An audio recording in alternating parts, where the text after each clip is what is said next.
August, these sticks will be about yay high, full of elderberries. So there are a bunch of different varieties of elderberry in the field here. This is called a Pocahontas. So this will eventually be here, maybe even higher. So come July, August, we'll need tiny hands to come pick these elderberries, put them in buckets for processing. But for the time being, we need to mulch every single row. Every single. Hey! Good morning, everybody. Hello. Hello. Hi. It's Thursday. Here we are. Scotty, excited? Yeah. Right, Party time in the city. Party time in the city, indeed. Got the Craigslist Freak of the Year playoffs beginning today. I knew I was in a good mood. That's a big deal. It's a huge deal. It's a Super Bowl, you guys. It's the such Super Bowl. It's such a big deal that I had AI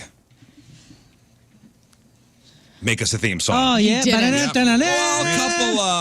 Well, we'll have a couple options. Couple options. Just talking about hairstyles before the break. Uh-huh. I think we all know the person in our life that their hair always looks wet. Yeah. You know that person? Yeah. They got Their hair- soul glow. Their hair always looks wet. Yeah. And when, like, the first couple months that you know the person, you just assume that you always see them right after a shower. Right. And then it takes a few months to realize, oh, wait, it never dries. It never dries. It never dries. And we're not talking about, like, greasy. It just looks, like, wet. Do people put stuff in their hair for course. that? Yeah, I used to. So, I have big, giant, curly hair that kind of froze and mushrooms out, right? Mm-hmm. And when I first started growing it out, it was just after high school. I was working down at that Merritt's building off of 44, you know? Mm-hmm. And I was in the mail department, M-A-I-L, not M-A-L-E, mail I was confused services. for a second there. I was impressed, though, that they'd hire. Yeah, I was Email a for that mail job. service worker, and I was growing out the hair, and it was like getting longer and longer, and I didn't know what to do with it. So I went and I got the cheapest gel. What was it called? It wasn't LA Deb? Gear. That was the shoe. Deb Maybe gel? it was. Yeah, like it had the same kind of Yeah. vibe as like an LA Gear logo. Oh, yeah, like bright colors. Yeah. bright colors, but it was like this bubbly, weird, cheap gel. Yeah, because you could see it from the outside. Right. I didn't know any better. So You're talking about the stuff, the clear. yeah, it was like in a Yeah, clear. it always clear had bright bottle. colors, like bright orange, bright right. blue. Whatever the cheapest crap was. And I got that and I started putting it in my hair because I didn't know what to do. It would just go Yeah. it just kept puffing out. And I was like, I got to keep it down. I got to keep it professional. This is a place with a dress code. Slicking it back. Yeah. So just to preface it a little bit, the dress code when I walked in, they said, "Hey, you have to wear khakis and it has to be a collared shirt." And I was like, "No other stipulations for the collared shirt? Like, it just, as long as it has a collar, it's fine." I went, "Oh, sweet." So I went to Marshall's and I bought every like Hawaiian shirt I could. So I'm the Right, yeah. I'm the guy walking around Fun now. guy. Yeah, I'm the one Or walking you could do around. the Larry the Cable Guy, wear a collared shirt with no sleeves. I don't think that was sharp, too. allowed. That'll look sharp. Yeah. Well, so I'm walking around in these big bright Hawaiian shirts. Everybody else is trying to, like advance in the company, and Right. I'm over here just partying. And I got that stuff, and I had the nastiest, wettest looking hair until people got to know me, and this very kind lady over in the travel building said, "You got to stop whatever it is that you're doing with This your looks hair. like crap, yeah. Yeah, you got to, whatever that is that you're putting in there, you just look sweaty all the time." Yeah. And I was like, "Really? Huh. Okay." That's very kind to her. I did appreciate it. To tell you And- that. And the next day I came back and I thought that they would all laugh at me because I had this huge fro by this point. Mm-hmm. And I was like, oh, I'm going to show her how stupid I look now. Here we go. She's going to say, "Put it back in." And I came in and she goes, "Oh my gosh, you look so cool, so cute." And I was like, It's like broccoli. that's all I need. You were given permission. I'm going with the fro from here on out. Rafe, I mean, we we're the same age. When we were You have to bring that up all the time, but yeah, it's fine. teenagers, Yeah. early to mid 90s. Yeah. Wet What head. was the hairstyle then? Because I remember Wet head, dude. I remember slicking back my hair. I LA remember looks. taking a lot of hair gel. Yeah. You get And the then- pink or the green LA looks by the tub. LA looks. LA looks. That's or, what it was. Or was it Dab? Deb. Same thing. DEB, same- Deb. It's the whatever it same was. facility, bottling all that up. I would put so much hair gel in my hair and slick my hair back Yeah, with a Goodfellas. comb. With a comb. Yeah. That you'd run the comb through your hair and the hair gel would would go up onto the little bristles. Yeah, make little pieces. You'd look like you've had these grooves in your head. This was what I had. LA looks. Yeah. That's what it was. It was this green stuff, and then this one. That's why I kept thinking LA Gear, the shoes. Yeah, it looked like you were putting Nickelodeon gack in Yes. your hair. Yeah, and it was so nasty and sticky, and it even kind of smelled kind of funny. But the funny thing is, dude, after I let go of this whole thing, and I was doing this puffy thing, I mean, it was the dumbest, ugliest haircut, which is why I kind of loved it, and I just let it go. That's what all the kids are wearing. Well, I'm going these to bring days. that up in a second. Okay, because I was looking at a website and I was cracking myself up yesterday. That was my point, man. It was like this thing I was rocking in 99, 2000 is like. Yeah, but you didn't have the grandma. My son complains about how he can't pull it off because he doesn't have super curly hair. So back when we were teenagers, it was let's gel this baby down. Yeah, late 80s rolling into early 90s, it was a lot of spiky on top. Spike on top. Side You spike. put a lot of Yeah. like there was a lot of guys that had the spike on top, mullet in the back in my school. Usually the bullies. Yes, always a guy sitting in the little seat in the back of the bus wearing razor blade Oakleys. Oh yeah, tank top in February. See, where I grew up, But it would be everybody- hard it would be like hard, Porcupine. stiff. Like you could hear Yeah. if you touched Yeah, the top of there it. was that look, but I think most of the guys wanted to look like one of the Goodfellas, with just like slick back. Right. Well, that was New York. You're in New York. Yeah, it was You know, Italian. that is a regional thing. But it was so like it was almost like a helmet when it dried. Oh yeah. Like there were no flyaways or strays. Like you glued. Oh, yeah. It looked yeah. good. But you know what? It was one way or the other too, because there was a lot of comb forward and wet. There was a lot of guys was that late had like 90s, comb it right? forward and just flip the front up. Oh, yeah. Just flip the front The bangs wiffle. up, so it would be like crunchy hard, and then you just have your bangs like flipped up in the front, like Ed Grimley. Maybe get a frosted tip if you had a real cool mom. Yeah. Girls Weird had times. girls had I remember specifically curling out the bottoms of my hair, the ends out, where it was yeah. you tease it up top. It was almost like a 60s hairdo for the 90s, and the girls would have or you would curl it under and have it look kind of bulbous. Bulbous? Is that a word? Bulbous. Yeah. Ball bust. dude. Ball bust. But that hair gel, I mean, it was so gloopy. And if you hate stuff on your hands, like if you're not like a chicken Oh, wing yeah. guy, Yeah, or it was- like, How the hell were you doing that? I don't even know. you're right. It was like the Nickelodeon Gack. gack. Like it was that, and you put it in your hair, and it would flake too. Gross. Like Yeah, it would, Yeah, like, that it was would- the dry. worst. when it dried, it would flake. You'd go to PE, and then your day was over. For some it just stayed. Some it just their hair did not move the entire PE. I'm saying like it would dry, and then you'd go to pee and sweat a little bit, and then when you like run your fingers through it, flakes would just go flying everywhere. Had to reapply. Do you guys have hair products that you put in your hair like on the weekends? Yeah, my wife gave me some stuff because my hair gets nuts, especially now that it's Your long. weekend hair is always nice. It's all you let the curls I have roam. Scott Rizzuto weekend hair, Yeah, you do. but now the look is You're not using LA looks though. no. Honestly, my wife Probably got me some Aveda. spray, Yeah. some I don't know, some Festus looks like a looks. lotion, Like a mousse? Oh, I don't know what it is. She goes, serum. put this in your hair. I don't ask questions. okay. I got too many things on my mind.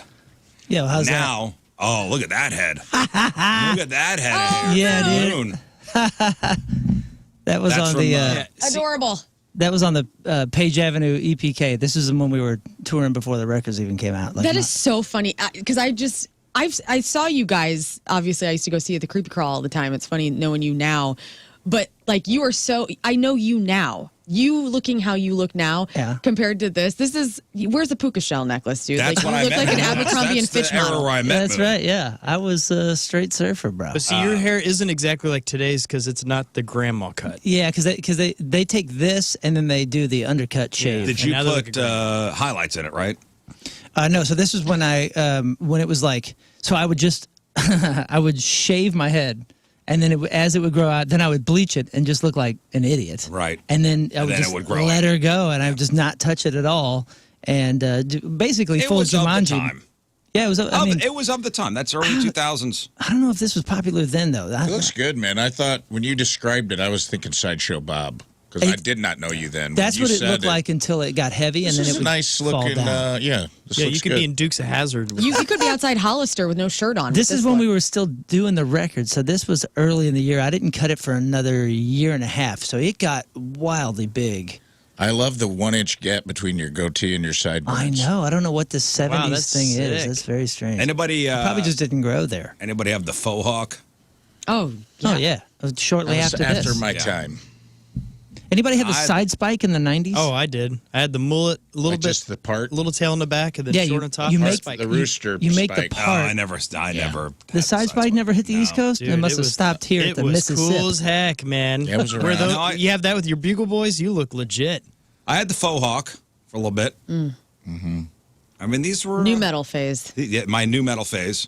These were all, the look back then. Now, it's the broccoli top. You're naked with a guitar. It is the nowadays. All the Different teenage times. boys are having the broccoli tops now. Yeah. And I was cracking up at a website. It was pictures of the broccoli top haircuts next to actual broccoli. Yeah. I hate that hairstyle right now. So it's shaved on the side and like permed at the top. And I Right. was reading some parents are like, my son's asking me to take him to the woman's hairstylist to get a perm. Right. I love a perm. It's the best. They're trying to do the Mahomes look. It's almost like it's It's evolved. yeah. You know, Think of Patrick Mahomes. and worse. But worse. Because he can pull off his own hair. He looks great, but all these other kids are trying to do it, and it's just not landing for some. Some it is. Yeah, it works with Patrick Mahomes. Because he's kind of like, it's almost like a thicker mohawk in a way. Yeah. But so Patrick Mahomes has the side It's shaved. floppy. Right, but it's almost like it's a wider Right. permed mohawk. Sort of. Sort of. But the I don't think teenage... his is actually permed. I think it's No, just I think that's hair. his natural hair. Yeah. But the teenage boys now are going for these broccoli top perms. Which is cute. Is it? Yeah, going to get your perm.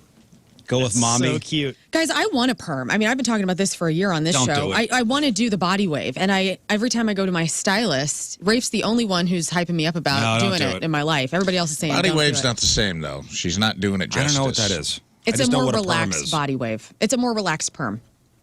It's not as crunchy and weird looking. It's not going to make her hair, like, retract up onto her head like Toad from the Mario games. It's going to be like...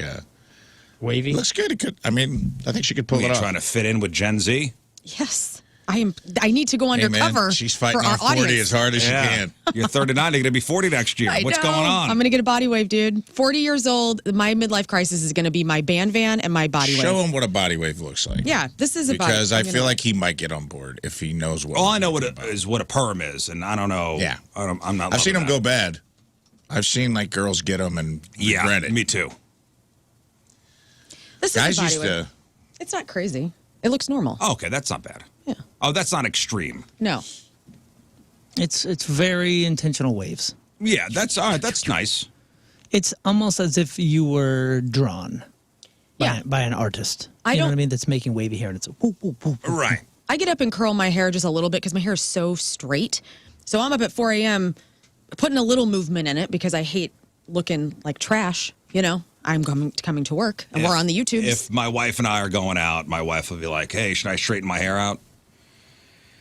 God, is this a trick question? I don't know. Is Does there she a right straighten answer her here? hair? She does. She has great She hair. will, or she'll let it, let the curls go, and I'll go,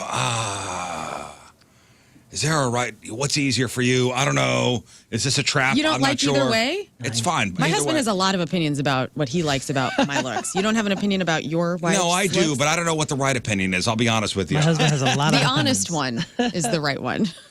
Well, what kind of day are you feeling? Are you feeling it's a curly hair day or a straight hair day? You know what I'm saying? I don't know what you're saying. Because my wife has definitely like days where she wants it straight, she wants it wavy, she wants it curly, she wants it whatever.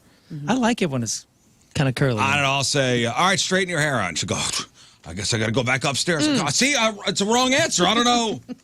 Listen, Riz has one opinion on hair, and she knows it already Wet. because it happened long We ago. don't need to go into that again. I know, that's what I'm saying. Mistakes were made. apologized. I've apologized. That's what I'm saying. moved on. We've moved on. No from need to bring there- that up again. From there, we're not. So the we're wife not gets a touching short it. haircut, okay? And I Okay. didn't love it. Here we go. Don't Don't do this fall to into this yourself. trap. Dude. I'm just going to give the overview. Okay. My wife chopped her hair off, like extreme. Mm-hmm. And I expressed an opinion that was probably the wrong thing to say. It was ill-timed. It was ill-timed. She'd also just had one baby, right? This was after first baby? This is after the first baby, yes. Okay. My apologies. Okay. Thank you. On behalf of her. Anybody have extreme acne Yes. Oh, terrible acne. as a kid or as a teenager? Right as I went into university. Man, I dodged that bullet. Lucky. Me too. Lucky. No, as a fair-skinned kid, of course I had it. And glad it the doctors, bad? they decided to give me medicine to say, hey, don't have sugar and don't eat crap, then you'll be fine. Yeah.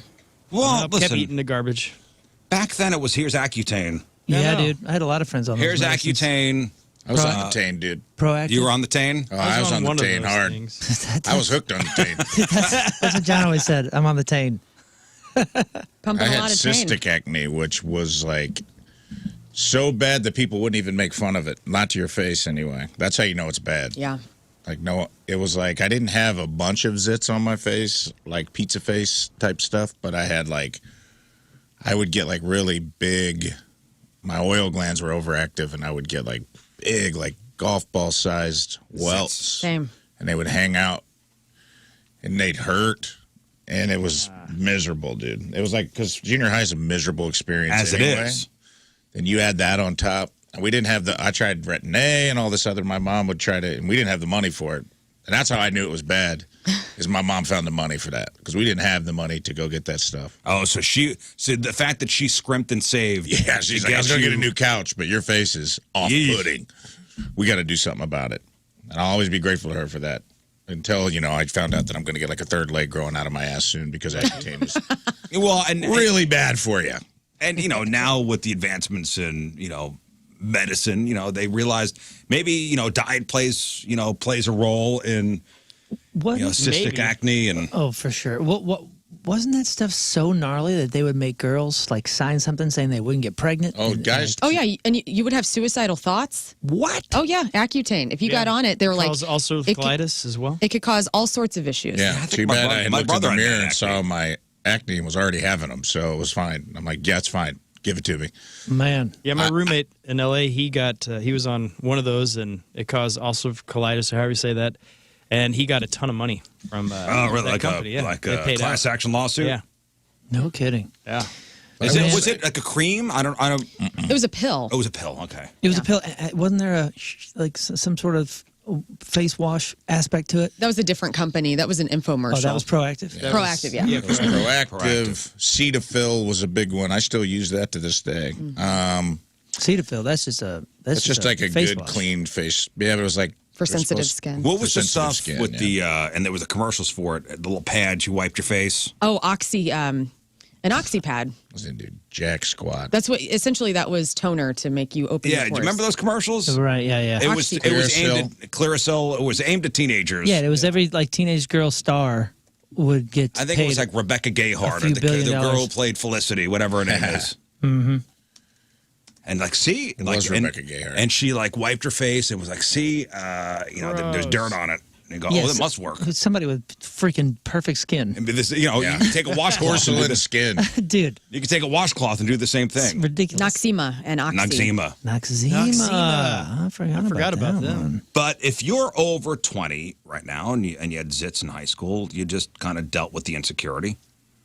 But leave it to Gen Z with their broccoli haircuts to make it cool somehow. Pimple patches are a huge fashion trend right now with the young people. See them everywhere. Saw them at Point Fest a lot. I'm just reading about this morning. I didn't know about Is, this. Yeah, is there's that where li- you grow them, or No, what is there's it? little star patches. You can get them at Target and put That's them what it is. on your blemishes. Yeah. And it's really great. And what it has is this salicylic acid, I believe, where it helps break down the bacteria that is under your pores. So it's I've been actually seeing working. these. Yeah, you're supposed to wear them overnight sometimes. The salicylic acid patches are like little skin-colored things, so you can wear them kind of in the morning. That's And not then, fair. Well, I They thought, have why, that now. why are kids not putting stickers on their face? Yeah, it's to help get that pimple out of here. That's cool. Yeah. And I love that they're just normalizing it. Like, I'm going to wear this to a concert. I don't care. That is not fair. You know, way to look like goofballs. You sound like Abe Simpson just now. No, and I did see it at Point Fest. I've Like, seen why are people- there like people with like it's like a moon sticker or like a star sticker? What Right. the hell's going Smiley on? Oh here? yeah, I didn't know. the decorative ones. Yeah, decorative ones. Anything to help and make it normalized. That's pretty cool. Sometimes it does help if you can catch it on the way. You feel one coming on at night. Oh, a subby. I'll put those on, or I've got like a cream that I'll put on, and sometimes I'll head it off at the pass. Yeah. Because I still get like when I shave, I get like ingrown hairs, and sometimes I can fight them off. But when it burns, you know it's working. Well, that's what last night happened. Tim has a couple of zits on his face, and we were watching some show, and I go, let me go get my products. Put it on your face. Yeah. And he's always very wary about this. I'm just like, trust. Like, what the hell are you putting on my face? And so I got, put a little dab of that acid on his face. So the Washington Post did a big story on it this month, and the New York Post did one this week. They're little stickers that go on your face to cover your zits, and they're medicated, so they keep bacteria out and help them heal. And they're not totally a new product. They've been around for a long time, but the old kind were clear or like skin-toned because you didn't want people to see them. Yeah, some are actually clear, which didn't make any sense because you could still see the blemish. But the new ones are intentionally bold. Yeah. Like you're almost bragging about how many zits you have. I like it. They're leaning into. And they've gotten more and more popular over the last couple of years. Man, I'd be crushing right now. so Your many. face would just have 50 They would have had stickers to, on I your would have face. had to have patches that were like the size of a pepperoni. Dude. Man, that's a giant full moon on your face. Like, yeah, I guess I'm just that cool. You have the phases of the moon. Yeah, all of them. Yeah. To So this this is a day. waning crescent. This is a gibbous. Yes. We went to school with a kid. To this day, I have no idea what his name was.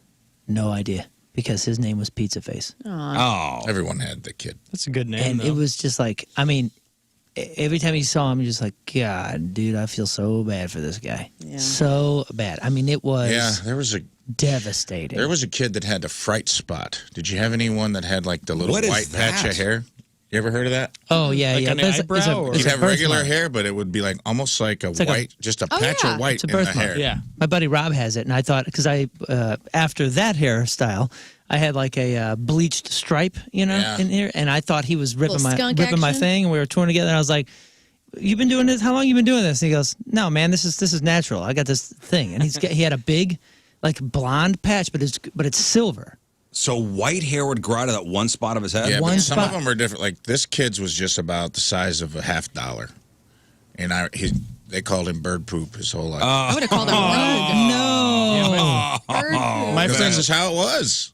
You got a nickname, and dude. There was a kid, great kid, lovely human being. Lived 2 doors down from me. Loved this kid, nicest guy in the world.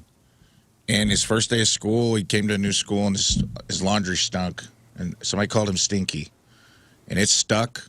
The teachers called him that. In the '90s, it was a different time, dude. There was not sensitivity training. The teachers would be like, Stinky, pay attention. And I'm just like, wow, Mr. Davis, I don't think you're supposed to say that, man. I think you're supposed to call him Kevin. Did the kid hate it? He leaned in. I'm sure he did. I'm 1,000% sure he did, because that's traumatizing when you're that age. You're just trying to get. You're trying to just make it to the end of the day. It's like being in prison. It's being in junior high. You're just like, just don't look anyone in the eye. Don't get shanked. Don't. At least my junior I'm just high. doing the time. Just do your time and get to high school. That's it. Just do I'm your just 3 doing years. the time. dude. I don't want to let the time do me. You didn't have nicknames? Like, I've been learned since high school. My friend Eric Weiss gave me that nickname in high school. And then my soccer team called me Fungus because I had eczema on my shins and my shin guards would flare it up. Dang. And so my Fungus. team called me Gosh. Fungus, but I loved it. They're like, Fungus, go get the ball. None of us thrived Fungus. You see in, this? in junior high. well, middle Uh, school, everyone called me Potty, including teachers, because Scotty Potty. Or And that Scotty was Potty. Yeah, so Yeah, everyone, even my that teachers, too. had no clue what my name was. They would call me Potty. There was also a Garbage Pail Kids card. Scotty yeah, Potty. Scotty Scotty Potty. Potty. Yeah. So this is my buddy's. I He's embraced got this. That's cool. Fright spot. Is that what you called it? That's kind of a cool name for it. Rogue. But at least That's what we called it. I don't know if that's his the is on legal his name. hairline, so it almost looks intentional. That looks intentional. He's Wait a got it minute. on his chin, too, so that does look intentional now.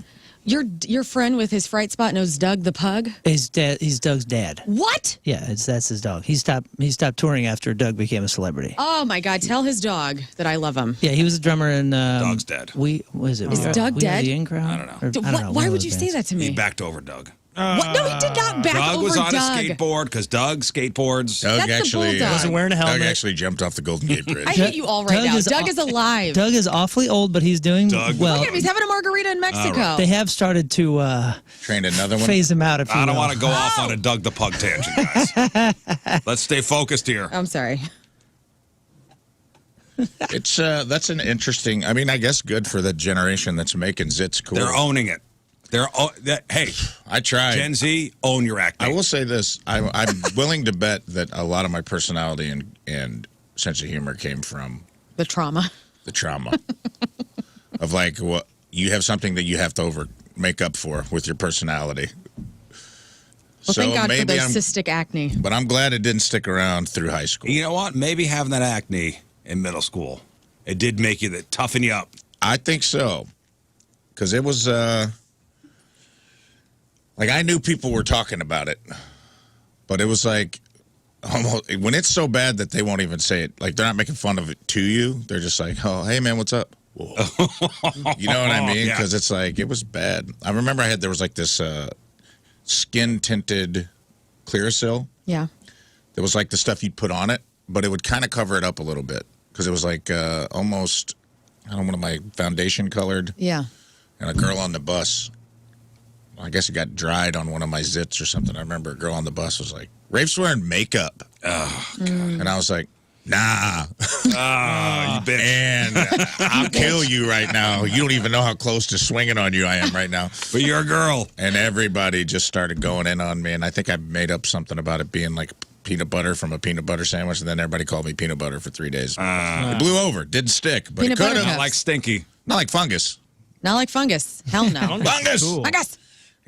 I had like Take a purple lap. hair. Fungus What or a mess. stinky. They were like, the heat's off for a couple days. My legs were so gross. I had the cystic acne pretty much on my legs from the eczema from the shin guards. Disgusting. Oh, you had Ew. zits on your legs? Well, no, it was eczema because I had so much moisture, and it is a Ew. fungus. You had leg zits. Moisture. She had Leg zits. Call it Ew. leg zits. My legs are so moist. Ew, leg zits. Don't make fun of me. I have moisture. Hey, listen, Legs. nowadays, if you have 15 zits on your face, you could show up to school looking fabulous. I love Yeah. it. The biggest brand is called, ready for this? Starface. Yeah, I've seen it. Not Target, Scarface. dude. Starface? I got some of those in my DAP kit right now. They've been selling around 500 patches a minute over the last 2 years. And they've also become a form of currency at schools. Oh no. Kids are trading them for stuff like snacks and lunch. What? Yeah, give me those gushers. Here's a couple of Starface. I'll give you a couple Starface for that fruit roll-up. Own it, kids. This is a good thing. Parents should be. Is very, it a good thing? It is. I don't know.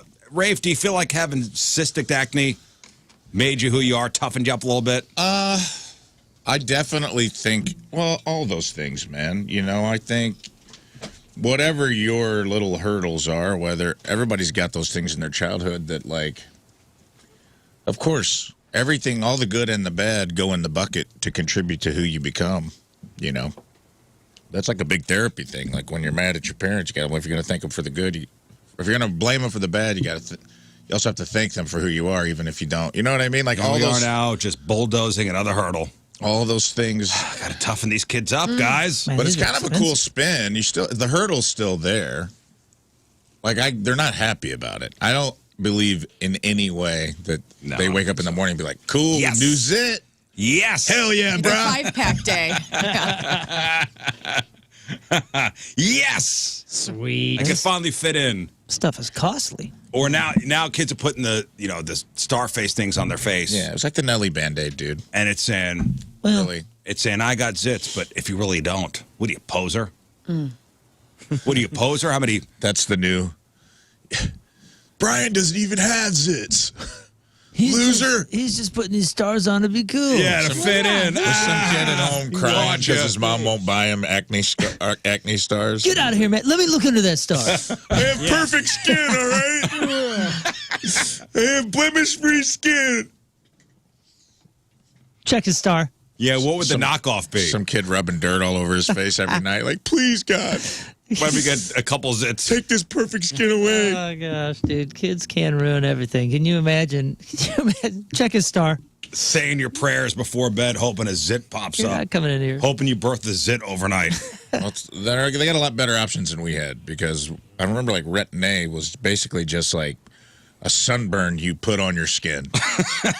It was brutal, dude. It was like this cream you'd put on and be like, does it get rid of zits? Like, it was almost like monkey's paw. Like, yes, it had like a little guy popped up and he's like, it will get rid of your acne, but you will have a bright red face. It's like, it burned your skin. It was so acidic that basically it was just like burning layers of skin off, and your face would look. I mean, do you know people Yeah, on I retin-A think, when they would yeah. look like all yeah. sunburned? Yep. It would just like your face would look like you had a 30-year drinking problem, Yeah. but you were 12 you know that years look? old. No. Like that, the red-faced lush. It's a red face, It's like rosacea. Oh yeah. I know. like Or very look red bad. Yeah, face. it kind of happens here. Like there's Oh, no, like you a put the ring. stuff all over your face. It would dry you out. Type in retin-A face, and I would be willing to bet retin-A sunburned face, and I bet you. Do can they even find a sell that pic. stuff anymore? It's probably out there, man. I don't know. But they'd give this stuff to kids. Oh yeah. It lights you up. Yeah, they would give this stuff to kids without it's fine. It should be fine. Somebody, It's retin-A as in retin-A. That is brutal. yeah, somebody said they knew a friend on Accutane and their lips were so dry. Well, it dried out the moisture in the oil that was Dried building out up. the moisture in your whole body. It changed my whole. I used to never get sunburn, man. It makes you really sensitive to the sun because it dries. I used to have like olive skin. Like I can still get a tan, but it'll turn red now first. When I was a kid, I could ride my bike around in July, no sunblock, never even tried thinking about putting it on, never had a shirt on. And I'd have like sun-kissed olive skin. Like I look at pictures when I was a kid and I was like, man, you had the McConaughey, that 80s. You know, all your dad's friends were like skinny and tan and had like cotton top hair back in the 80s. They would just drink Busch Lights and watch your dad work on the carburetor in the driveway. Those guys don't exist anymore. Yeah, Some because they're happened. long gone. They all died in their 50s. Something happened from Yeah, skin from cancer. Yeah, Skin probably skin cancer. cancer. Yeah. Well, dude, I had like olive skin. I wish I still had it, but it was probably because there was so much oil that I had natural baby oil on all the time. I was just an oily kid just getting sun kissed. Self tan. Now when I go out, I get scorched. I got to like put on sunblock and stuff. I guess it's a good trade-off. Yeah, I guess so. What's the weather supposed to be on Saturday? Speaking of Supposed to be nice. Decent. Better than last year. Cloudy, cloudy, okay. which is good. Like high of 85. Bright sun. 85. Sun's going to be out. 85 sun, but clouds, which will be nice. Well, we got the home run derby on Saturday night, but what about Saturday during the day? What are your plans Saturday during the day? I'm gonna mow. I'm going to be driving back to Stretch. St. Louis. Visualize. I'll be stretching. Stretching for Saturday night? Yeah, dude. It's a good plan. Anybody want to take a bike ride? No. Yeah. Why? Can I be naked? Yes, Should you can. we? Oh, the World Naked Bike Ride is this weekend. I thought they It's shut that Saturday. down. No, it's happening Saturday. No. I was just talking to my pal about this. She lives in Soulard, and she said the first year she moved in, she didn't realize the route went right by her house. So she was like, what the hell's going on? It's really weird. Walked out, and then she sits on her stoop now and drinks mocktails and watches all the naked people ride by. It's weird. You don't like this? Not really. I've always wanted to do it. I don't want to get like completely naked, but I want It's to weird. just be free in that way. It seems like Do whatever something that- level you want. It seems Yeah. like something that the nudist colony lobbied for, and they got it, and this is what happens. Yeah, do the nudists come in town for this? No, they probably think it's silly. Oh, It is. If you see any towels on the Look seat, at these you know tourists. it's a nudist. Posers. one day. posers. here. Posers. Oh, you rode your bike one day in your underwear. Your balls Not are to the hitting 40 your acre spokes. club. Like That's I- like the Yeah, reason you I rode don't your need bike baseball naked cards one day? anymore. Yeah, come play volleyball you just naked. completely articulated why I don't want to do it. I'm like, man, the last thing I want with a scrotum is a bike chain anywhere in a gearbox anywhere Especially near it. you, Anything. Moon. Yeah, or you got or- low hangers. I do, or Yeah, or bro, you're in projectiles. danger. You're in big danger. Yeah, can you imagine somebody's tire up ahead of you, slinging a rock or something, and Right. like what? No, I'm thinking your nuts getting caught in the chain. Imagine how high your voice would be I'd be that standing. Monday morning. Oh yeah, it's over, Dude, I don't know, man. And listen, I get it, and I agree that we're a little too uptight around here about nakedness and some other stuff. But like every time they post the pictures and stuff, you see kids in the background. Like some people bring like kids to this. I don't notice the background. I'm looking at the guy's dong hanging on the sidewalk. I just don't understand the appeal of just getting on a bike and riding around town naked. Well, seeing all the old dudes, that's why. What? So, okay, explain to me. It's freedom. It's going body positivity. Look at my junk. It's here. It's accepted. This is not. We're not doing anything unlawful.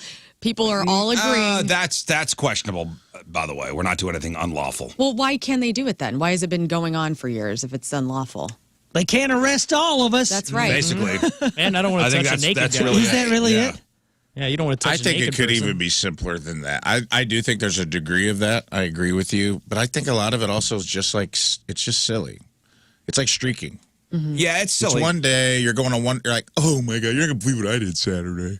I rode a bike in my freaking underwear, man. It's a story. It's not anybody like standing up for anyone's rights as much as half of the people are just there because you can get drunk and it's a silly thing and you get a cool picture and it looks like you're like doing a cool activity.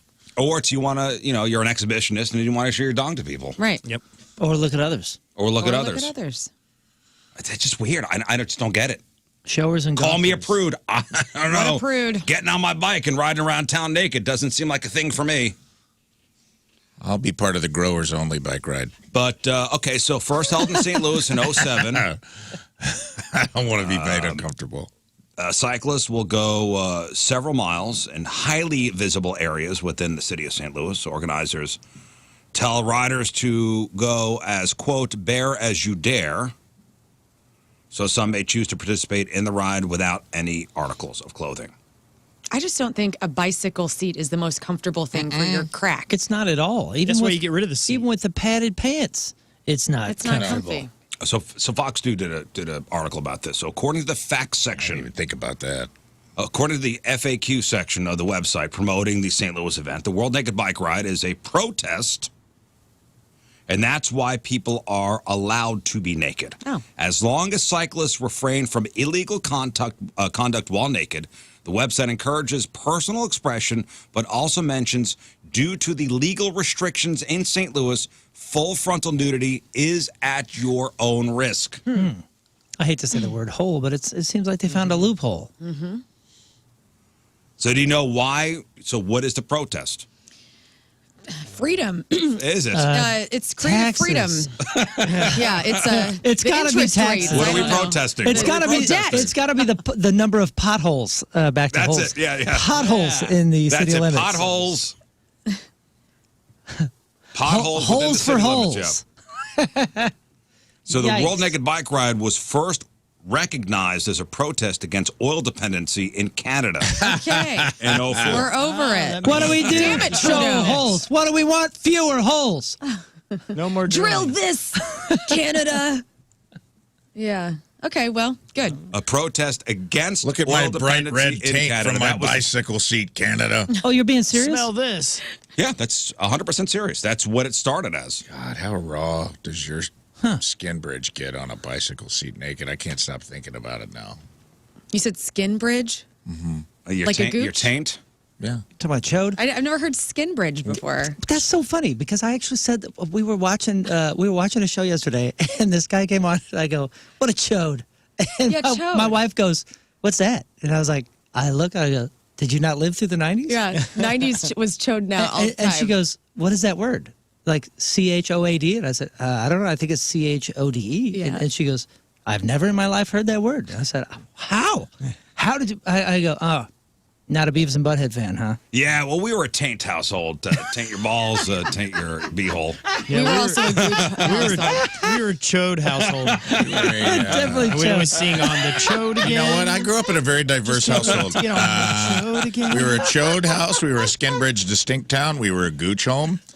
I really got a lot of. It was quite a melting pot for naming the skin that connects your beehole to your scrot and or vagina. I think we're putting our Riz Show poll up right now about what Chode was got your co-opted. household. Chode is now a short, fat wiener. I know. Chode's changed. Yeah, it's gained. I saw Chode at the grocery store. I'm like, man, you've changed. It's gained a definition. Because I actually looked it up. Of course, that's my most recent search on my phone, and yeah, that is definition number one. Is what? Is a wang that's Fatter than it is long. fatter than it is long. Yes, and then number two is the synonym for taint. Yeah. So Chode, Gooch, Skin Bridge, and Taint? Yeah. Okay. And there's another one. Wait, what concept is that? It's Grundle. I Grundle. think. Yeah, Well, do you want Taint or Grundle? Because there only can be one. Yo, Taint. Yeah, Grundle Taint. sounds Grundle like. was more. That was a character in Lord of the Rings that didn't test well. Yeah. He was one of the dwarfs.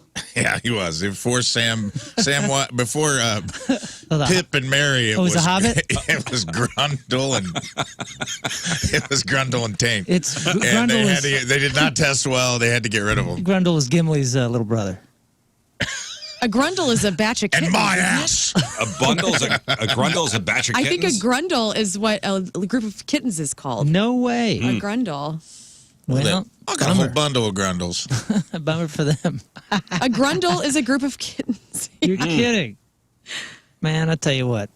Yeah, that was shocking. That's what we went to bed to. Yeah. Well, Turned off the TV right after.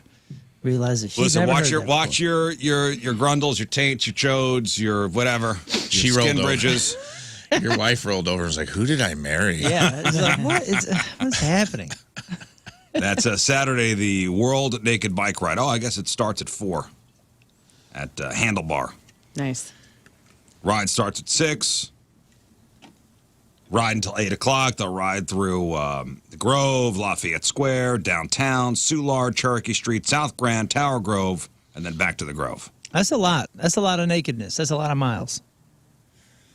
It's a lot of Gosh. sprockets and a lot of chains and a lot of potholes. danger.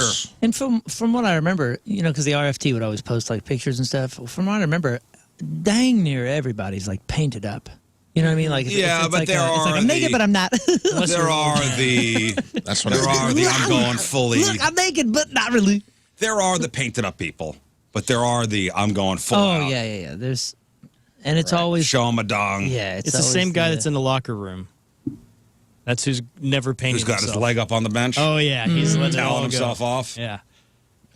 Hey, listen, it is interesting. I find it interesting. Me too. But do other cities do such things? Protest oil with their dongs? Well, Dude, now I would be willing to bet that 75% of riders have no clue what it's for. Yeah.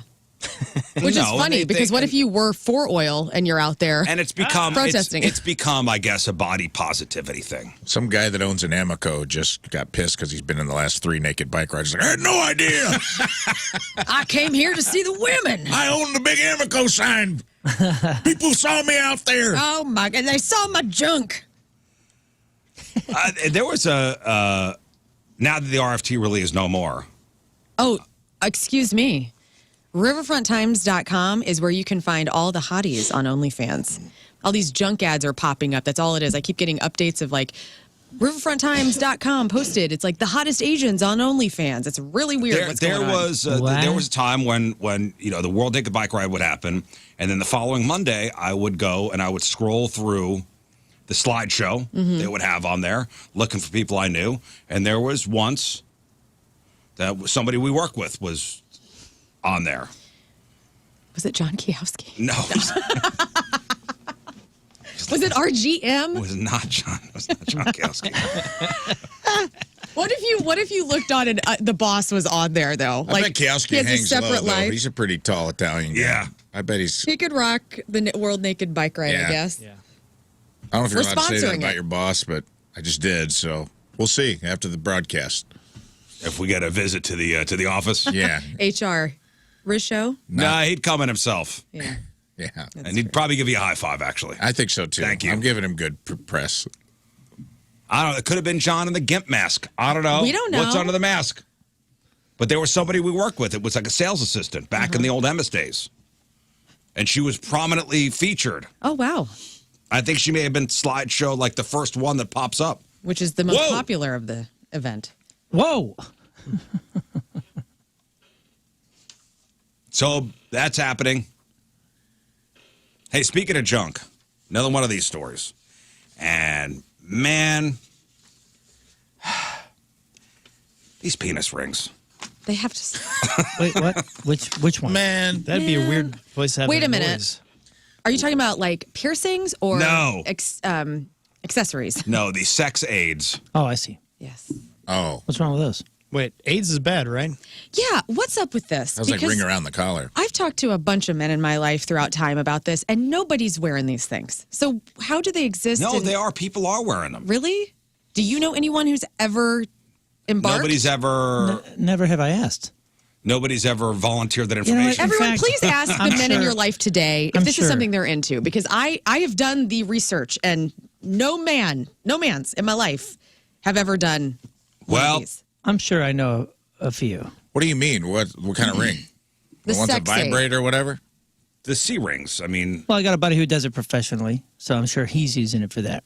You talking about the one that clamps it down to keep the blood in it? Or Yes. are we talking Yes. about Yeah. the fun ones? No, it's to Both. keep it so you can just keep on going. I've used the fun ones. the metal, like Really? the metal, like a metal ring. We did a show where I got Metal. a bag of sex toys and we tried them out. Hey, you don't use metal. I'll be honest, it didn't, There are some people. Wasn't There for are me. metal ones. No, that's dangerous. because Yes. the top vibrates and it's supposed to be good for her, but you got to line it up perfectly. Well, I and then remember- you can't move. You At got to Patricia's- stay in there. At Patricia's, we would give away those, like the silicone ones, That's what I've done. I haven't done like the like the clamp. silicone ones. Oh, with the silver bullet that goes on the top? yeah, Yeah, I haven't like put a C clamp on my wife. No, Everybody- but these everybody's tried there one of are those. ones that are metal. Okay, so that's Right. what I thought we were talking about. You're talking about the metal ones, and I'm talking about the metal ones. She was talking about both. I'm talking about any of them. I don't know. I've never partaked, so I thought I don't that- know. I never have. I thought they were just gaskets, like a rubber gasket. No, well, there's a horror story. This is a cautionary tale, guys.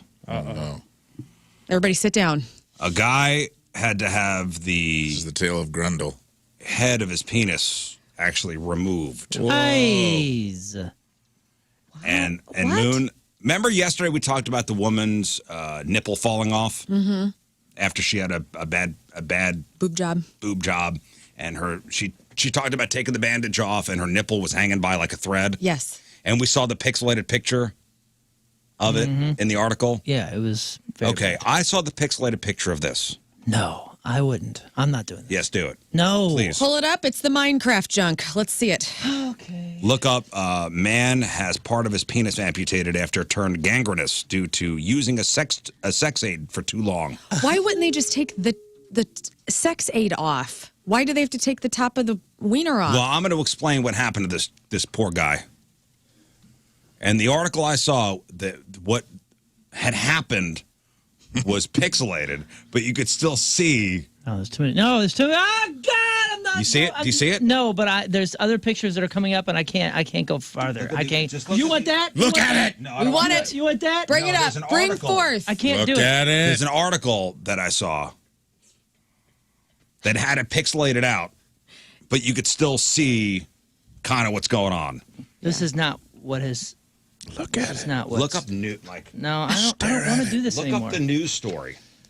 Welcome to Like, hell. not don't do an image search. I want you to look up the news story about this. 68-year-old. 68 has part of his penis amputated after it turned gangrenous due to using a sex aid for too long. At least he's older. Yeah, that makes it a little more palatable for me, honestly. What? Did he 68? Yeah, I mean, I still have sympathy, but I'm like, all right, well, You've had some fun. Yes, there it is. Oh no! Go up, Minecraft go up. wall. I mean, it all. the it's hell all- is it it? looks- Yes. Yeah. What is Yes. that? I mean, talk about Is that Minecraft. from riding a bicycle naked? So this his is what happens when you penis kill a cow. literally turned black. nice. This is the whole thing. Yes. It is that emoji now.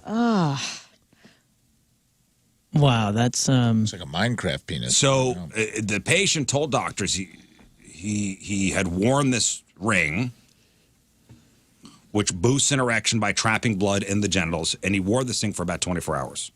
24 hours. Yeah. He was unable to remove it. He couldn't get it off. Pardon? He then tried to use pliers.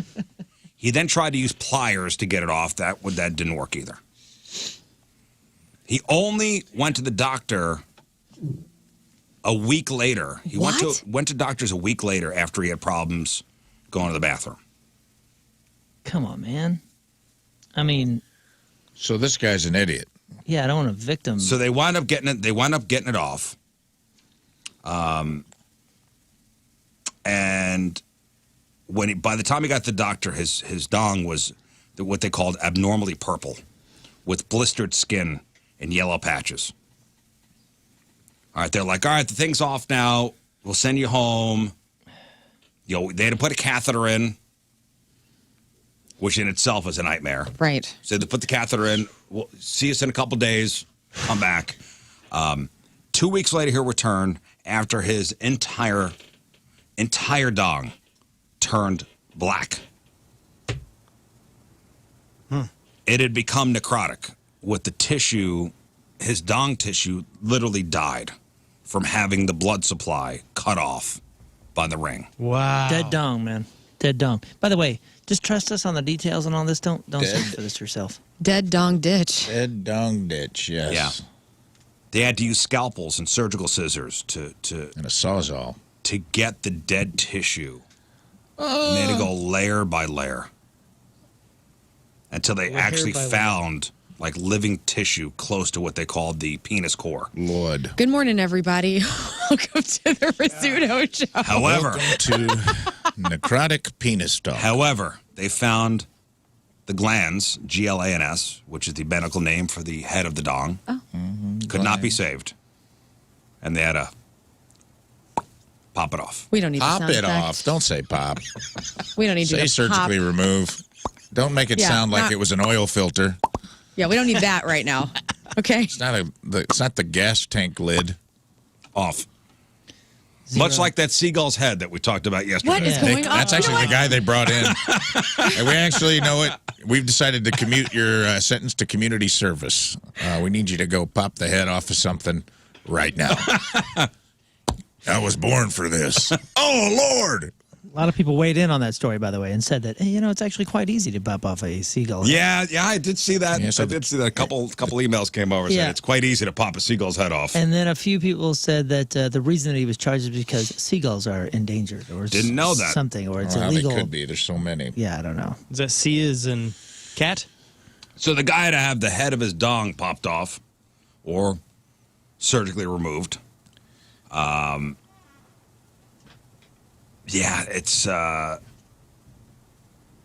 mean, I don't know if this guy's able to use it again. I think he's retired now. Yeah. Doctors warn against the use of rings made from hard materials like metal specifically because of. Yeah. They're more likely to get stuck. Yeah, I mean, what are you, this is- crazy? Think that one through. You're 68. You should know better. You should Have know like better. silicone ones. Right? If you got to do it. Yeah, that's you're what I gonna thought. do it. And I that's thought what they were doctors are rubber saying now. gaskets. They're like, use rings made of less robust materials like rubber, which could be easily cut off in the case of an emergency. Got on my diamond penis ring. This is problematic. Well, how are we going to get this off? Yeah, and there's a lot of documented cases of doctors having to use angle grinders Yeah. to get some of these things off. The jaws of life. Yeah. You never held so still in your life. You're like a statue at that point. I mean, you know what an angle grinder is? It's like Oh, a yeah. handheld, like with the saw. It's what they use to cut the casts off. Yeah.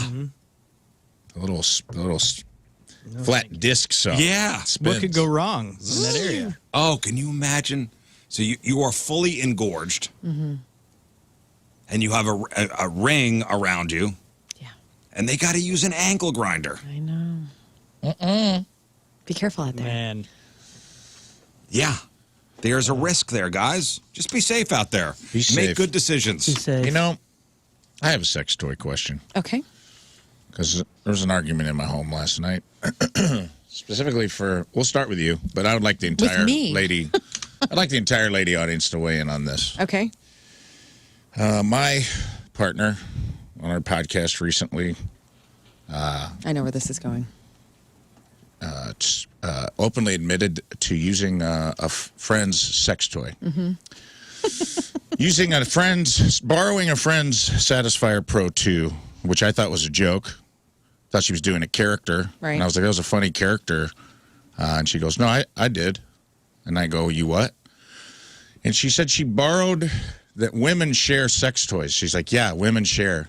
no way. And I go, I don't think that's I don't true. think that's a thing. She goes, that's not a big deal. Why would that be a big deal? And I said, I don't know. If I borrowed Riz's fleshlight, would you think that was weird? No, Because that's I think just it mine. would be really weird. And if your buddy borrowed your fleshlight, would you want it back? No. No, I wouldn't either. So I'm curious. I'll start with you. Please.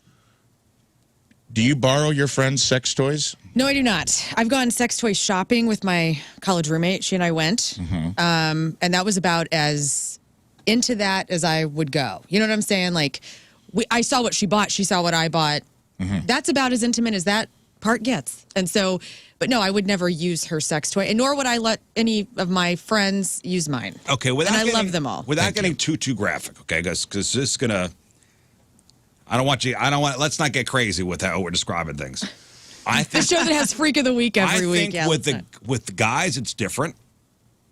Maybe because Nah.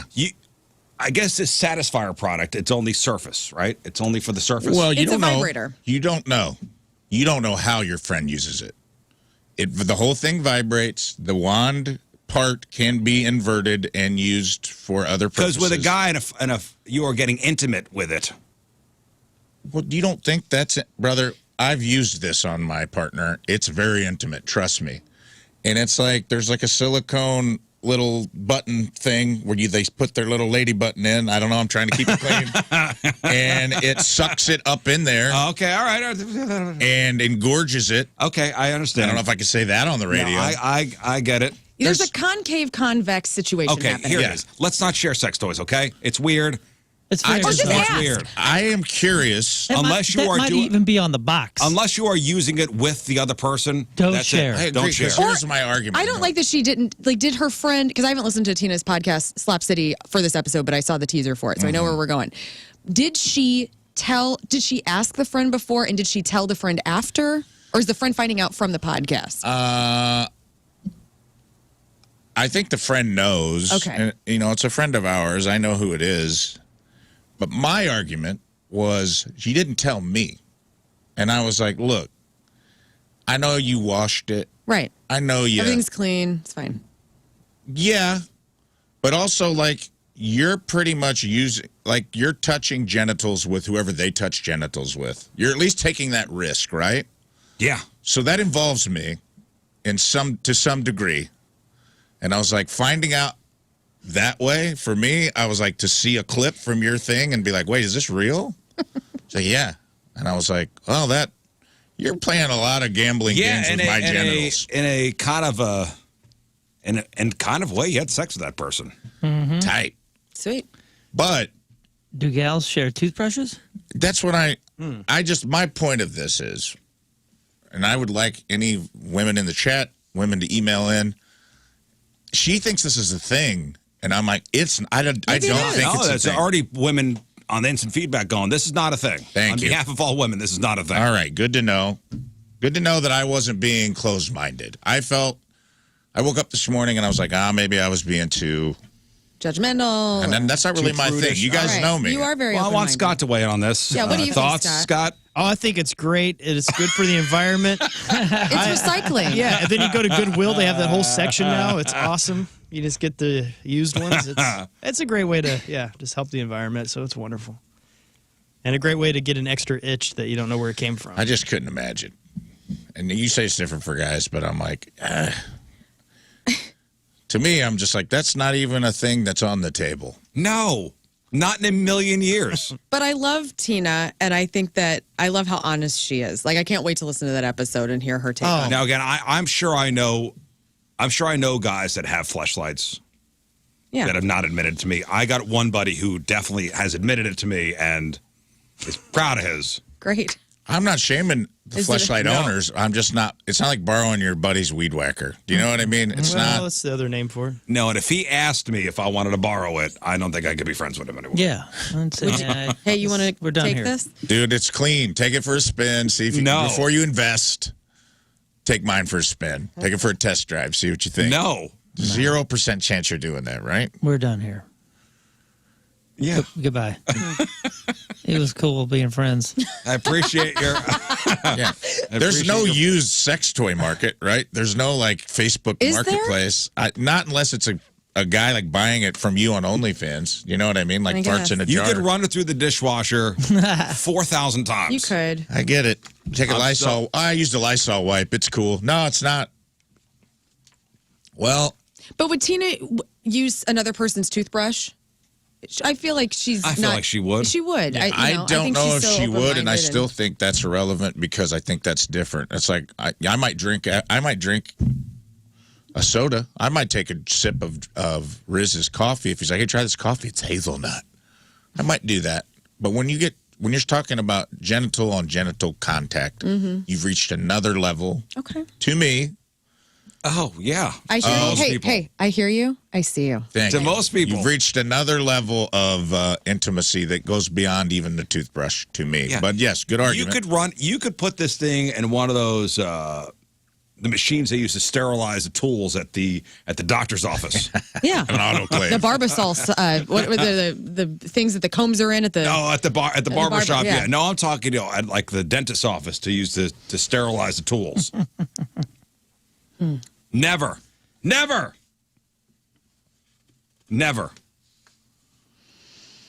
there are women weighing in on this, and yes, they said this is not a thing.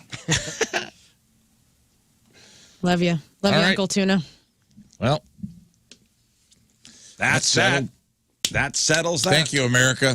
Yep. Thank you. Another couple things here. Speaking of being naked outside, Lern, thought of you about when I read this story. Great. No. This is police are investigating. This is out of Maryland. Police are investigating after they received multiple reports about an incident on a trail. This is in Tacoma Park, Maryland. The Maryland National Capital Park Police said the incident happened on July 14th between 6 and 9 p.m. So, yes, still daylight, getting to be dark. A guy was joeing on the trail, approached 3 female joggers who actually scared him off. Good. He ran along the trail. It's his description that kind of got me here. The guy was between 17 and 23 years old. I don't know how they came up with those numbers. Wow. But he was wearing a white T-shirt, black and red basketball shorts, and a blue Disney Lilo and Stitch bucket-style hat Okay. All right. Wow. They got close. with the ears on it. Oh, what? So he had a bucket-style Lilo and Stitch hat on with the ears. Mm-hmm. So it had, I don't know which character it is. Here it is right here. It says Stitch and has purple ears. That's it. Terrifying. No thanks. Look at this, Terrifying. Don't I mean, be, can you imagine? don't be joeing with your Lilo and Stitch ear hat on, okay? What isn't it the hat that Rafe wears all the time? Yeah, and your basketball shorts. A bucket-style Lilo and Stitch hat. Which are cool. We're agreeing on that. Those are cool as hell, right? That's Well, specifically Lilo and Stitch. yes. dog. The hat is cool. Yes. That is an underrated Disney film. It is a very good one. Well, the bucket-style hat is it's odd. Mm-hmm. Also, joeing on a trail in front of female joggers. That's odd as well. Yes. See, happens, right? I mean, here it is Well, in the yeah. news So again. I saw the story and I was like, oh, okay. Yeah. By the way, You said this happens a lot yeah. more than people think. right. Actually, last weekend I met, when I called it, because Riz is referring to a previous story I told a month ago where I was walking on this trail by my house in broad daylight, tons of families around. There was a park nearby, and a man was what appeared to be joeing in a fleshlight in a creek. And I was completely bewildered. I was like, what? And my fight or flight instincts set in, and I took off. I just ran home and called the police. And I actually met the police officer who was on the case that day. On Saturday, he stopped by my remote and he was like, hey, I just want to tell you, I was the cop that you talked to. Oh, was the on-duty cop? I was the on. Wow. He goes, and I couldn't help. He goes, I'm a listener of the show, and because I had to describe what a fleshlight was to the board operator for 911, and she didn't know what that was, and the man knew what it was. The cop knew what it was, and he was like, and I didn't know how a young lady on the phone would understand what that was. And then he's like, I So you had to understood where you describe work, the fact that you had to describe what a fleshlight was to the 911 dispatcher. which was embarrassing in itself. How did you describe it? I don't know if I can do that on the radio right now. I just said to her, it's a sex toy which men penetrate. And use like it looks like a light, like you know those old like a mag light. Those old like you put the D batteries in Yeah. plastic, The green ones? plastic red. It would like a red cheap plastic flashlight. It's a mag light. That's Now, what the mag lights were Those are the good ones. metal lights are ones. good ones. like, but they were big. They were larger. The flashlights. mag lights you could lifetime guarantee on those. You could run those over with your car. You could hit people in the head. You know with the them. Duracell ones, Yeah, the red, with the little. I know what you're White. talking about. trim. The ET flashlight. right? Yeah. That's what those are. Well, And anyway, hopefully cops catch this guy. by the way, the police officer was really sweet, and he was like, "Here's my card." He goes, "If you ever need me immediately on your walks, Call me. Please call." He and his wife were both police officers. Call me. And finally, speaking of Disney, right? Lilo and Stitch, that's Disney. Mm-hmm. Anybody hear about this story of Disney World banning people farting? No, what? Good luck. What do you Yeah. mean? I mean, at least you're. Disney World just banned farting. And there was a video posted about this. I mean, I guess if you're like stuck in line or something, you're just gassing everybody out. Here, listen to this.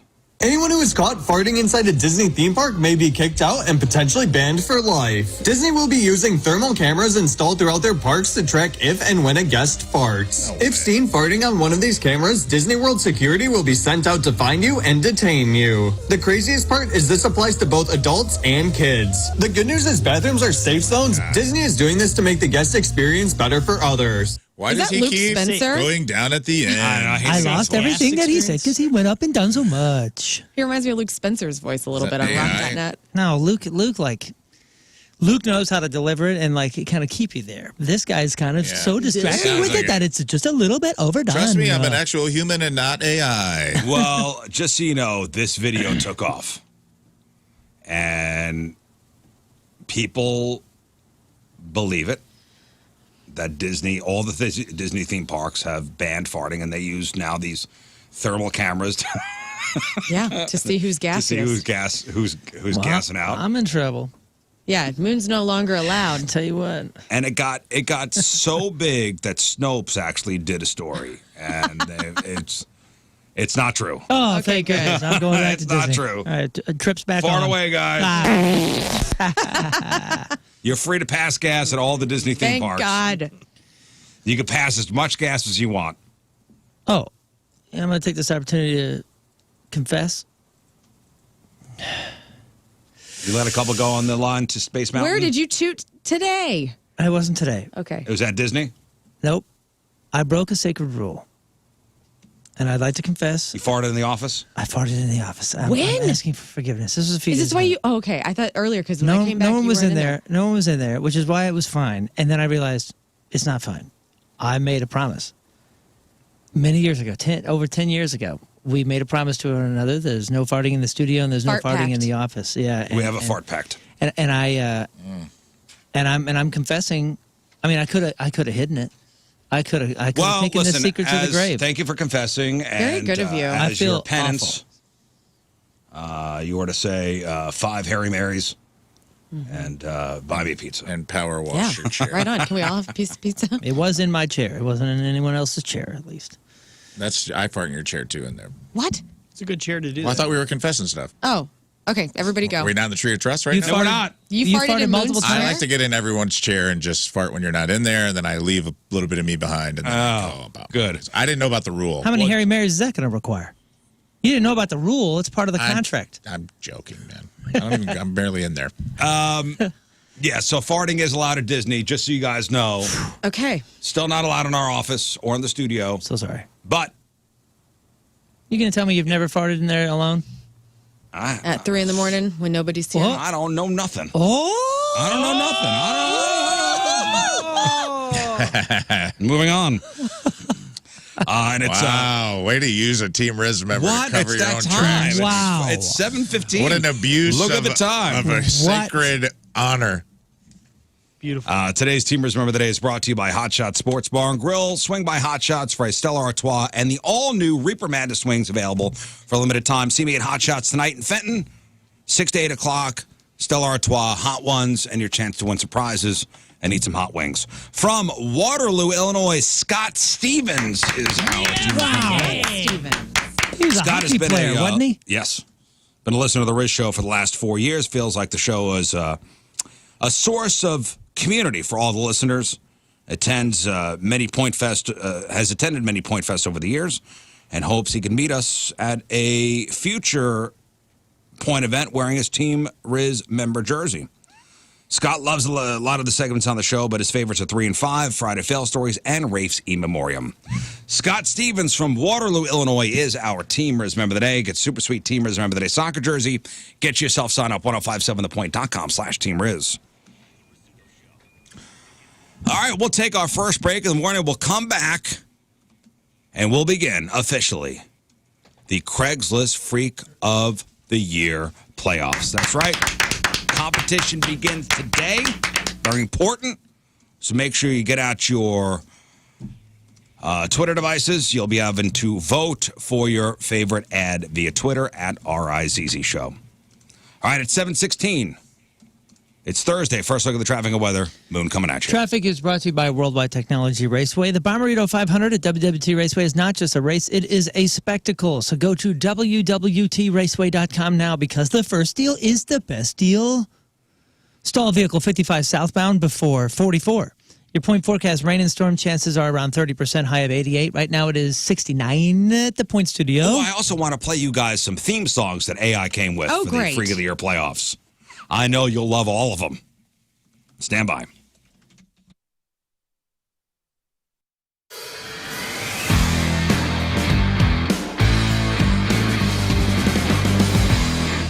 Yeah, I gotta say once again, thanks to Herb Equipment for bringing some toys up here to Riz Farm. And we gotta do some mulching. So Mike and Chad here brought a tractor with them. And check this out. It says Captain Riz on the side. All right, so we're gonna use this to get the mulch from and it's gonna go into the trailer. So I don't know how to use this thing. So who's gonna show me how to operate this fine piece of machinery? I got you covered, Riz. This is a 3046R John Deere 46 horse. Chesterfield Fence and Deck celebrating 56 years in business. One of St. Louis's top names in home improvement. Quality and professionalism, that's what they put first in every single thing they do. Fences, decks, sunrooms, screen rooms, patios, retaining walls, and more. Windows, even. They're a company you could trust with your biggest investment in your home and, of course, the safety of your family. I got a beautiful fence from Chesterfield Fence and Deck and a gorgeous deck. But visit the showroom. See some of those displays of the fences and decks and pergolas and sunrooms and screen rooms and more. Free in-home estimates at no obligation. Free project design. And when you mention the Riz Show this month, you'll get 20% off your next installed outdoor project with Chesterfield Fence and Deck. They're online at chesterfieldfence.com. That's chesterfieldfence.com. Chesterfield Fence and Deck. After all, who doesn't want a bigger deck?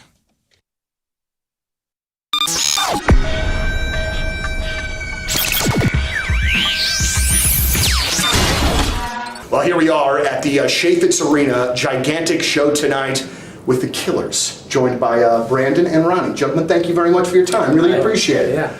I love the album. Wonderful, Wonderful is out now. It is it's such a great record. I think very much worth the wait. I want to know first things first about Jackknife Lee. That produced this record for you. I know there were a couple of other guys as well that did a track, but I want to know about a producer and what his role is with you guys and how you know he's the right one to work with you guys on something like this. Well, it's different. I mean, every producer is a very, it's a very, that word casts a very large net. Mm-hmm. They can be, there are some people that just get in a room and sit Indian style and give you vibe. And some people that, the other end of the spectrum is actually, they play with you and they're like a fifth member of the band. Jackknife was kind of everything. He sat Indian style and he played. He was everything. Yeah, he definitely took the holistic approach. Yeah, but I'm always very interested when, because that's a big thing to let somebody in. I mean, that's the innermost circle of the band. So there has to be a lot of trust that develops over probably a short period of time in order for that to happen. Yeah, you have to go with your gut, and you meet. We met with a lot of different people, and we met a lot of people along the way, and it was just instantly, we were drawn towards him and felt comfortable around him, so it made it easy. Very good. I'm always amazed when great songs like Run for Cover, I hear and read stories about how it's been around for a number of years. Do you keep everything around with the hopes that maybe one day it turns into something? Or are there those that eventually you go, you know what? I think this one's been around for a while. Like, how do you know that there's something there to keep it around? We haven't. It's rare for us. It's this one in particular. Just my brother kept emailing me. Yeah. And that was, kept it in my mind, and because he's a fan of this song, and so I think without that, I don't know. Without that prodding from him, I don't think I would have, brought it back and pursued it the way that we did.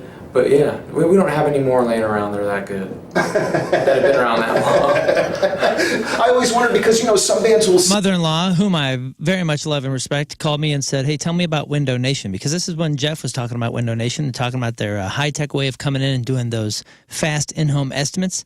And my mother-in-law ended up getting all her windows done from Window Nation and raved. Not just a 5-star review and that was it. I mean, raved about her experience with Window Nation. And if you're looking to make your house more efficient and to get better windows and save, money on those high utility bills every month, maybe your windows are builder grade or over 8 years old and the seals are likely broken, air is leaking out, and you're sick of paying those high utility bills. Well, Window Nation's high quality windows are built to last a lifetime. Come with a lifetime warranty, and right now, for every 2 windows you buy, you get 2 windows free, and there's no limit on how much you can get and how much you can save. Plus, you can save even more with 0 down, no interest, no payments for 24 months. Now, they were just recently ranked highest on Forbes' list of best window installation companies. That is Window Nation. So you can trust Window Nation for high-quality, affordable windows.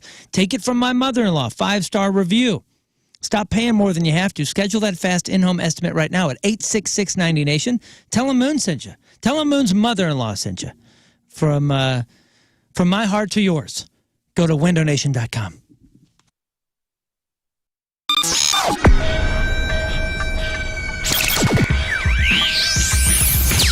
So here we are, way back Point Fest, and the first band of the day is a band that, through the course of my life, I think I've seen your band 6 times, but we've never chatted and said hello.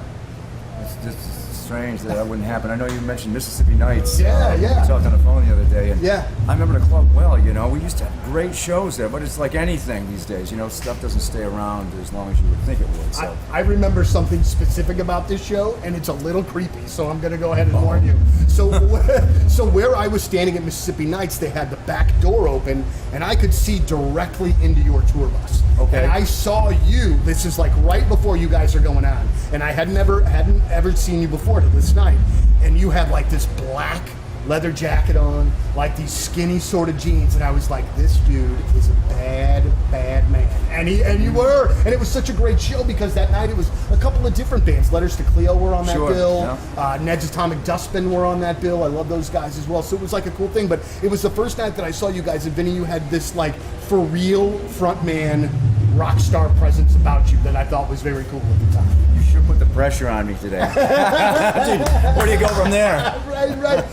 But you know what though? And speaking of that role as the frontman is like an important thing, man, because not only the nuts and bolts of the creative side of the music and the lyric writing and stuff, but I mean having that image for the band is an important one, whether you want to kind of admit to that or not.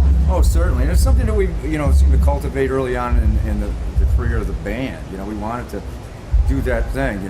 We revere rock and roll, and I mean, it almost sounds like I'm just copying Elvis on his '68 comeback. You know what I mean? You can't reinvent the wheel. You know what I mean? It's like that's pretty much it. Right. I think it's also funny too when you guys say, "Hey, I'm just ripping Elvis." That's going on with your roof.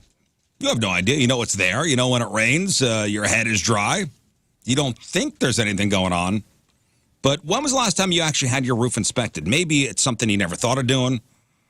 Maybe it's something you should have done. You need to call the Happy Roof Company. You should have your roof inspected every year or so because you don't know what's going on up there.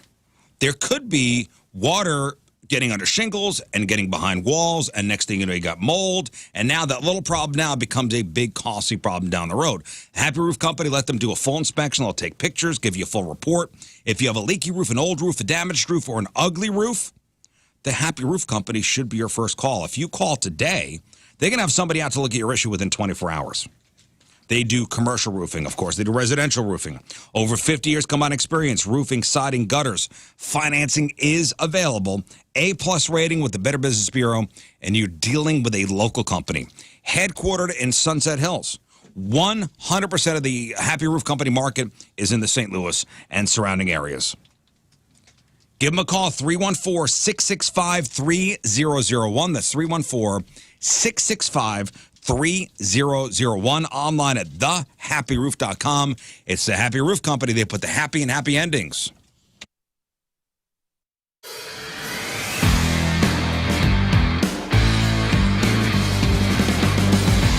So aside from rest, relaxation, and a lot of work, another reason we bought the farm was because my wife owns a company called All Things Elderberry, where she makes elderberry elixir and various other elderberry products.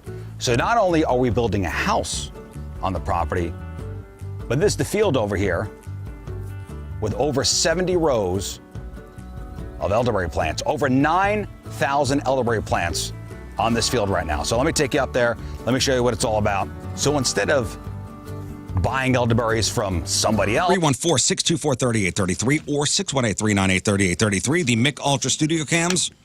1057thepoint.com/Riz. The socials at RIZZ Show. Your emails, RizShow at 1057thepoint.com. Ladies and gentlemen, I think it's time. Oh, yeah. Who's got chills? Oh, yeah, I do. It is cold in here. It's time for the Craigslist Freak of the Year playoffs to begin. Hey-o! We've done so much work, guys. We've scoured so many ads. We've become desensitized to a lot of dong pictures. Yes. We've learned a lot of new terms. A lot of scary people out there, guys. And it's time to whittle them down. Who is going to be the 2024 Craigslist Freak of the Year? We have 28 combatants, 28 past champions. And it's all up to you guys. Who will be the grand champion? Mm-hmm. So this first round, it'll be 4 ads a week. And then moving on to the second round, 4 ads as well? The second round will be 2 ads. 2 ads, okay. Yep. So 4 ads per week for the first round, then moving on to 2, and then on to the grand championship. Yeah, we have 6 rounds. The way that it maths out, we have 6 rounds of 4, and then we have 1 round of 3, just because the way that That's the way it maths out. And then after that, it's 1v1. 1v1. Whoa, man. And this will take us to the end of the year, which is nuts to even think about. Wow. Because it's not even August. But here we are. It's time to get to work. But first, we need a theme song, don't we? We do. We need the Craigslist Freak of the Year playoffs needs a theme song. And thank you, AI, for being there for us. So I, plugged into the old AI machine. Hey, write me a theme song for the Craigslist Freak of the Year playoffs. Mm-hmm. And you want to hear what AI spit out? Please. A couple options. I don't know if you'll like any of these. I tried to do it earlier this week with Match Up with Moon. Great failure. Huge failure. Huge failure. But maybe you like these. All right. All AI generated Freak of the Year playoff theme songs. Here we go. Craigslist Freak of the Week. Tune in for digging deep. Strange ads from the streets. Who knows what freaks you'll meet? Craigslist Freak of the Week. I love it. Get ready to get you strong contender out of the ads. Weird and wild.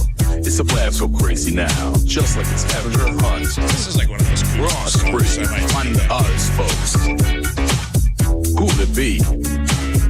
Vote until the winner's crowd gets a blast. Craziest ad, we'll find out fast. Oh. All right. That's not bad, right? Man. That's Early slaps. lead in my that That's got not me moving. bad. Moon, your honest opinion. I kind of like that. Not bad. I was over here jamming, Okay. trying to do math, and at the same time, I was like, It was this is homework music. Timbaland meets Nate Dogg is what that was. Okay. I like that. All right. Meets tag team. Back A little again. old school. Okay, how about this one? Craigslist freak of the week, who will be crowned? We find the wildest things on this side of town. Place your votes down, let the weirdness Post Malone abound. style that you put in Post Malone With the style. freak of the week, now gather round. From wild requests to bizarre confessions, each ad gets crazier, no second guesses. Listen close, this the playoffs, time to impress. Who will be victorious? You guess it's the best. No, I thought it had more Dude, of that's a a Rihanna. that's a freaking hit, man. Yeah, more of like a Rihanna sound to that it. is not my style, and I don't want to hear that every week. But that is a hit. Oh, you smell a hit? That was good. Didn't it sound a little like Rihanna? Yeah, Single. I really like that. That's a single, dog. That's the Like her single. song Love Song. It had that kind of ring to Yeah, it. it's my least favorite song on the record, but it's the single for sure. Well, Craigslist freak of the week, who will be crowned? We find the It's a little too wildest sexy. Okay, all it's not right, too all right. freaky. I feel like there's whoever's singing is grabbing a lot of air in the video. Okay. All right, maybe you like this one.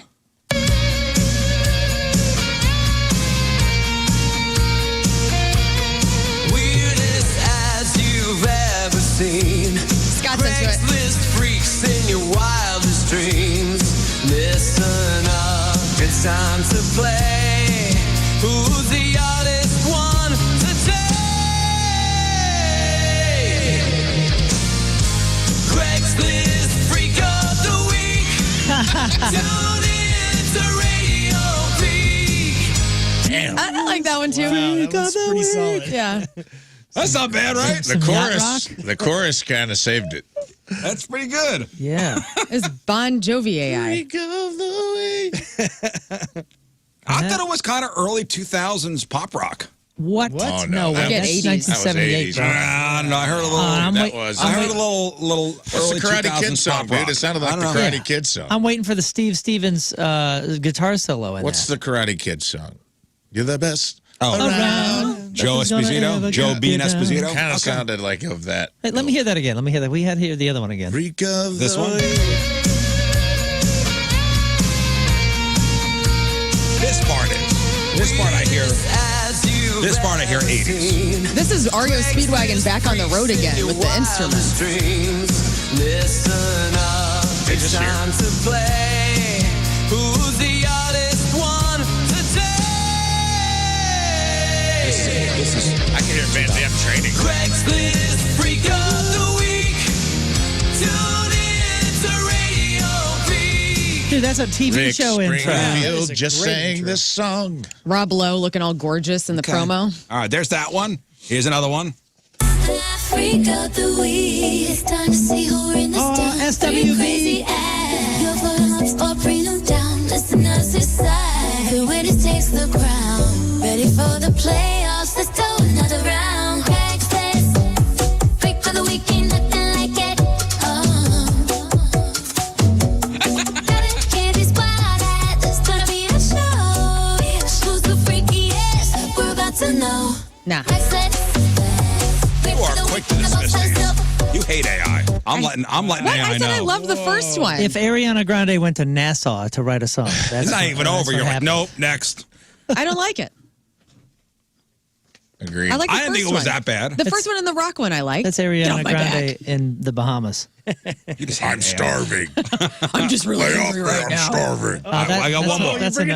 Oh, we got a 5. I got one. Yeah, I got That's a five. no from me. Okay, that's a no for you. Dog. Fine. How about this one? Scrolling through the ads, find a twist in every cheek. The colors are bright, but the shadows feel so. Voices in the static, stories that seek a place in the night. The Craigslist freak of the week. Tune in, feel the heartbeat. Let the story speak.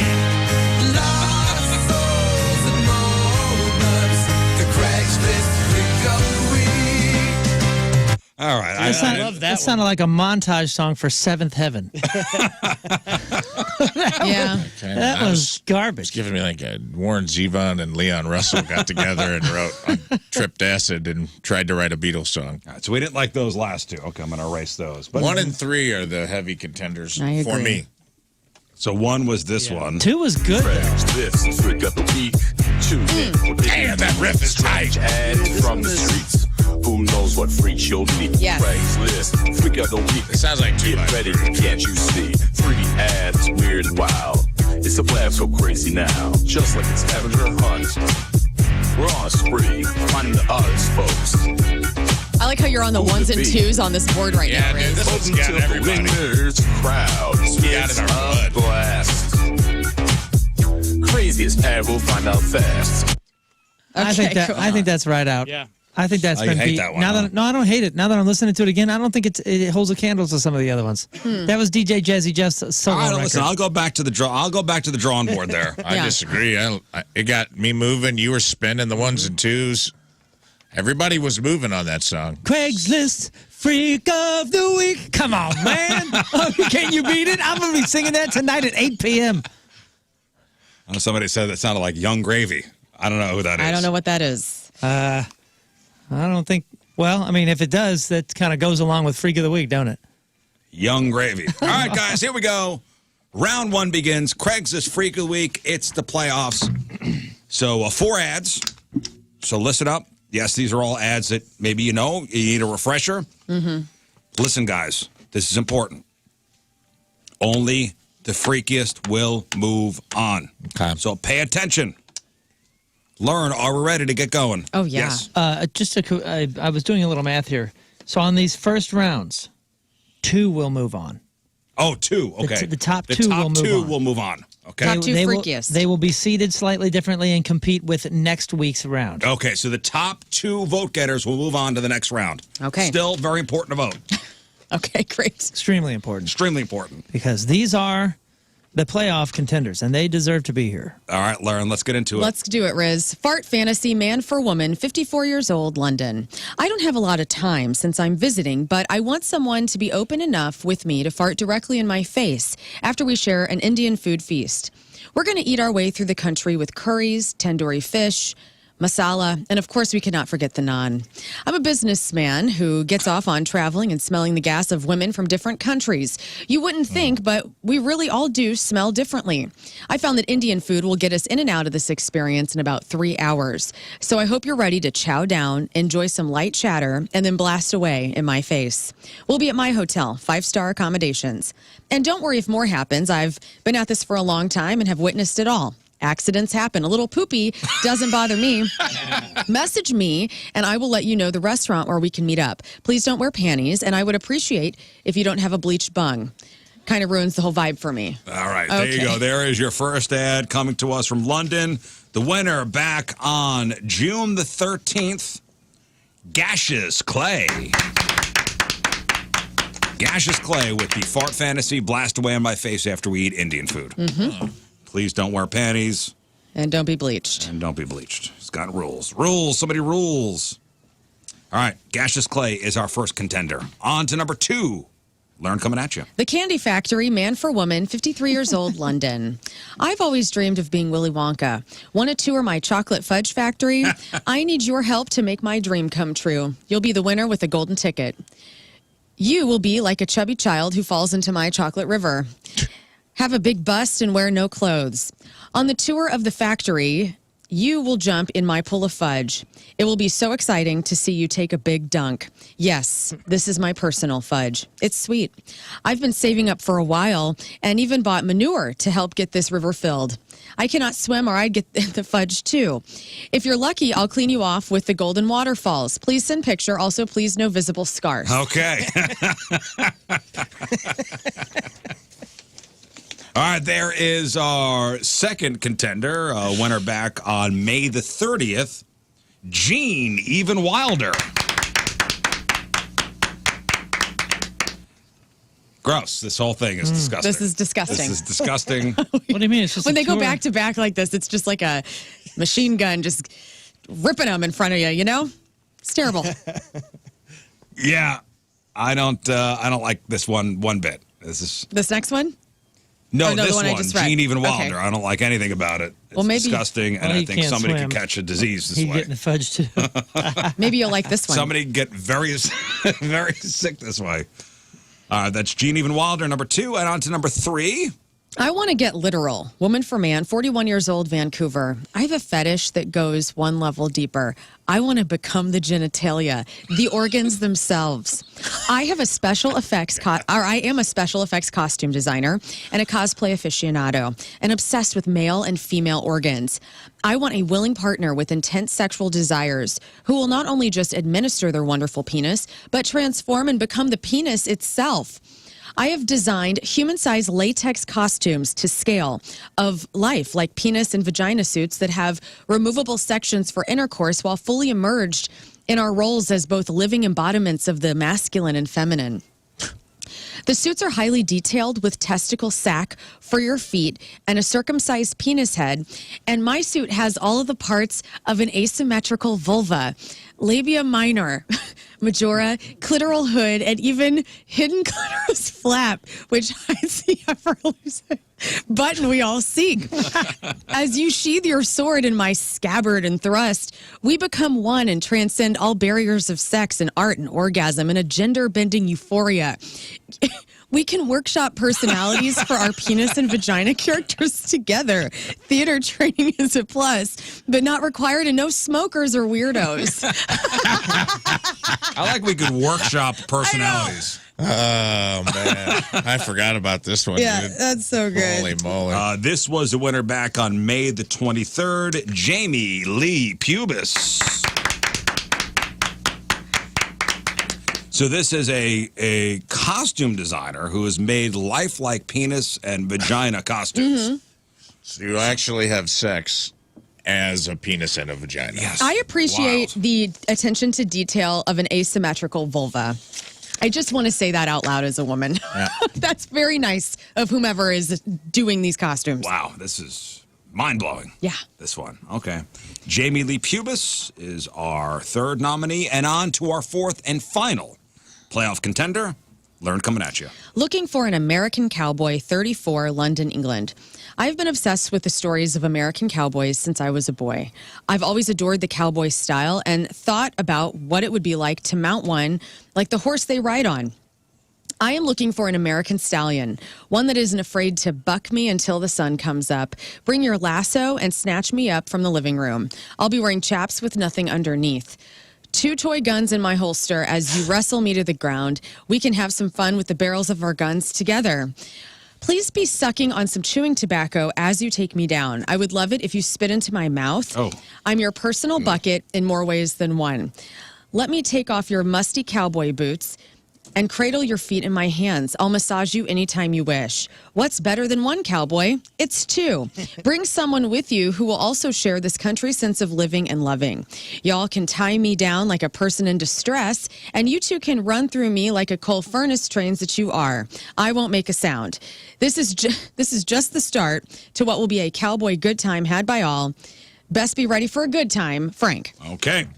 Wow. Winner back on May the 16th. That was Conway Spitty. Conway Spitty, our 4th and final playoff contender for this week at least. Looking for an American cowboy to basically, you could be used as a spittoon, which is Disgusting. disgusting. Again, another way to catch something nasty. All right, there are your 4 contenders. The top 2 vote getters move on to round number 2 of the Freak of the Year playoffs. So you got Gaseous Clay. He's the fart fantasy guy, and he doesn't like any bleached. Bleach bungs. Yeah. But he wants to, share an Indian food feast and then just rip away, boy. In his face. Then you got Gene Even Wilder. This guy has always dreamed about being Willy Wonka. Wants his dream to come true with you coming to tour the chocolate fudge factory, and you're going to be cleaned off with the golden waterfalls. His fudge. That's pretty much all you need to know. Yeah. Then you got Jamie Lee Pubis. This is the fetish costume designer that wants to cosplay real deal genitalia. Okay. Basically. And you just heard from Conway Spitty. All right, top 2 vote getters move on, but we will only endorse 1. And we'll start with Lern. Go. Yes, I will do, or I won't do, but I will choose Gene Even Wilder. The Fudge Factory River is disgusting, and I find that very freaky. And then also Jamie Lee Pubis, the creativity and the freakdom is top notch on this Well, so one. who's your number one? My number one is Gene Even Wilder. Gene Even Wilder. Yeah. Rafe. On my paper, same picks inverted. Jamie Lee Pubis was my number one. We've had a lot of fecal stuff. This is a new thing. This is freaky. Just picture yourself in a giant latex penis suit having to have sex with someone in a giant asymmetrical vag suit. Yes. I just imagine when Leslie Nielsen goes, I practice safe sex. Yeah, she goes, I do too. Body condom. And he puts on the body condom, and she goes, no. We go to the next level. She's like, no. We are become our organs. We are the genitals. So I would say yes, Jamie Lee Pubis 1, Gene Even Wilder 2, and I'll be honest, I just like the name Gene Even Wilder. It's just a good name. It's a great name. And gaseous clay, a lot of rules. It's gross, but a lot of rules. And then Conway Spitty was weird, but just didn't compare to the other two. All right, Scott, to you. Yeah, it's tough. It's between Gaseous Clay and Gene Even Wilder, but I think I'm going Gene Even Wilder just because it's a lot of grossness. Moon. I respect them all as competitors, and I do feel that they are all in the deserved playoffs. But this is my easiest playoff pick of all time. Gene Even Wilder. Gene's, okay. Is my He's number killing it. one, my number two, and my number 5 pick. I feel like we fall for the scat a lot. We do fall for the scat on this show. Good music. It's hard to. It's hard not to. It's hard not to. But this one has a kids movie fantasy involved. But the whole thing is just like, what are you doing? My heart's telling me Gene. I'm just saying. I feel like categories get through quite a bit. I think Gene goes through, and it's getting my pick. But I think Jamie Lee Pubis will also make it to the next contender. round. So there you go. Vote for your favorite freak. The top 2 vote getters move on. Gaseous Clay, Gene Even Wilder, Jamie Lee Pubis, or Conway Spitty. Those are the freaks for this round of the Craigslist Freak of the Year playoffs. God, we're here, guys. We are here, and it's wonderful. Hey, we got to take a break. When we move on, we'll get to crap on celebrities, but I'm just hearing about this now. You see the Southwest Airlines thing? Oh, it's the worst news I've read in a long time. And here is the headline. Southwest Airlines getting rid of open seating. That's it. If you flown Southwest, you usually get your, you check in 24 hours before. Yeah. And they tell you, all right, you're in the A group, B group, or C group. And then they'll assign you a number. Yeah. And you get on board depending on the number you've been assigned. That's horse Open poopy. seating. That's horse poopy. Wait a minute. When I finally start getting the A1 through 15 or something, and I'm getting these front rows. It's the best. It's the best thing that's happened to me this last year. And now they're taking it away. Now they're taking Well, it you can away. still get it. You just have to pay a lot. Yeah, you're gonna have to pay for it. So now it's assigned seats. They're moving to assigned seats. Southwest Airlines shifting to assigned seats for the first time in its history. And they said it's a money thing, so they can sell more. Well, they can sell for premium seats. Yeah, for premium stuff, extra. Which, by the way, they already do. They were doing that anyway. They already do that. sucks. So like, when the band buys the flights and they're feeling nice, sometimes they'll give me on what's called executive business. Or So you get something a like better that. number. And all it is they give me A1 through 5, and it comes with free drink tickets, which of course I don't use.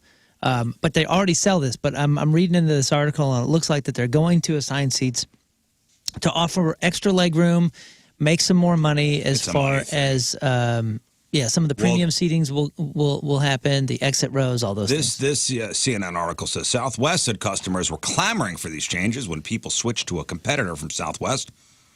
The company said the number one reason the unhappy passengers cite is open seating. Bummer. But the change will also help the company charge some passengers more for their tickets. Well, I always like sitting in the very back. I'm being honest. I like being in the back so I can watch everything. So I guess I'll just have to buy that assigned seat. No. Oh, man, You the gotta back be is up the front. worst. No, I don't like being up front. Why? First one off. Trying to get No, off. I like being in the back because nobody wants to be back there. I like being by the bathrooms. I like watching everybody. Oh, Same. Trying to get off this damn Are plane. you out of your minds? I like No. the front because that's where all the parachutes are. I'm voting for you for Freak of the Week. Yeah, no kidding. But you guys are the problem. How are we the How are we the Because problem? everybody thinks they're so important. They want to be in the front. They got to be the first off. It's not an Not important once thing. have I I want thought to I get was off the important. plane first. I I just get it. don't But wanna if you be don't on have here. a connecting flight, it's 2 minutes. No, You're it's saving not. 2 minutes. It's When's the last time not. You're the guy. You stand up when the plane lands, don't you? No, I don't. No, No? not, I go not in at an all. orderly fashion. It's not 2 minutes. We're talking like a 15-minute Yeah, difference. it takes. It Are you takes kidding between me? 10 Front to row 15 to last minutes row? No way. to deplane. Yes, it does. No. I think, well, maybe it's because I fly Southwest too. I know that if I go to the back, there's a chance I'm getting a whole row. If it's not a full flight, I'm especially probably going to not have a When was the middle last seat. time you were on a flight that was not almost entirely full? It's been a while. It's been a while, but I've had a couple. I get away with Southwest first class a lot, which is just like not having a middle seat. Because I'm a big dude, so I'll sit either in the aisle or I'll sit, and then I'll be honest, I throw a bag in that. I do too. Middle seat and act busy. I do too. I make business. So when people walk make it a past, business. and then I usually, if someone else is sitting, and if I see another broad-shouldered lad, I'm like, we're gonna lock this down, brother.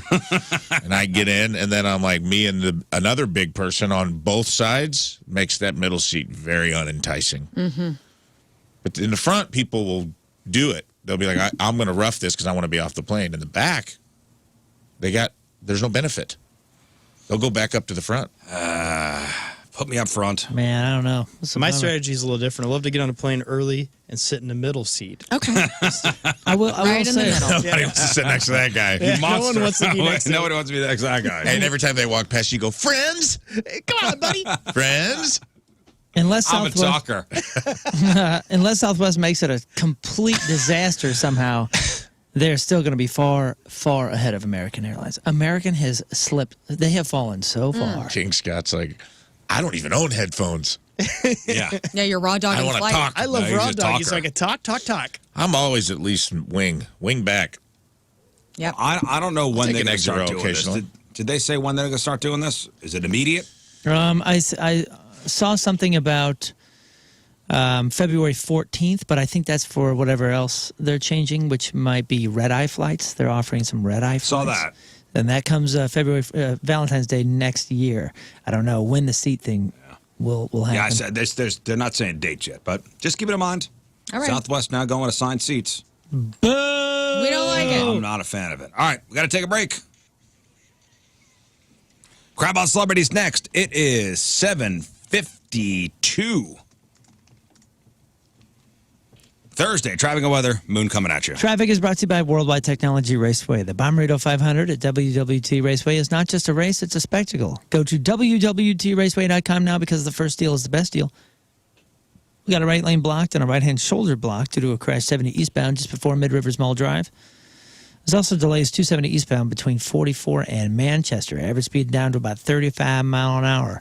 Your point forecast, rain and storm chances are around 30%, high of 88. Right now it's 71 at the Point Studio.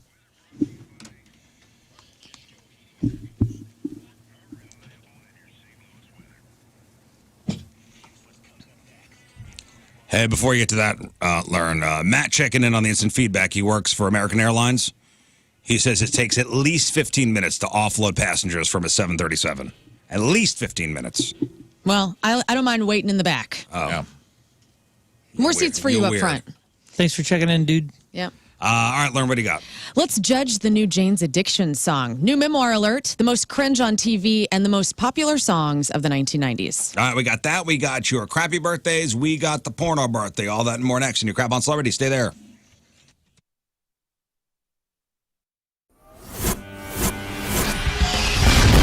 All right, so way back Point Fest, we are backstage with The Urge, and we just learned a very valuable lesson.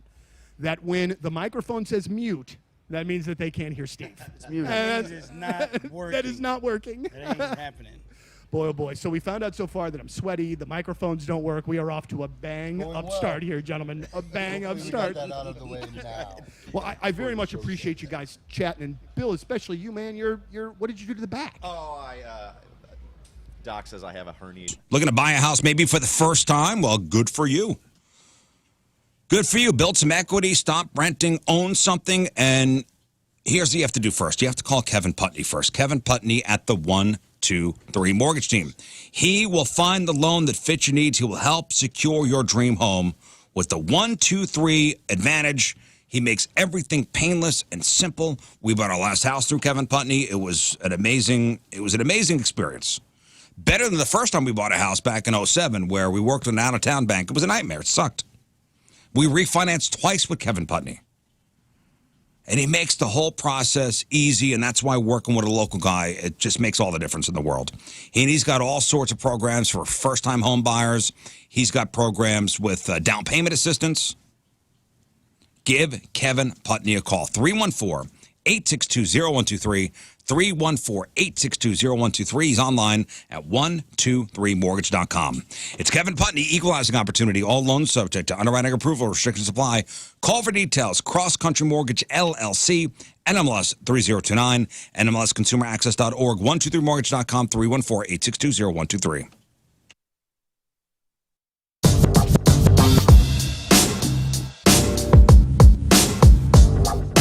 All right, backstage at Point Fest, and for the first time playing our fantastic festival, a rock and roll band that we have come to like quite a bit in the last 6 to 9 months. Gentlemen, it's great to see you from Bad Flower. Welcome to St. Louis and welcome to Point Fest. It's great to have you. Thank you very much. It's great to be here. So I talking into the fart mics. Talking into the fart mics, absolutely. The first thing that I just want to like kind of cut straight to it. The song Promise Me we're playing right now, and I love it. Thank you. Like, I absolutely love it. When we play it, I honestly feel like it jumps out of the speakers and just, I don't know, man, I think it just sounds great, but it definitely sounds different than the first two singles before it. I'm assuming that was a purposeful move on you guys' part. I think if it was up to me, Promise Me would have been the first single. But there were tactics involved and as to why we went and did it in the order that we did. And I'm glad that we did it in the order that we did because Ghost was such a huge success. And then Heroin, we didn't expect to also be such a huge success. So it was cool to sort of like seal that and now come out with our song that is way less on the rock side that everybody knows us to be. Mm-hmm. And it shows more of who we really are, which is a more diverse group. Right. And I believe, if I'm not mistaken, Promise Me went #1 at Active Rock over the week. Heroin went did, #1. I was like, it did? No. There we go. Hey, already screwed up this interview. Yeah, no, Heroin is currently #1. We just went there. The reason that I say that is because on the alternative side of things, Promise Me is the one that we are playing right now. Totally. But you know, when you see those kinds of things happen, when you see, you know, the song move up the charts and see people start to play it and really react to it, as a young band, I just cannot imagine that sort of feeling. Clock, I'm going to be in Fenton with Impact Life. We have another Riz Show blood drive happening, where you could possibly get a Eagle Call t-shirt designed by King Scott just for coming out and attempting to donate. Summer is the Eagle Call. Oh my God! It always comes out of nowhere. Summer is trauma season, and that is actually no laughing matter because, you know, hospital emergency rooms are filling up. EMS providers are always just maxed out.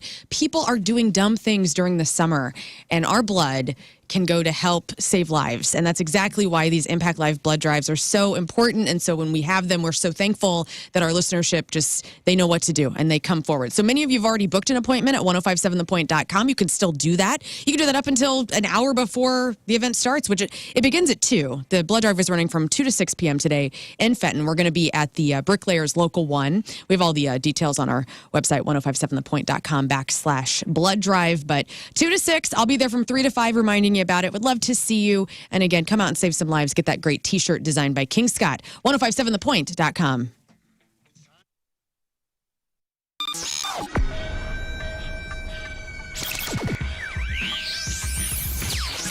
We are backstage at Point Fest, and Kevin from Candlebox joined. How are you, sir? Great to see you, man. Great to see you. So there is so much to talk about with you, and had the great fortune of being a chat with you a few weeks ago, but there's some things that I wanted to that we talked about then that I'd like to talk about again today. 25th anniversary of the Candlebox debut. Isn't that an amazing thing at this point? How do you, as the guy that did it and was the key element in this, how do you look back and see the staying power of this thing? Because it's still a very relevant record. I know, it's kind of crazy. I don't know, man. I wake up every day and I pinch myself that I've been fortunate enough to have this career, you know? I mean, it's a wild thing to turn 49 years old and know that I've been doing this for 25 years and that people still listen to the record, and you know, the royalty check comes in every April and every October, and you're just like, wow, this is crazy that this record still sells like it does, you know? I mean, I'm lucky. We're one of the bands that was able to make money off of albums, you know? So I don't know. It's paid my rent for a long time. I'm very happy about that. Absolutely so. Now, let's go back a little bit to the beginning of this ride for you. I would assume at that particular time in Seattle, Washington, there was a feeding frenzy for bands because that first tier had already signed and blown up and all that sort of thing. How did the courting of Candlebox happen, and how did you settle on Maverick with Madonna? Well, that's an interesting story. Our bass player wasn't 21 when we started the band, so you weren't able to play in the clubs in Seattle. You had to be 21 in order to play in a bar. So we played a lot of like the all-ages festivals or shows around town, or you know, friends' house parties, something like that. So when he did turn 21, June of '92, we were invited to play a showcase last minute for BMI in the city. They asked us to go on at 7 o'clock. Doors were at 6:30. They're like, you got 20 minutes to impress whoever's here. And back then in Seattle, of course, like you said, everybody was looking for another band. Nobody really knew about us because we weren't on the radar yet, other than the friends and family and fans that had found us at other shows. So that really kind of blew it open for us. We were seen by somebody from EMI, and she flew us down to LA. We played in Los Angeles at the Club Lingerie in October of '92. Guy Osiri stumbled into that show, who of course now manages Madonna, and everybody's got a huge U2. He was the A&R guy. He was an intern at the age of 20 and took us to the late. Is National Carpet Cleaning Month, and because of that, and it's the month of the 4th, Zero Res is offering 3 rooms, 0 resified, starting at just $129, and get a 4th room for free. So basically, every surface in your home can be zero resified, from your carpets to your tile floors, to all your rugs, to your upholstery. It's time to call the cleaning pros at Zero Res. It's also the perfect time of year to get your air duct cleaned. This month, take $75 off your air duct cleaning. Your air duct cleaning is going to help with allergies and asthma, less dust. Your home's going to stay cleaner longer, and, very important, lower energy bills. And don't forget about cleaning your dryer vent, too. Zero Res has a 4.9 rating on Google with over 5,500 reviews. You got the Zero Res 30-day gotta love it guarantee. It makes it easy to get what you pay for. Schedule your appointment at ZeroResSTL.com or call 314-474-2020. That's 314-474-2020. Make sure you mention the Riz Show. Spelled backward or forward, it spells the same. It's Zero Res.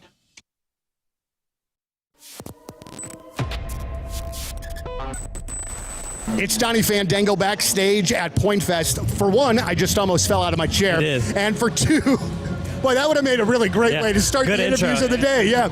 All right, so let's settle this first and foremost. You and me here right now. 0936. Yes. All right. I heard it in a couple of different ways. It confused the hell out of me, man. It confuses me. Okay, well then good. Then I don't feel as bad that it's not just me. Hey, if you love hot trivia and hot wings, join me this evening. Hot Shots in Fenton. I'm out there with Stella Artois and Hot Ones. Get a bunch of buddies together, answer some trivia questions. If you get trivia questions wrong, you eat hot wings, courtesy of the show Hot Ones and courtesy of Stella Artois, and you have a chance to win a really cool STL staycation. So Hot Shots Fenton tonight from 6 to 8 o'clock. Join me and win some great stuff. All right, today is July the 25th. Back in the day, 44 years ago, 1980, the movie Caddyshack came out. That same day, AC/DC releases their 7th record, Back in Black, which is crazy to think it was 5 months after Bon Scott died. Mm-hmm. So 5 months after their lead singer dies, 6 records of Bon Scott. 5 months later, Back in Black comes out. That's crazy. With, you know, Shoot to Thrill, You Shook Me All Night Long, Back in Black, Rock and Roll Ain't Noise Pollution, Hell's Bells. What a great record. It is the second best-selling album in history. And worthy of that. But never made it higher than number 4 on the Billboard album chart. Probably because it was too hard for some. Sorry. Yeah, but it's crazy. So second best-selling album of all time, but yet never got higher than number 4 on the album chart. Sold a reported 50 million copies, putting it only behind Michael Jackson's Thriller. But even with that success, never hit number 1 on the Billboard 200. Back in Black has only made it as high as number 4 on several occasions. But Have you seen AC/DC before? oh yeah, saw them a bunch of times. Yeah. I've only seen them the once. The last time they were in St. Louis, the Black Ice Tour, the So good. 2009, was so good. So good. And I hope that Brian Johnson in his hearing is getting, they're doing shows doing right now. shows. So there is a chance that AC/DC could come back to America's soil. I hope so. 41 years ago today, in 1983, Metallica releases their debut record, Kill 'Em All. 34 years ago, 1990, the famous Roseanne singing the national anthem. That happened. Roseanne grabbed her crotch while butchering the Star-Spangled Banner at a San Diego Padres game. She was booed. 27 years ago, 1997, Air Force One was released, starring Harrison Ford as the president. 25 years ago, 1999, Woodstock 99 ends, and riots and bad times. 16 years ago, 2008, Step Brothers was released with Will Ferrell and John C. Reilly. And 4 years ago today in 2020, Fleetwood Mac co-founder and guitarist Peter Green dies at the age of 73. And that's what happened back in the day. All right, it's time to find out what's going on in the world of music and entertainment with your crap on celebrities. Well, Jane's Addiction will be headlining Evolution Fest this year in Forest Park, and the original Jane's Addiction lineup of Perry Farrell, Dave Navarro, Stephen Perkins, and Eric Avery have released their first new single in 34 years called Imminent Redemption. Here is a teaser of that. I heard some of it this morning. I want you to let's listen to it. I want your thoughts. So this is the first Jane's Addiction with the original lineup, not since the Ritual record. This is big, guys. This is.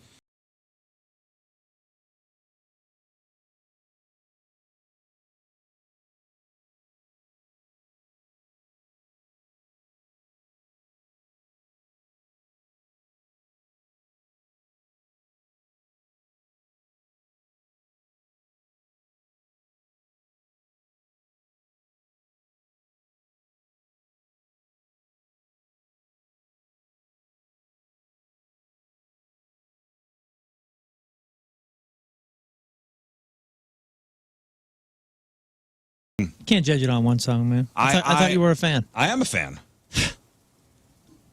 Maybe you'll like it live. I know you're going. Weren't you excited to hear that they were playing, though? Oh, yeah. They're coming here? Very excited. I'll be there. You're the one I thought of. Bringing the kids. It's that night. It's the Sunday. It's the Evolution Festival Sunday. So it's Jane's Addiction and the Killers that night, which very excited. I love the Killers as well. Was excited to hear something new from the original lineup, and yeah, okay, Underwhelmed. there it is. They've announced a North American tour that kicks off this September. Brent Smith and Zach Myers of Shinedown tell that the band's 8th studio album is about 35% done. Smith says it's pretty solid that April or May of next year is when the release will be, and you'll hear music from it maybe sooner than you think, but at the end of the day, it's got to be right for us when we put it out. So 35% done for anybody keeping track of new Shinedown. So 35% done? 35%. Tell me when it's 45%. Okay, I will. I'm on the updates. Weezer have their own wall in Brooklyn now. A company called Square Design had a blue wall that is the same color as their 1994 debut record. So Weezer reached out to the company, had somebody paint their name and their outline of all the members of the band to replicate the cover. So that's kind of cool. If you live near Brooklyn or ever visit there, you're a Weezer fan, you can go take a picture in front of that wall. Cher is ready to tell all in her new 2-part memoir titled Cher, the Memoir, Part 1. It's going to be released on November 19th. The upcoming memoir is set to chronicleize her childhood to meeting and marrying Sonny Bono, as well as detailing the highly complicated relationship that made them world famous, but eventually drove them apart. It was right there. You're doing a memoir book. Your name is Cher. It should have been Sharing. Sharing? Sharing. Or Call just her people. Sharing. Chering. Sharing. Sharing, the memoir. Cher's a memoir. You're right. Come on, it's right there. So November is when that first part will be released, and then in 2025, the second part will be so released. it's a 2-part It's memoir? a 2-parter, yeah. And she's naming names? Oh, yeah.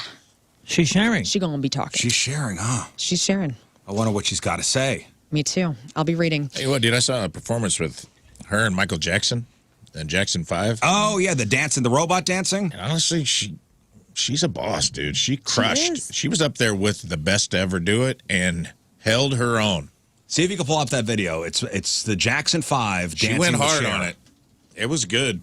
I know exactly which video you're talking about. It's from her whatever variety show she had. She rips, dude. She really is a boss, dude. She was always like crazy confident, just ripped as far as a performer. I mean, I'm going to get a little audio here. Oh, yeah.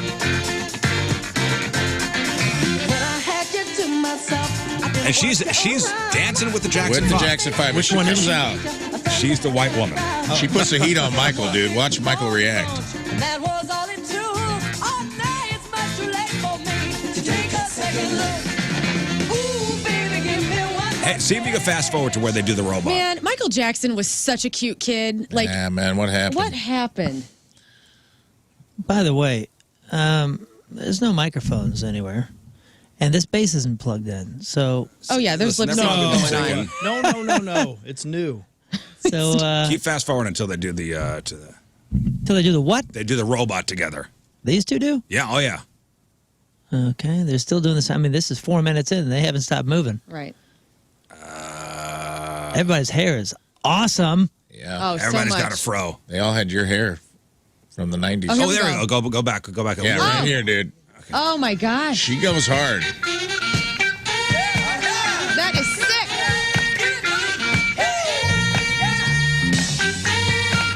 Yo, he is tearing it up, though. Yeah, but watch her when she goes.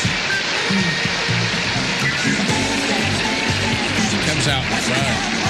And you can tell Michael doesn't like it because she's crushing so hard. And he comes behind her and puts his stank on it. It's I pretty wish I cool. could dance like that. Wow. Snoop Dogg is set to carry the Olympic torch on its final leg through Paris. Snoop posted a photo on social media yesterday of himself standing outside the City Hall of Hotel de Ville, along with the caption, "You ready? Paris 2024 Olympics, you dig?" You think he's going to light a blunt off it? I hope. She's trying to smoke it. NBC and Peacock's coverage of the opening ceremony begins on Friday, tomorrow. Interesting music science. So musicians' songs get slower as they age, according to a new study by a Finnish university.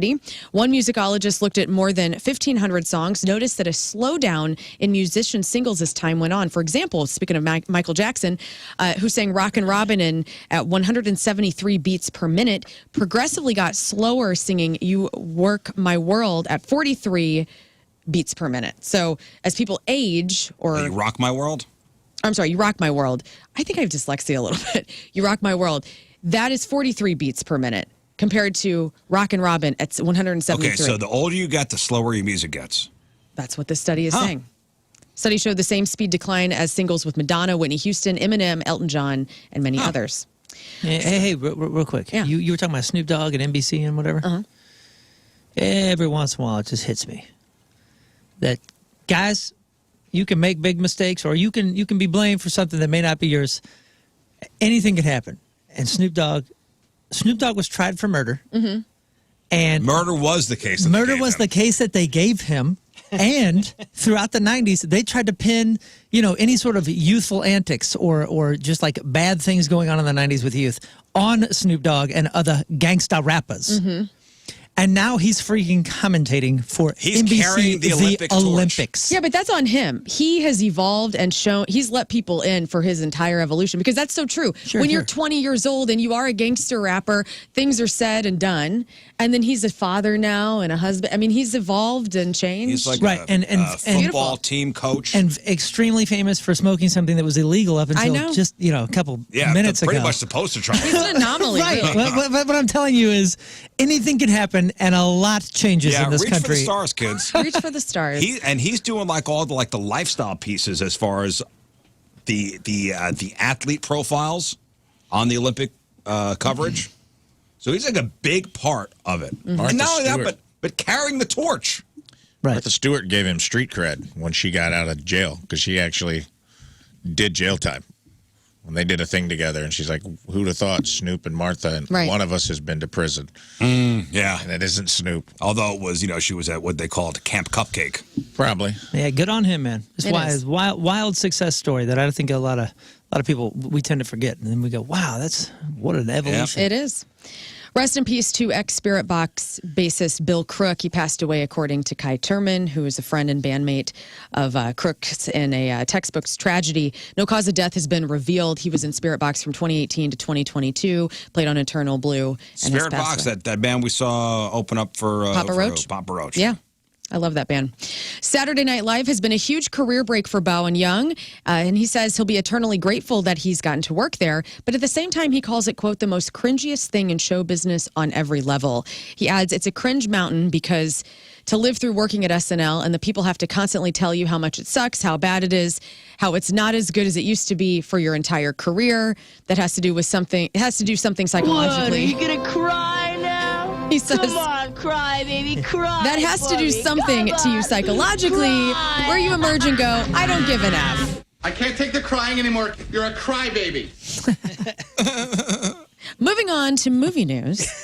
You can check out the first trailer of the Bob Dylan movie, A Complete Unknown, starring Timothée Chalamet, and he is singing in this trailer. Oh, yeah. I in the saw film. it. I watched it.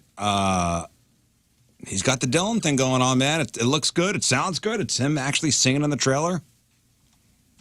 I think he sings "Times They Are Changing." That is him singing in the Yeah. trailer. Well, that was hard to believe. I thought, oh well, they had somebody else singing because That's what I thought too. What? Yeah, he So looks. go see He's got the Bob Dylan fro going on. Looks good. I mean, that's what when I was watching Dune, I was like, man, this guy should play Bob Dylan. Yeah. Yes, that's what you thought. You, Yeah, you no actually doubt. texted me when Yeah, you were I watching. said, man, have you ever I thought actually about thought Bob Dylan should have been in Dune. As a sandworm. I can't wait until there's a Bob Dylan biopic. Hey, Where are the sandworms? Across the desert for What's his name in it? 6,000 years. What do they call him? You guys are Dune heads. I'm not a Dune head. He's the Dune I've only head. seen the second Dune. More deep. What, deep? How you doing? He is more deep. Inside Out 2 has just broken another record over a month after its release. It's now become the top grossing animated movie of all time, surpassing another Disney feature, Frozen 2. And so it's still in theaters. Inside Out has earned $1.5 billion to date globally, surpassing Frozen's $1.4 billion back in 2019. When you think of the, top 5 movies like this, what comes to mind? I mean, Minions, yes, but that's number 6. Frozen, obviously, huge movies. The top grossing cartoons. Yes. Incredibles. Incredibles is number 5. Incredibles 2, actually. Frozen, number 4, the original. The Super Mario Brothers movie at number 3. Frozen 2, and now Inside Out 2, surpassing it all. Damn, Mario Brothers movie did that well. I didn't know that. I didn't see Right. that. You It saw that, is right? pretty good. You said it was pretty good. Mr. Beast co-host Ava Chris Tyson has left the popular YouTube channel after addressing claims that she had an inappropriate relationship with a child. Ava was accused by a user on TikTok of grooming and sending messages to this guy named Lava when he was 13 and she was 20. In light of the accusations, Ava has announced that she will be stepping away from all things Mr. Beast. She stated that she didn't want the accusations. This is the transgender one. Yeah. I've never watched it, so I don't know. Mike, all the kids are in. Mr. Beast is like the number one YouTuber. Right. This is his So co-host? Ava used to be Chris. Oh, okay. And I think they grew up together. Oh, yeah, they're best friends. They're best friends. Right. And then Chris transitioned to Ava. Mm-hmm. And now these accusations have come forward. I've been following the story because the kids are following it. Gotcha. So there are these accusations of Grooming. Right. And then the Ava put out a message saying, yes, I'm stepping away. I'm But getting Mr. to that. Beast put out a message saying, you're fired. So here's the deal. So Ava announced that she will be stepping away from Mr. Beast. She stated she didn't want the accusations to impact the people who worked on the show. The boy in question, who is now an adult, says he was not a victim, but admitted some messages were inappropriate or edgy. After the claims, Ava addressed the accusations in a lengthy post on X, saying, I would like to apologize for any of my past behavior or comments. If it hurt or offended anyone, it was not my intent. She continued, seeing recent events, we've mutually decided it's best that I permanently step away from all things Mr. Beast and social media to focus on my family and mental health. She concluded the post by denying the grooming claims. Ava and Mr. Beast, whose real name is Jimmy Donaldson, are childhood friends. Donaldson had hired her to run his YouTube channel and later became a co-host. And yes, as you said, Ava came out as transgender in 2023. Yeah, Mr. Beast said, "Nah, we fired you. Ah. You will not be on the channel anymore." And yes, it's wild. It's a wild story because that dude makes so much money. Mm-hmm. What's his net worth, Mr. Beast? What do you think? It's like $1 billion, isn't he? He makes a ton. I don't know if he's worth $1 billion. They offered him $1 billion. Somebody offered him $1 billion to buy the channel, and he said no. But he is worth the so much number more. one YouTuber in the world. Yeah. And I think Ava had a piece of the channel too. And Sure. That's Well, she was co-host. I that's mean, over. I bet he's pushing $1 billion. Oh yeah, I it bet she's said, got 150 as of million. June, Mr. Beast is officially a billionaire. Yeah. oh my God, you just choked on your own You just spit? choked, He is a bro. billionaire? I think so. Yeah, earlier this month, Mr. Beast became the most subscribed account on YouTube for the first time. He accomplished that feat with topping 267 million subscribers, allowing him to surpass the former long-standing leader, Indian music channel T-Series. Let's see, he added an additional 12 million. He is now officially a billionaire. At 26, he's one of the youngest billionaires on the planet. Well, he's got like a line of chocolates. Mm-hmm. I mean, he's got so much going on. He earned about 80 million from his various sources in 23. Damn. Yeah, and I think he lives at the studio. And real number, according to the asset, He's a fascinating guy. the asset and monetization review chart was around 223 million a year. Damn. Wow. Whoa. Yeah, he That's was making money and just putting crazy. it back into his channel Mm-hmm. a lot of the time. I've never watched. Yeah, I mean, they're like, he does these challenge videos and he gives away a lot of money. Yeah, I knew that. I mean, it's good quality. Like makes you feel good content. I mean, it's wacky stuff. It's stuff for tweens. Sure. The fiscal year of 2024 estimates that Mr. Beast's businesses are on pace to gross around 700 million. All right. Now we know. Yikes. Texas-based convenience store chain Buc-ee's has earned a hardcore cult following. We've talked about it often on this show. And one lucky fan is about to get the opportunity of a lifetime. Online gambling betting site betting.us is offering one person the opportunity to visit several Buc-ee's locations across the country, rate each one. They're going to be asked to sample the food, check out the clean bathrooms. The website says the ideal candidate for the summer road trip challenge is somebody who loves to travel almost as much as they love or want to experience Buc-ee's. And so you'll receive $1,000 stipend to cover your gas and hotels, as well as $1,000 in gift cards. And your applications can be submitted through the end of the month. You guys have all been to Buc-ee's, right? I've not. I have not. I'm not. One. Yeah, it's awesome. Are they're known for their like sandwiches, right? They have like great The sandwiches. sandwiches lot of are things. incredible. We had a whole bunch of stuff when we went through, and everything was delightful. Guys, I saw a Twitter video of our buddy Chris Hansen. I guess he stopped at a Buc-ee's. Take and a it was seat. raining. It was raining out. He goes, raining out. Stopped at Buc-ee's. He's eating a sandwich. Everything's all good. Everything's all good. Take a seat. Take a seat. And finally, Esquire magazine put out a list of the 50 best songs from the 1990s. I have the top 15. Can you guess? And these are 50? all different genres 50 best songs of the 90s. of the 90s, according to who? Esquire.com. Esquire.com. Okay, I'm And not they sure. know their stuff. I'm not sure what's going on with them, but it's going to be Ice Ice Smells Baby. Like Teen Spirit. That is the number one song. Quintessential. What a cop out. I I know. agree. Whenever it smells like Teen Spirit, I go, okay. Okay, cool. But keep One of going. these lists. There's other songs that are in that same, not grunge, but a song from the, like Around Like the World I from Will Daft Always Punk Love will You? always remind me of the 90s. Is that on there? It is. It is on there at number 5. I will always I will love always you. love you. With Winnie. I Will Always Love You.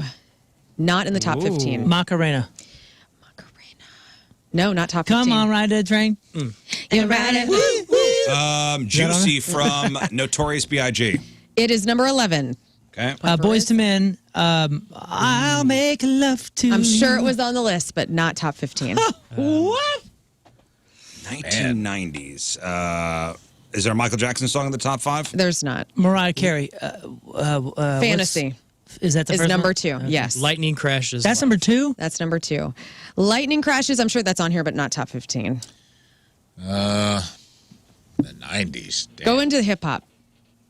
Okay, so I said Notorious B.I.G. Is there another one? Tupac. There's not another biggie, but there's. I Wish from Ski. Let me give you the artist, and you guys tell me. California the song. Love. Let's do this. So number 15 is from Oasis. What's the Wonderwall. Wonderwall. Wow. Number 14, Pavement. Shake your head. Gold name Sounds. that song. TLC is number 13. Waterfalls. No Scrubs.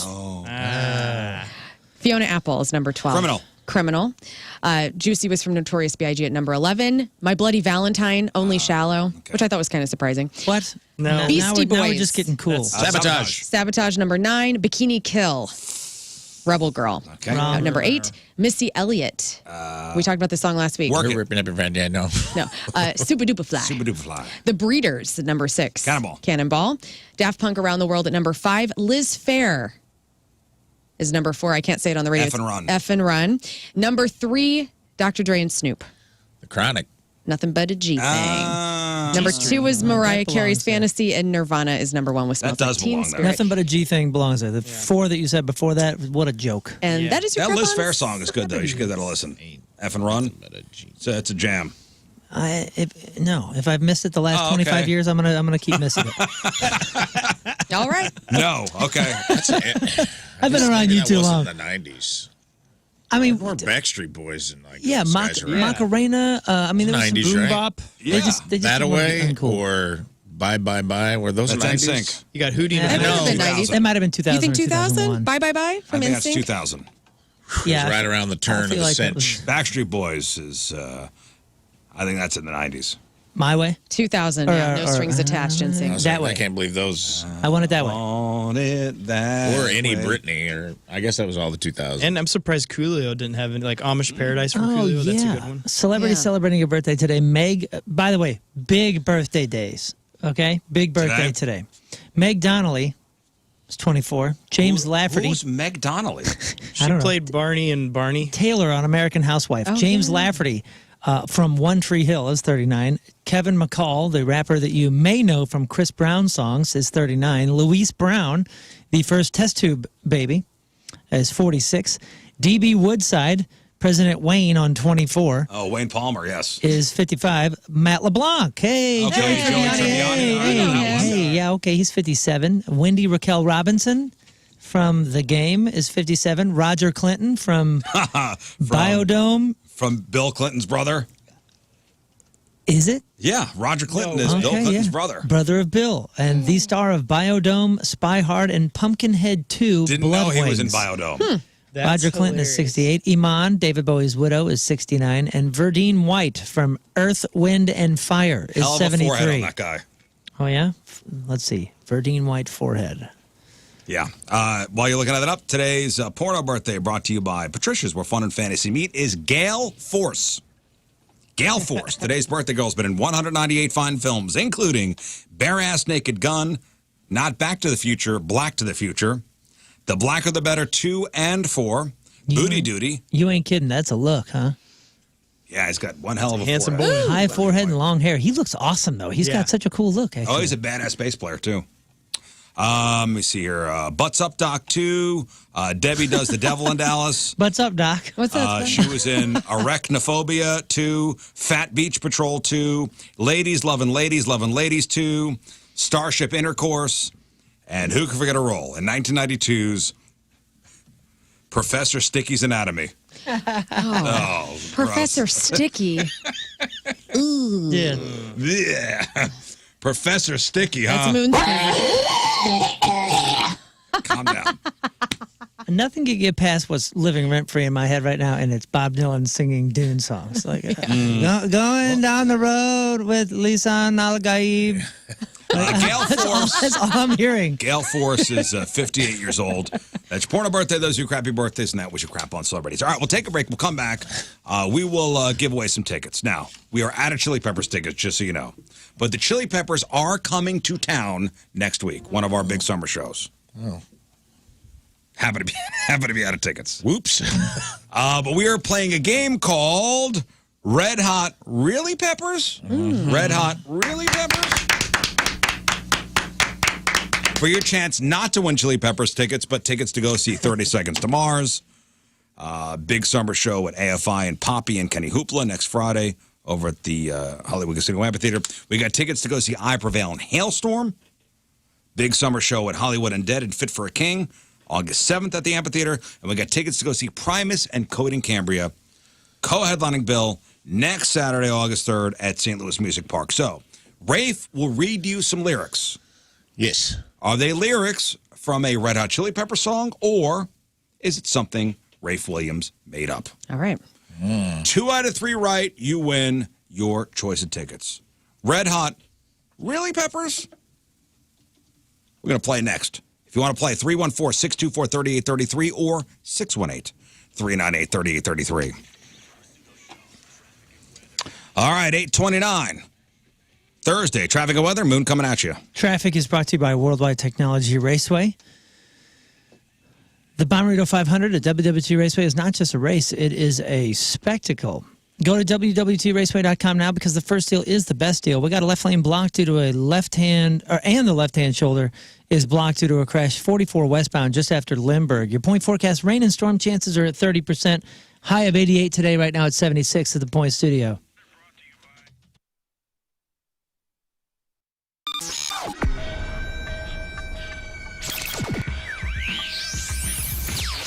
Check 1, 2, 3, 4, 5, 6, 7, 8, 9, 10. Check 1, check 2, check 3, check 4, 5, 6, 7. Ready to roll?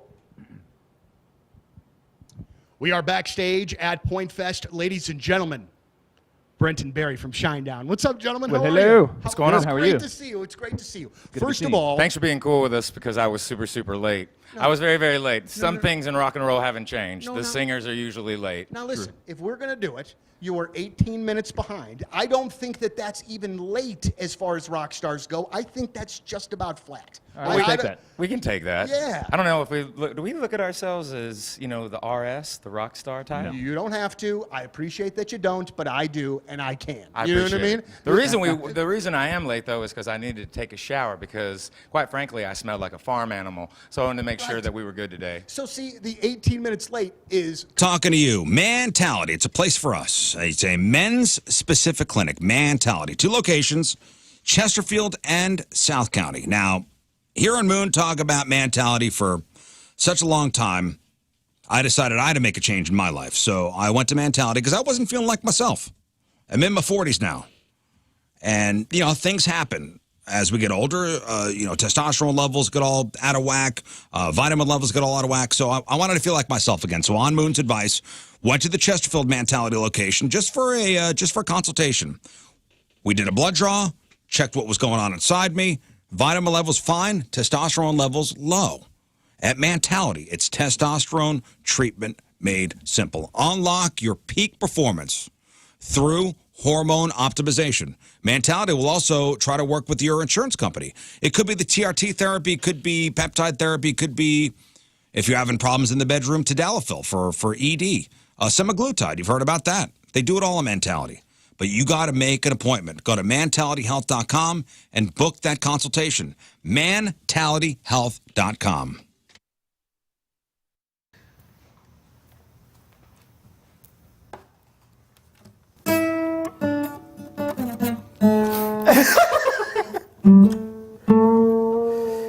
So if you change my mind 1,000 times, you better hear them say, yeah, yeah, yeah, yeah, yeah, I like it that way. Any man of mine better change their mind. He better squeeze and a please and a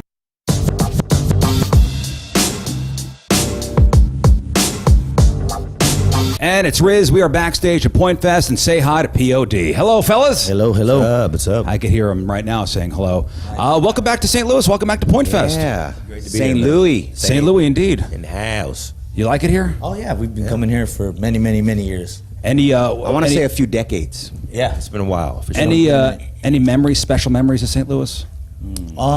It is, but it's not a good one.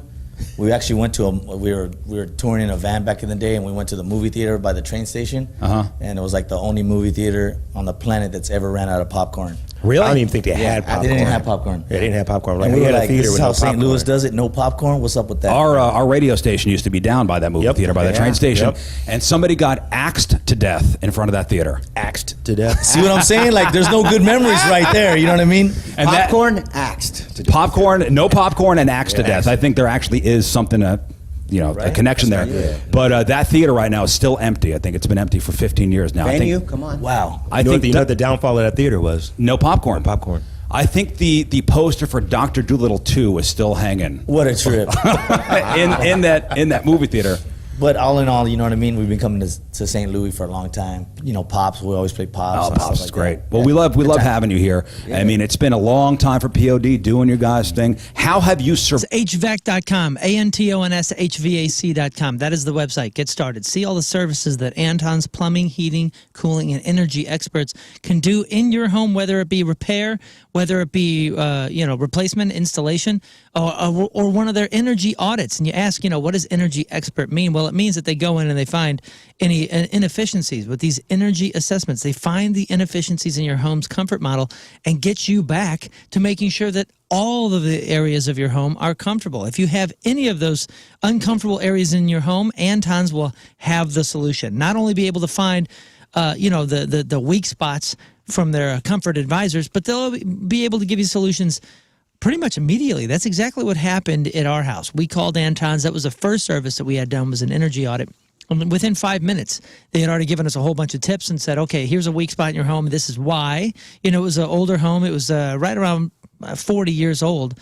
And there were multiple things that were going on in my home to make it uncomfortable. And Anton's had multiple solutions to help my home have total comfort. And they can do the same for you. This is a perfect opportunity to do it. Call Anton's today. Ask them about their financing options and all that they can do with their world-class service to help your home be as efficient as possible. AntonsHVAC.com, ANTONSHVAC.com.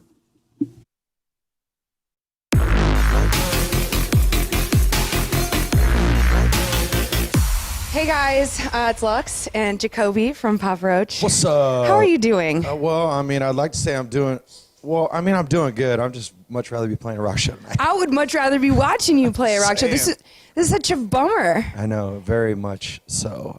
We just got the news like an hour ago, and I was like, I mean, what am I gonna do? We did all we could. I'm here to rock. I'm here to do my gig. You know what I'm saying? And it's Mother Nature is just not having it today. But the good news is, outside of being here for Point Fest, you guys have a lot of stuff going on. Oh, yeah. Pop Roach is killing it.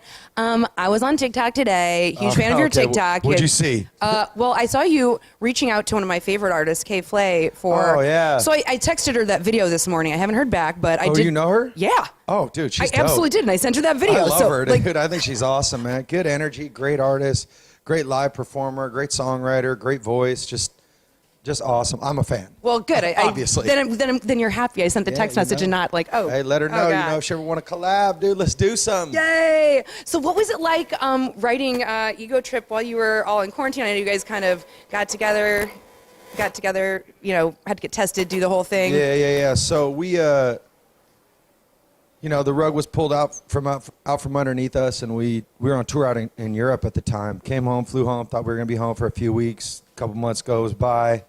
And I'm settling in. I'm like, I didn't really realize I kind of needed a break in a way. And because we've been touring for 20 years straight pretty much. And then after that, I started to drive everybody in the house crazy, drive my wife crazy, the kids, they hadn't had dad home for this amount of time ever. And I was like, I got to create. So we hooked up with the boys. We all tested, did the deal. We brought a chef with us. We brought our engineers and our producers with us into this house, and we just locked in for a month and just bugged out and wrote music. And it was like a floodgate was opened up, honestly. Like we had been, I guess, kind of waiting for a moment like this where we had paused and then had a moment to reflect on life and our lives and what had been happening in our lives for 20 years. And it just all culminated into this like moment creatively, and it was like once we started writing the first day we got there, it was just like it was creative, explosive creative vibe the whole time we were there. And we had 3 studios going too, so it was like one in the main living room, one in the guitar player's room, one in Jerry's room, one in Tobin's room, and it was just something happening at all times. And so it was like, it was hard to keep up with. I mean, you can kind of hear that on the record, especially with the 4 singles already out. When you're able to drop one single, you're like, oh man, they had some creative juices. Another one. Yeah. We're coming with another one too. We obviously started right out. We got Kill the Noise. We got Stand Up. We're playing them both. They're so incredible. Appreciate it. Yeah. Well, St. Louis always throws down. St. Louis always throws down. Marketing for a company, or you're the owner of a company. It doesn't matter what size company you belong to. When I say digital marketing, like, all right, well, I know that's something we should be doing, but how do I get started? Enter 2060 Digital, which is our sister company. They take all the mystery out of digital marketing. Let them do it for you. 12 years of expertise. They specialize in simplifying the complexities of digital marketing. Their team demystifies the process by transforming it from a challenge into a huge opportunity for your business. And there are a whole bunch of radio sponsors that use 2060 Digital, like Chesterfield Fence and Deck and Dobbs and Zero Res even. Whether it's looking to enhance your brand's online presence, or maybe do a digital campaign, or you just want to increase customer engagement, let 2060 Digital propel your business forward. If you want to get started, go to 1057thepoint.com and click on the 2060 Digital tile. Let them do a free digital audit on your company today. That's 1057thepoint.com. Click on the 2060 Digital tile.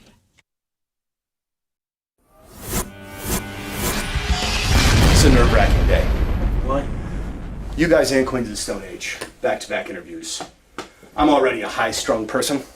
Whew. I can't wait to have a beer when this is done. Yeah. Yeah, very much so. You don't need to worry about us. Well, yeah, but I do, though, because, see, here's where the rub is with me and bands that I really like.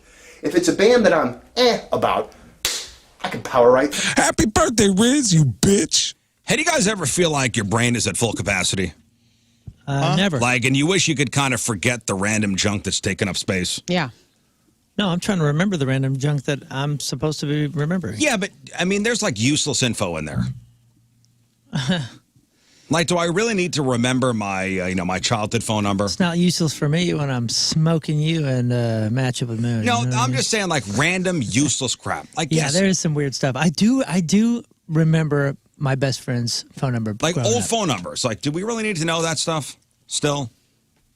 It was such a good number, too. Old phone numbers that don't even exist anymore. I hope his parents still have it. It was just such a good number. I don't want to say it. Yeah, my parents still have the same number, 911. It's pretty cool. I got a feeling. Don't. I got a feeling his childhood house still has that same number. It was designed so perfectly because you had to dial it on the wall phone, and it was just like in this perfect shape. It made a letter. Isn't that how you remembered numbers? Because now we don't have to remember numbers, so there's no like just repetition. You didn't like see something like a shape or a letter. No, I didn't. I just knew the number and how many times you dial it. No, I would see shapes. It kind of sears its way into your memory. Mm-hmm. There's a list on the internet of the most useless things that people have memorized over their lifetimes.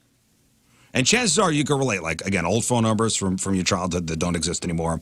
Old friends' birthdays, like from high school. Does anybody have that crap just laying around in their head? Yeah, I do. Oh, yeah. Old locker combinations. No. They gone. Yeah, they're long gone. I had my first bike lock combo. That's all. If you made me travel back in time to my senior locker, and you're like, the secret of the universe is inside here, I ain't never going to know.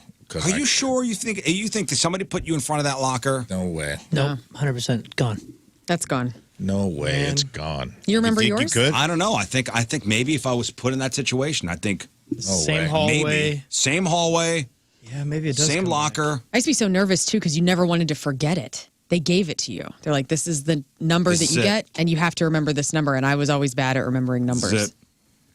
No, it's over. I'm with Rafe. The first Wi-Fi password you had, even back when they were like a string of random letters and numbers. Can hardly remember my Wi-Fi password now. I don't know mine now. I have a picture of it. Same. How to play chopsticks on the piano. Can anybody do that? Oh, I can do heck that. yeah. That song still rips. Maybe hot cross buns on a recorder. Maybe you could do that. Can you remember how to do the Macarena? These Of are all course. things. These are all things you don't need. Does anybody know how to summon Captain Planet? I want to see how far you get. Does somebody know the spell to summon Captain Planet? You just say the things, right? We are Captain Planet. Earth, Wind, earth, fire, heart, earth. heart, the lesser of the powers. What was it? It was 5 of them. Earth, wind, fire. It's girth. Right? Groovy. I mean, it was earth, wind, and Girth. fire. It was very easy. Then there was heart. Earth, air, fire, water. It's the 4 elements. Yeah. There you Yeah, go. but wasn't there a specific spell? I don't remember. If Bring there was- forth the spell. Let's go. We are Planeteers, and you can be one too. Because saving our planet is the thing to do. Looting and polluting is not the way. So hear what Captain Planet has to say. That's it. You got it. Wow. Is that it? Old advertising jingles. That's how you had to summon him? Seems like if you were in a big, dangerous situation, that's a lot of lyrics to get Captain Planet to get off his ass and do something. Let's see. Let's summon Captain Planet here. Do it. Okay. It's about time for some witchcraft on this show. Let our powers combine. Fire! Wind! Heart!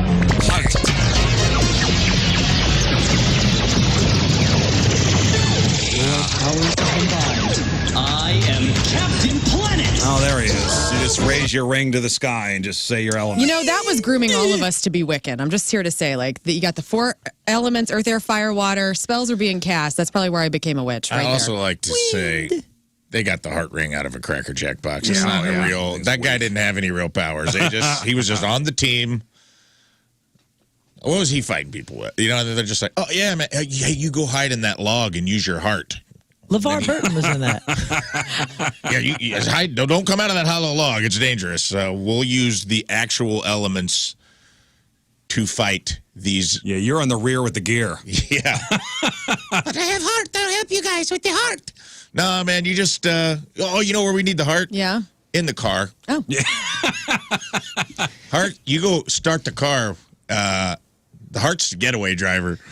Do you remember guy's the trying to McDonald's? Do you remember the McDonald's Big Mac song? Ba-da-da-da-da, No. Big I do. Mac. Lettuce, Pickles, tomatoes, something, and special sauce. sesame seed bun. It starts with 2 all beef patties. 2 all beef patties. Special sauce, lettuce, cheese, pickles, onions on a sesame seed bun. I know it was in there somewhere. You got it. All right. My bad. Let's. Hey, wait, real quick. Right, yes, go ahead. What was the concept for Captain Planet? They all came together, and then Captain Planet was summoned, and then he would fix everything. Essentially. So basically, their powers did stuff too. Captain Planet was a problem solver. Yeah, but he was the problem solver. So this gang of kids has to hang out with each other all the time, just in case something goes wrong. And you got an eco villain they have to fight. He was also the first like effeminate superhero. What if somebody sucks? Like, He was kind of group, you know what I mean? Like you Yes. got to boot this kid out. That's what they were talking about with heart. He was Hurricane Chris before Hurricane Chris. But then there's no Captain Planet. I know. You need heart for the Captain Planet. Sucks, man. Sucks to have hang out with somebody you don't like. Well, thank God that show Thank God they all cleaned got up all the along. littering that was happening in the got 80s. rid of it all. Thank God they all got along. For the sake of the planet. Yep. For the sake of the planet. All right, let's give away some stuff. Brought to you by Friedrich HVAC Systems. Get serious about comfort and energy savings with Friedrich. Visit Friedrich.com. All right, let's play Red Hot Really Peppers. In honor of the Chili Peppers being in town next week, we don't have any Chili Peppers tickets to give out. Okay. Whoops. We're out of them. We did have. We did have. When I We're out created of this them. game, we did. At one point, we did. We're out of them. Do you know what? So instead, we got 30 Seconds to Mars tickets, Hailstorm tickets, Primus and Cody Cambria tickets. It's all good. It's all good, baby. It's all good. So Rafe, he'll read you some lyrics, and you have to tell us if these are real lyrics from a Red Hot Chili Pepper song or something Rafe made up. You do have a lifeline if you need it. You can choose Moon, Lern, or King Scott to be your lifeline. You get one. 2 out of 3 right, you win tickets. All right, let's go to easy. Brad in St. Charles. Good morning, Brad. Morning. How's it going? All right, Brad. Red Hot Really Peppers? Okay, Brad, your first lyric. Here it comes. Getting born in the state of Mississippi, Papa was a copper and Mama was a hippie. Chili peppers. Real. That is real from Danny, That is California. That's correct. All right, next. Dancing through the streets of Venice, California dreaming, feeling endless. Real. Ooh, that is fake. Is made up. Comes down to this. Here we go. Here we go. California. Lost in California. California. Girl, I tried to warn you. That's real. That is. We say Also goodbye fake. to Brad. Bye, Brad. Wow. California. Lost in California. California. I tried to warn you. That just Yeah. kind of sounds, I mean, I can hear it. It could be a Chili Pepper song, but it's not. Josh in Belleville, good morning. Good morning. All right, Josh, here we go. Real or fake Chili Peppers? Here you go, Josh. First lyric. Loving the summer breeze, surfing waves, and feeling free. Fake. Fake, yes. It's fake. Next. Can't stop. Addicted to the shindig. Chop top. He says I'm going to win big. Real. That is real. The winner. You are not going to the Chili Peppers. Hang on one second. That's right. You're going to something You're else. going to something else. Enjoy Primus. Eric. Eric in St. Anne, good morning. Hey, good morning. Hey, here we go. Red Hot Really Peppers? Eric. Electric skies and neon lights. L.A. streets. We take flight. Real. No. Fake. Next. Space may be the final frontier, but it's made in a Hollywood basement. Can I use a lifeline? Yes. Indeed. All right, Mr. Moon. Yo, Mr. Moon. Yo, that's real, dog. That's real. Are you sure? Rafe, read it again. Space may be the final frontier, but it's made in a Hollywood basement. Show me authentic peppers. Yes. Yes. Authentic peppers. You smell those peppers. All right, Eric. Comes down to this. All on you, brother. Her kiss was from a thorn on a rose, midnight sun, anything goes. I'm going to go with real. And we say goodbye to Eric. Man, I did what I could. Bye, Eric. Wow, I didn't think these peppers was going to be so hard. That was a 2SG lyric. Yeah. I'm not mistaken. Kyle? Yes, sir. All right, Howdy Kyle. doody. Here we go. Red Hot Really Peppers? Okay, Kyle. Marry me, girl. Be my ferry to the world. Be my very own constellation. Fake. No. That was from Californication. 100% real. And you know what's funny? I've heard that song 5 gazillion times, and I never knew what he was saying there. Me neither. Marry girl, be a ferry to the world, be my very own Constellation. There we go. Next. Dying world, make believe. Funhouse mirrors don't deceive. Real. See And you we later, say buddy. goodbye to Kyle. Goodbye, Kyle. Man, the peppers are putting it on people today. All right, Scott in Overland. Good morning. Good morning. Happy birthday, Riz. And Lern, you nailed it. Oh, thanks, pal. Oh, that's nice of you. All right, here we go. Red Hot Really Peppers? All right, bud. Here you go. Stories told through graffiti walls. Hear the call. Hear the call. Ooh, let me use a lifeline. Moon. Moon. Here we go. Here we go. Stories told through graffitied walls. Hear the call. Hear the call. To be honest, I don't know. I'm going to say real. That's fake. Oh, my gosh. I'm Fake. terribly sorry. That's fake. That's all right. Next. I don't know either. The sun is shining. The weather is sweet. That's it. That is it. The sun is shining. The weather is sweet. Sounds like some of the peppers would say. From California, yeah. I'll go with peppers. Yeah, that's the Peppers. That is a real song from Cabron. Cabron. Oh, it comes down to this. Scott in Overland. Scott in Overland. Sunshine on my face. Laurel Canyon. Shot in space. Peppers. And we say goodbye to Scott. Goodbye, Scott. Ah, my God. Sorry about that. Dane in Greenville. Good morning, Dane. Good morning. All right, Dane, here we go. Red hot. Really, Peppers? Dane, turn this around. Destruction leads to a very rough road, but it also breeds creation. Real. Yes. That is real. Also from Californication. Also from Californication. I didn't actually make these that hard. Here we go. For the sweep. It's bitter, baby, and it's very sweet. I'm going to use a lifeline. Lifeline? I know who are you should going to use? King Scott. King Scott. King Scott. The lyric is, it's bitter, baby, and it's very sweet.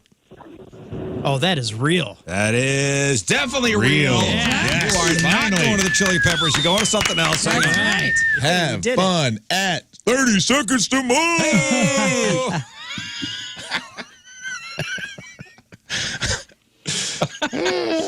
Mark in Fenton. Oh, hi, Mark. Oh, hi, Mark. Hello. All right. Here Good we morning. go. Mark, here we go, bud. Midnight city lights, bloodsuckers, we ignite.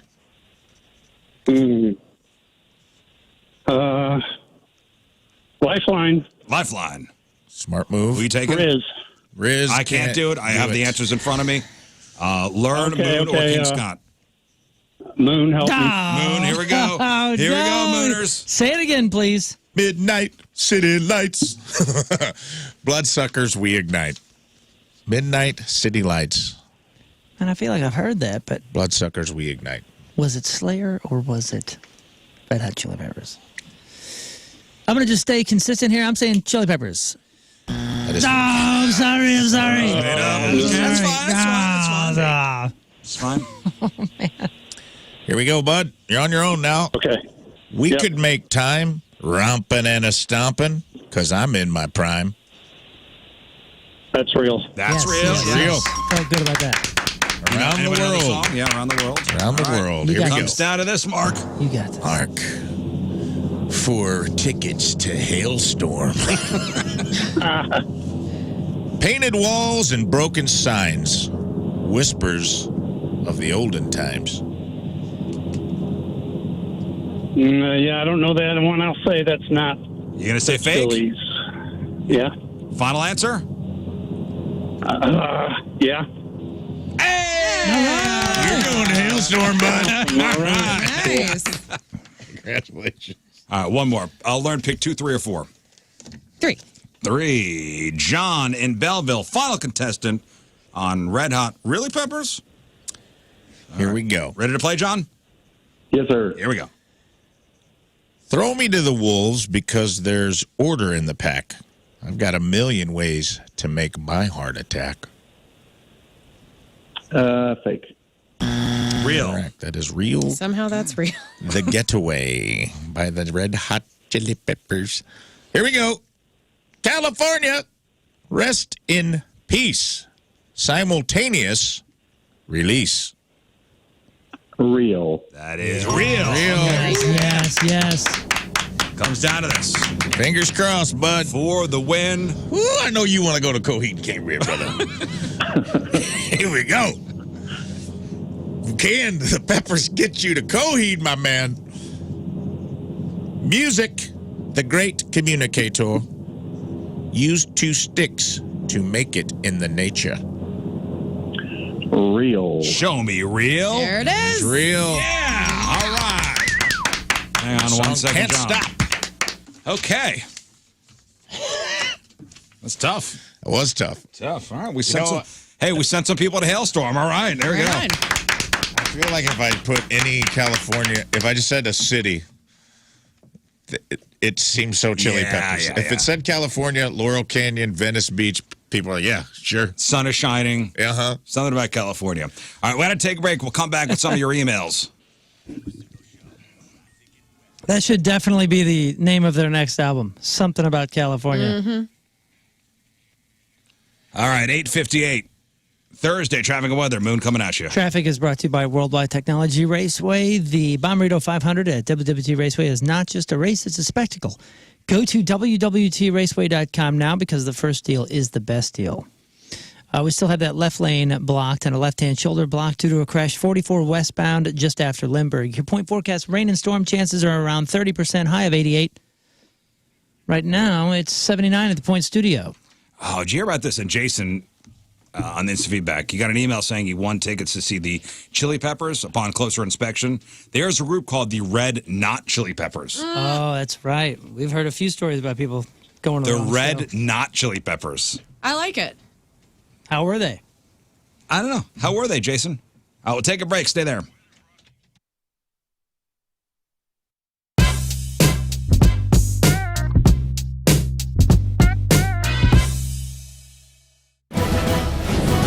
This is Rizzuto. Not only is he rich, but he also has a lot of money. And he's looking to invest in the next big idea. Hi, my name is Riz, and I have a lot of money. I mean, almost too much money. So I'm looking to invest, and I've asked the fellas to come on down to my office and pitch me their ideas. Do they have what it takes to be in the biz? Meet King Scott. By day, he's the producer of the #1 morning show in St. Louis. But by night, he's not at work anymore.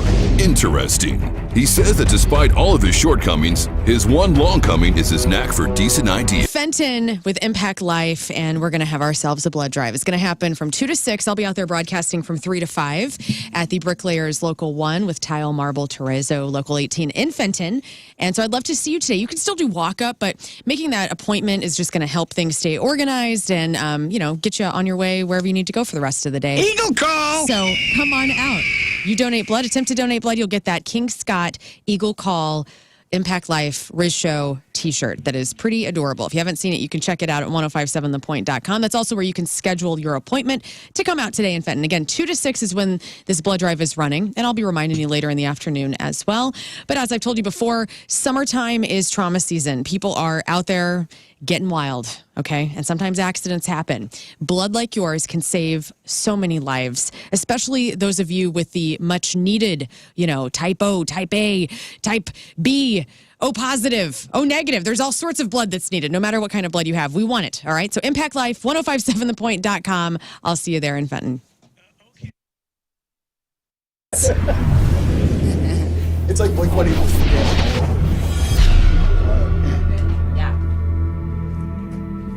Good to go? All right, we are very, very excited about this one tonight. I have to tell you this, Amy Lee. Amy Lee from Evanescence. Hi. Peabody Opera House show tonight. So it was so great when we announced this particular show because it was almost like a firework that went off twice. Because people were like, oh, Evanescence is coming back. And they'd be excited. And then, oh, it's with an orchestra. Ooh, you know what I mean? People were so excited about this and playing this beautiful Peabody Opera House. It's the perfect place for it. You've got to play some pretty great venues during this run with the orchestra, right? That's right. It's been a whole new world. Normally, what we gravitate towards and what I want is like no seats in the house, like no built-in seats. We have people standing up. It's rock and roll, Everything about it is this whole different vibe. And this time, for the first time, and I don't know, over 15 years, it's like, okay, we need like classy, beautiful theaters with seats, and we're going to make a program, and I might wear some fancy clothes. It's going to be all different. It's been really beautiful. We played some historical places. One of my favorite theaters in my hometown in New York is in Brooklyn. It's called the King's Theater, and we just got to actually play there after, I'd only been there seeing other things that I'm a big fan of. I saw Bjork there. I saw Erykah Badu there, and it was such an experience. Really, it's been very fun and fun in a different way, like almost like, whoa, like out-of-body experience kind of cool thing to do this. Because it's not, this is not and I don't want to use the word typical. This is not the normal run. There's a lot that goes into this, and I want to get to that in just a second. But I want to know when the idea for all of this first came about, the reimagining of the songs, and then the orchestra and all of that. I want to kind of know the genesis of that. It just sort of happened one piece at a time. the thing is, it's not so much like a brand new crazy idea, like if we did like a polka version of all of our songs or something. It's coming from a big piece of the core heart of like just the original thought of Evanescence in the first place. The whole vision, I remember from being very young, was always about this combining of a heavy rock band and these sort of industrial programming sounds and this cinematic score thing with the big strings. So this is, we've had all of this time to generally be at rock radio, and be serving, like making a rock album. That's the genre that we're always in. I really wanted to show another side of our music that's always been there and accentuate it in a way that is actually very metal. If you think about it, it's very uncomfortable.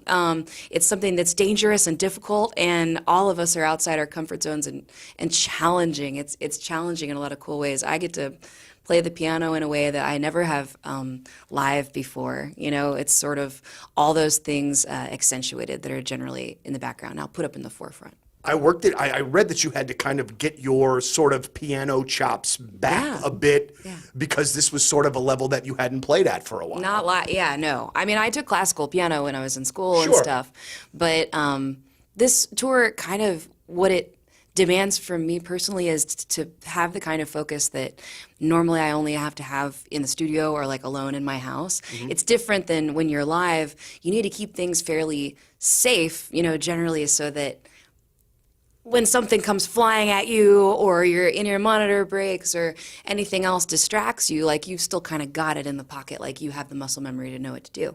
But since this is different and like musically like challenging, there's a lot to think about. It just requires more focus, and it feels really good. It's like meditative. Well, and I bet you very rewarding. I mean, I would bet you get done with a night. Yeah, when you pull it off, it's just like...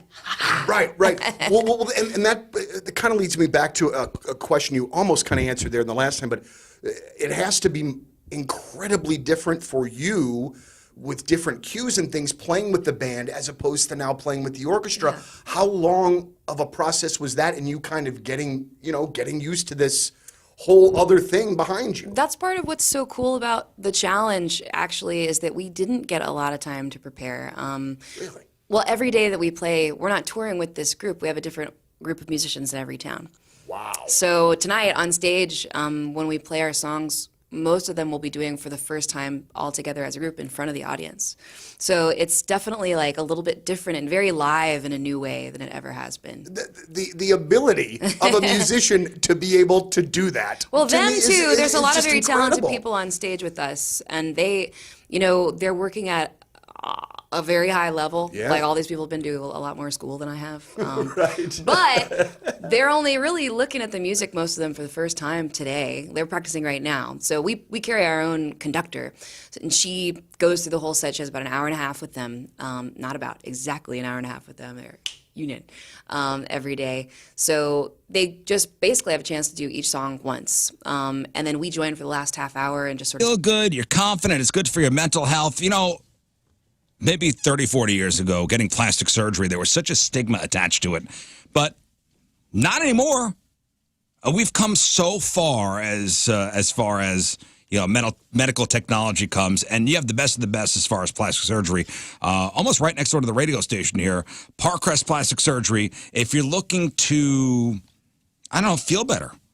Everyone at the practice over there, from the surgeons to the nurse injectors to everybody, they're focused on giving the best care with the least invasive techniques. If your desired result can be achieved by less invasive means, and that's what they will recommend.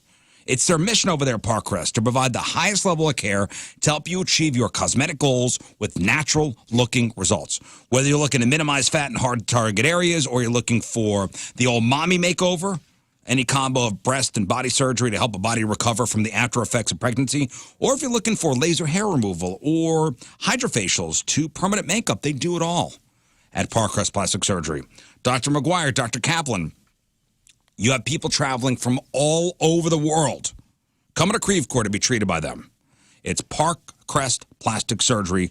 Online at parkcrestplasticsurgery.com, parkcrestplasticsurgery.com.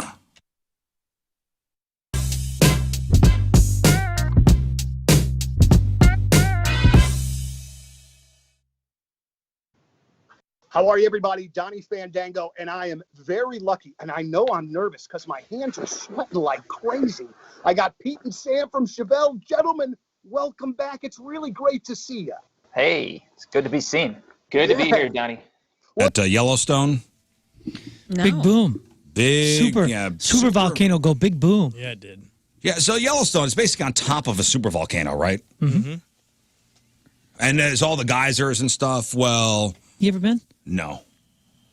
Magic. We're going. It is a magical Oh, place. when? It is so cool. When are we going? Let's do it. Let's go. We can do it next month. If you're fortunate, I mean, they have Old Faithful, goes off every 45 minutes, and a couple other geysers that are pretty regular and reliable. But if you are fortunate enough to be there and see a geyser that doesn't go off very often, it is friggin' magic, man. People at the Biscuit Basin at Yellowstone, it's temporarily closed now after a localized hydrothermal explosion happened. Anybody see the video of this? Wild. Yeah, did you see the aftermath? Yeah, so there was a large amount of black and white water and rock shooting out, into the air from this geyser. Here's some audio from someone near the explosion. I think, is this a person from St. Louis? Somebody told us, like, the video going around is actually a St. Louis person. Really? I didn't know that. If we hear whoop. But here's what that sounded like.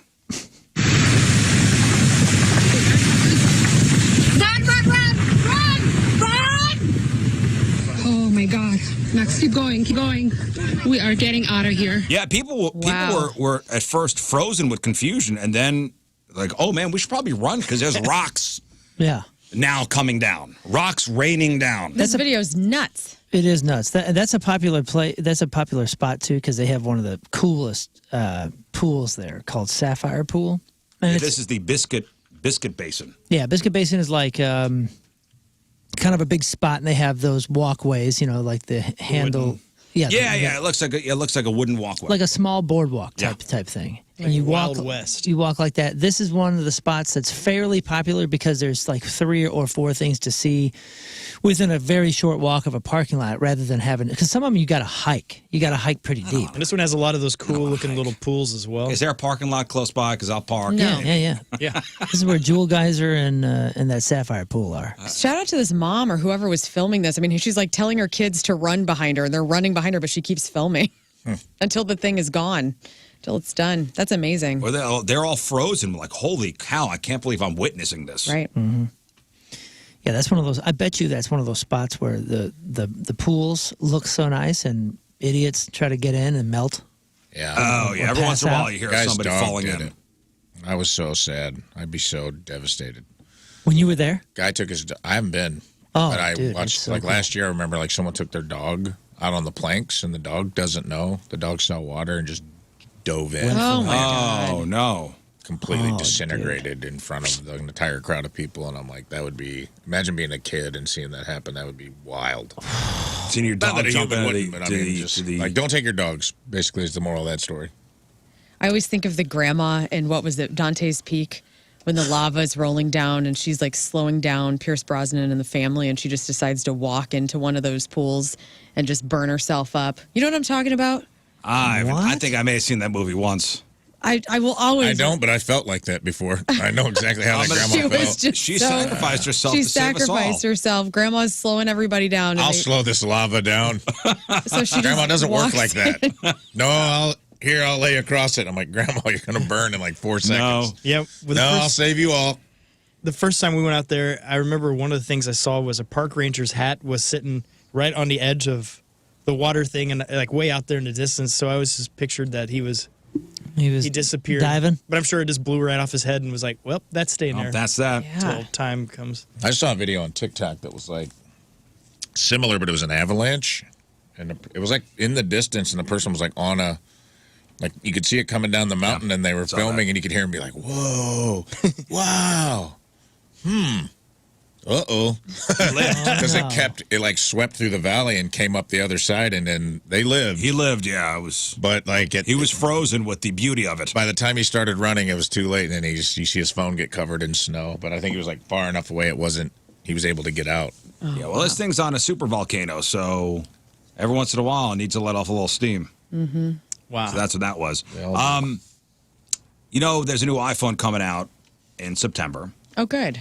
And I have not seen anything about the new iPhone 16. Huh? Ooh, it's going to be totally Lucky number. different. But there are some tech nerds out there that are really buzzing about what Apple's going to be coming out in a couple of years. They're getting into it. They said they never were. A foldable iPhone. No. Oh, I The thought- flip phone. I also saw they're going to do the wired iPhone. Oh, yeah? Yeah, you have to So it plug plugs it into a wall. It's So pretty sweet. cool. Anybody want a flip phone again? Sources are saying Apple's going to follow in the footsteps of Samsung to create a folding iPhone. It's going to be out in 2026. Again, iPhone leading the charge and creative ideas here. Hey, but I love how people crash on that. Like that's Let everybody else make the that's mistakes. the smarter thing to do. I know it it's is. always It is. the best. This is funny though. Let everyone else the ones that screw make up. the most money are the second ones there. Yeah. You know what happens to the first mouse? Well, they have it. They already have them. Like there's a Galaxy or something that's not Apple. Right, but I'm saying like there are Androids that fold where the screen folds. Samsung has the Galaxy flip phone. Yeah. That's it. So that's what I'm saying. So Apple is going to kind of follow in that trend. Do they? Are they good? Like, are they popular among? I think users. right? It's enough 'Cause where I've only Apple's seen going to them- do it. AD has one. He's the only AD over at Casey is the only Really? person I've ever seen with one of those big foldy phones. It's a big screen. With the foldy screen. It makes the screen like twice the size. Yeah, So it's awesome. There's that. It's good for old people because like they need the font to be bigger and the pictures to be bigger. So maybe this will be something for the boomers. Move over, Jitterbug. I don't know. Apple's doing it. Oh, So man. that'll be out in 2026, they're saying. My grandmother had one of those phones with the numbers that was like this big. Oh, She yeah. still couldn't see it, so it would talk to her. 4, 5, and like every hour you hit the top and it goes, it's 5:03 p.m. Do you remember that whenever people would call your grandma's house and it would say call from and it would give the phone number? Yeah. Glad those days are over. Yeah. Yeah. Call from 314. So, remember Microsoft had that big computer crash last week, and it was all because of this cybersecurity company called CrowdStrike. Yeah, update, right? They're responsible for putting this patch into the system that crashed millions of computers. Airlines had to cancel flights. Medical records. Surgeries had to be canceled. So what CrowdStrike, what they are doing is I'm sorry to, I guess, some of the customers, they're sending over, ready for this? Okay. $10 Uber Eats gift cards. No way. So nice. That's so nice of you. Wow, that's good for that old person Yep. that had to wait for surgery. Offering partners, not the person who misses surgery, to the company whose computer was affected. Okay. To Here each is employee? No, just one to the company. $10 Uber Eats gift card as an apology for the software update that crashed millions of computers worldwide. It was like a Gen Z intern's idea. Yeah. Like what? I Again, care. Update caused widespread chaos, grounded flights, halting surgeries, crippling businesses. While the company, yes, has apologized publicly, the gift card gesture was like, hey, to express our gratitude, your next cup of coffee or late night snack is on us. Sorry, this should be okay. What's even better is when people try to redeem the gift card, it didn't work. Of course it never worked. No way. The Uber Eats page gave an error message saying the gift card has been, quote, canceled by the issuing party and is no longer valid. Oh my Savage. goodness. They're great. You love this. I love that story. I know you do. That's I love the story. The fact that crazy. they think a $10 Uber Eats gift card is great, and the fact that it didn't even work Right. is even better. They That's icing on the hosed cake. Icing on the cake there. All right, let's get to a couple emails. Ratio at 1057thepoint.com. Emails are brought to you by Kloss Furniture. Lowest prices guaranteed. We have something for everybody. Good morning, Rizzuto Show. Let's start Heyo. with entertainment reviews. After hearing Rafe and Lern's review, I checked out Barbarian over the weekend. I'm not a huge horror fan by any means, but that was definitely a solid thriller. After about 30 minutes, I thought I had the movie figured out, and then, oh my God, Twist, I was twist. wrong. I never saw it. Barbarian. The last hour and change was wild, and it's definitely worth checking out. Creepy, unique, and the perfect level of campy. Check it out when you can't decide on your next movie night. You'll be anything but disappointed. Thank you for the recommendation sent from my Motorola Razr. So Barbarian, what's this about? This was the remember talking about it before. Airbnb. 2 people get booked. She finds the guy goes missing in the morning, and then she finds a trap door. Oh, that's right. Yeah, it's the Okay. Airbnb one. Yeah, okay. Yeah, that looked awesome. All right, Barbarian. Thumbs up from this It is good. Dedicated Riz Show listener. Next. Hey there, Riz Show. Sorry, Lern. It's about a dog. On Monday night, my family made the difficult decision to put down our childhood bulldog, Root Beer.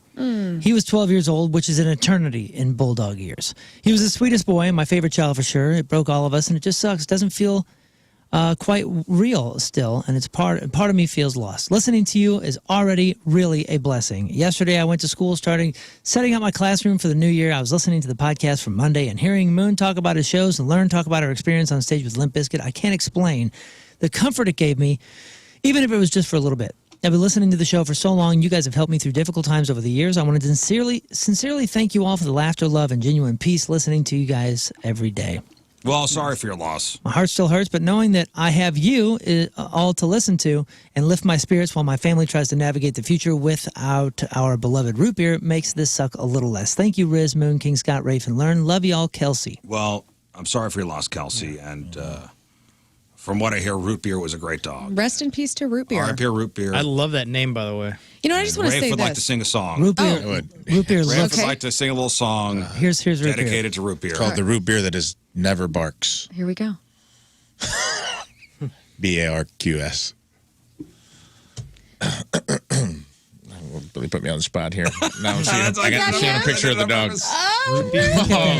I was going to be insensitive, then I looked at the picture. Now I don't know if I can do it. Don't you dare. Don't do it. So cute. You know what? I was texting with my friends Christy and Sean had to put their dog Piper down last weekend. And, you know, pet grief is such a special kind of grief. And, you know, when you go through it, it sucks. So my heart goes out to you and to Root Beer and to anybody that's lost a pet lately. Our very own video director, Josh McDoon, lost Ollie a couple days ago, Monday.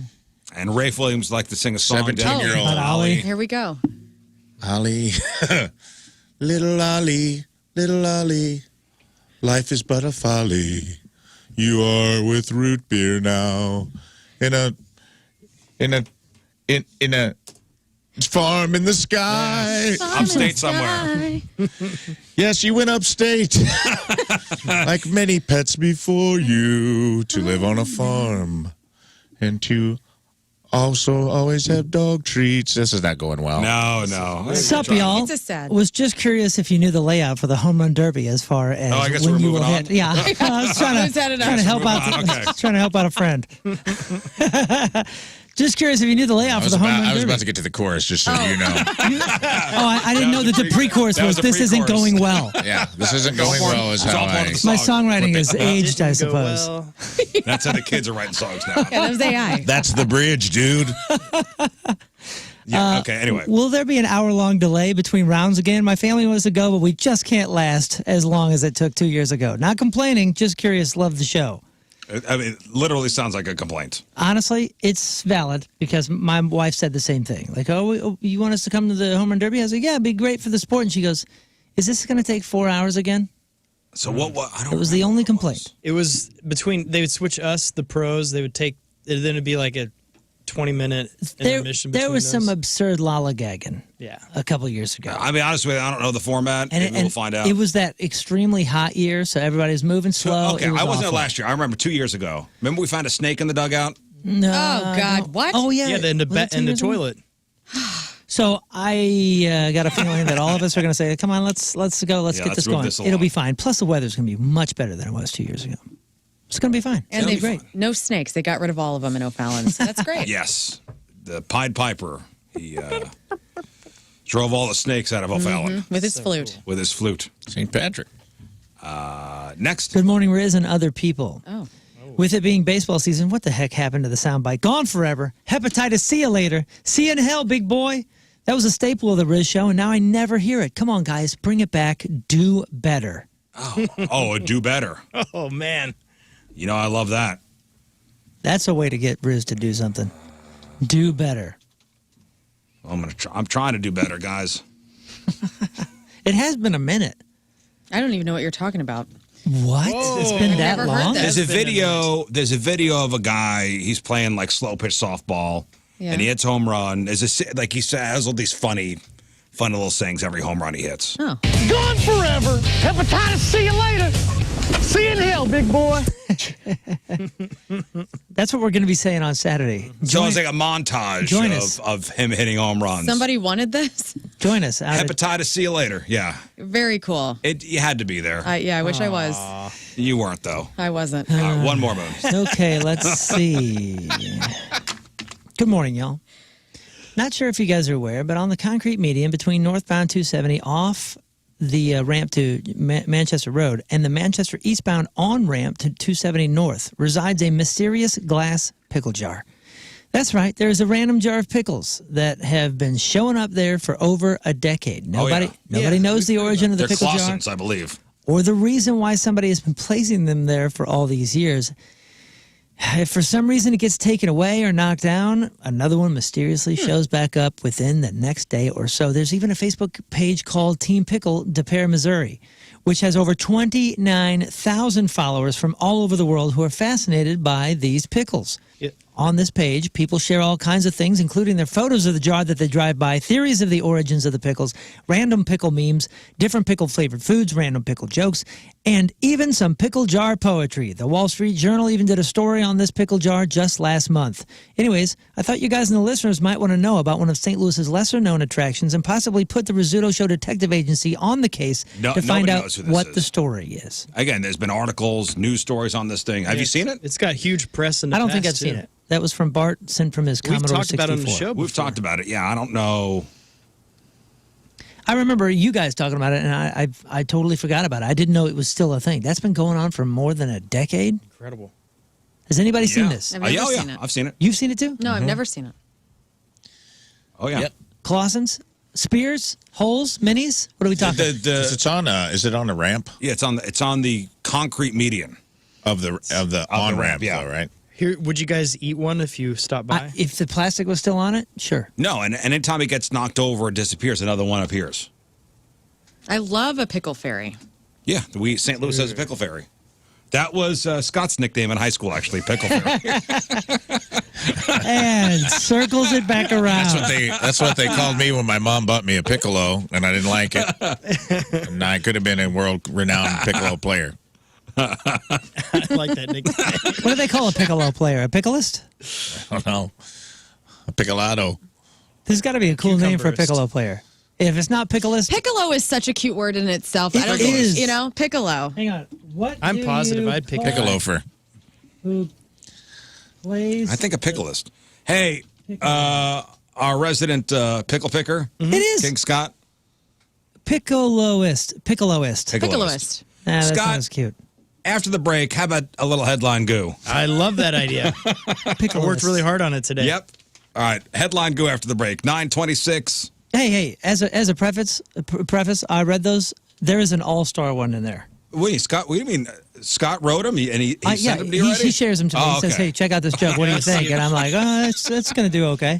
He usually tries to punch them up and they end up going flat. I don't touch them. Don't It's bring all me on into King this. Scott. Yeah. Traffic or weather, Moon coming at you. Traffic is brought to you by Worldwide Technology Raceway. The Bomberito 500 at WWT Raceway is not just a race, it's a spectacle. You're thinking about it too, aren't you? Go to WWTRaceway.com now because the first deal is the best deal. Roadblock due to a crash 70 eastbound from Grand to 11th Street. You're not going to want to miss it. Your point forecast, rain and storm chances around 30%, high of 88. Right now is 81 at the Point Studio.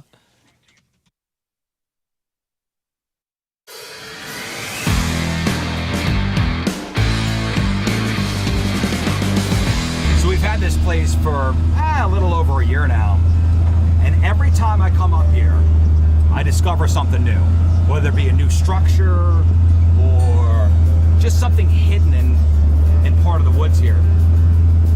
So a couple months ago, just spotted something in the woods, and what the hell is that? So I went exploring, and let me show you what I found. Check this out.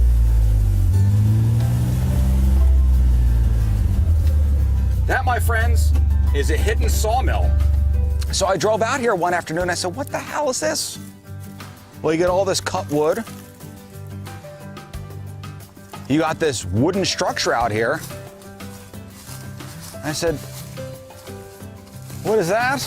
A new life, a new career. You're on your way to the job you despise. Or maybe you're sitting at your desk right now going, why am I doing this?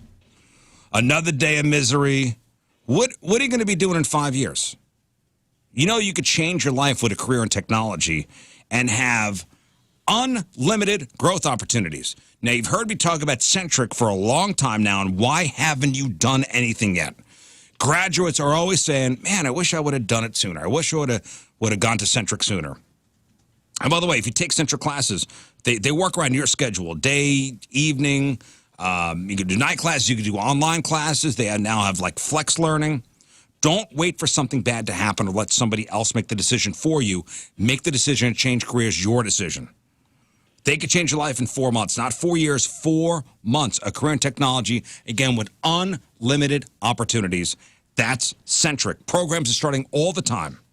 Hit up centric.com/Riz, CENTRIQ.com/Riz.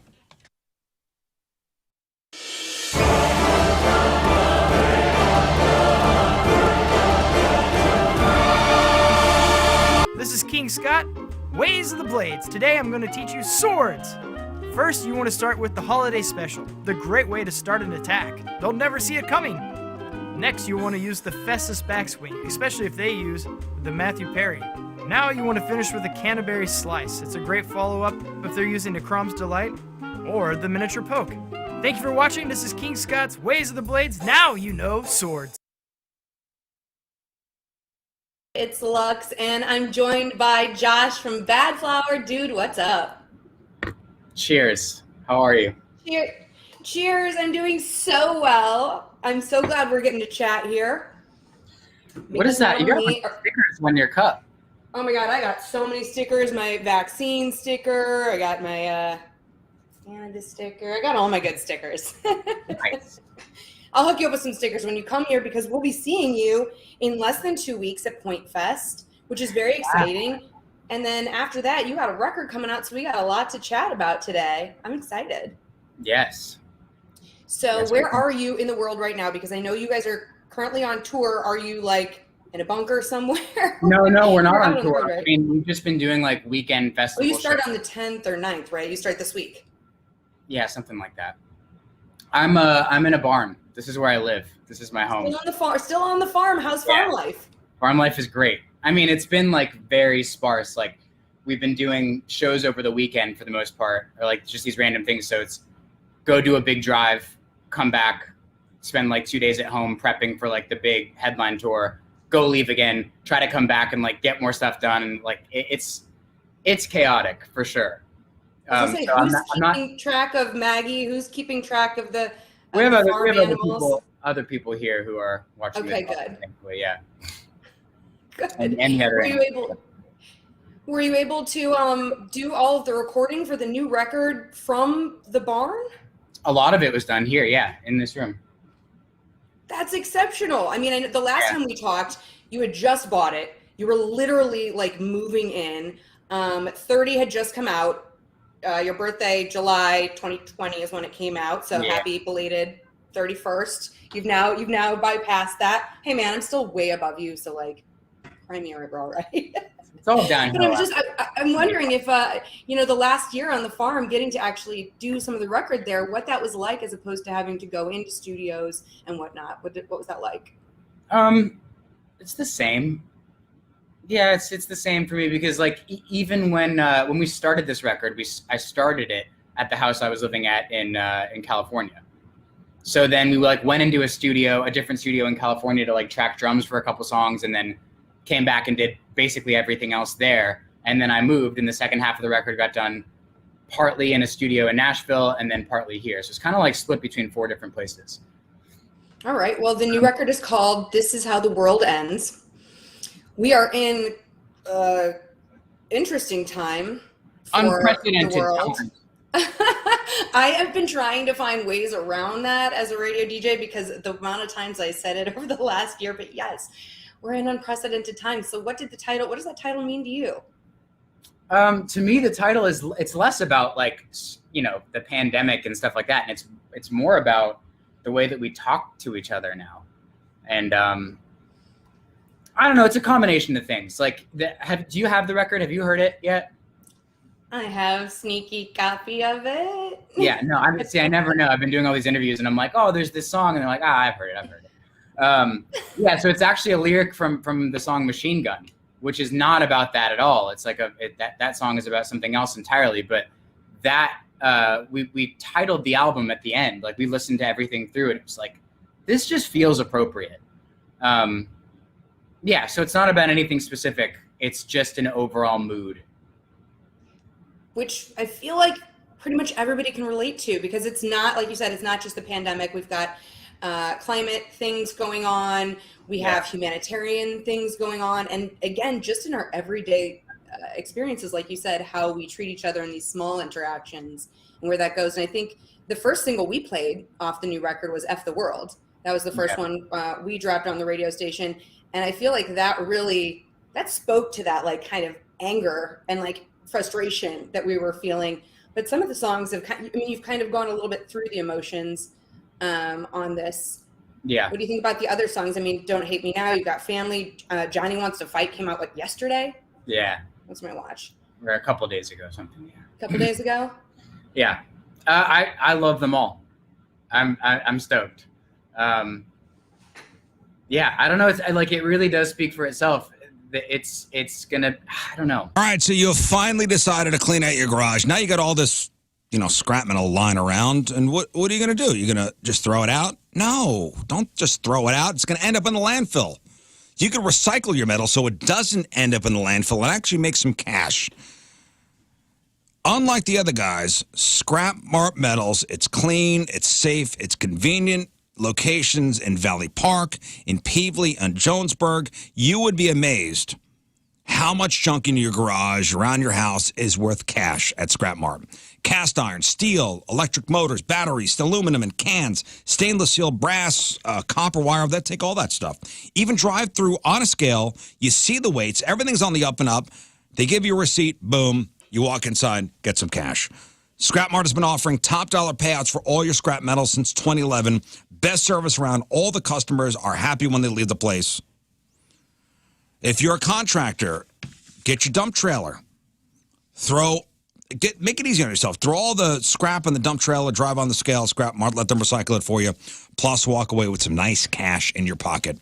Valley Park, Jonesburg, and Peevely, scrapmartmetals.com, scrapmartmetals.com.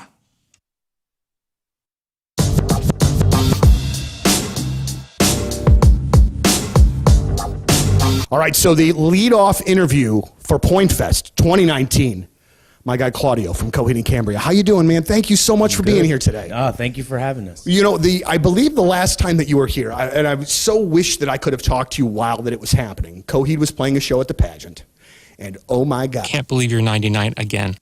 I think it was Robert Plant that said, does anybody remember laughter? I think we need it. We do need it. I think we need some laughter today, guys. It's been a very heavy show. Yes. It has No. it has been. We've talked a lot about the all opening sorts was of things. tough, that's for sure. Talked about all sorts of things today. All right, Scott, are you ready? I'm ready. Let's do it. What's going on in the news today? What's today? All right, King Scott. Let's do it. A fish fell from the sky and hit a car in New Jersey, so I guess we know what a Boeing airplane served for lunch that day.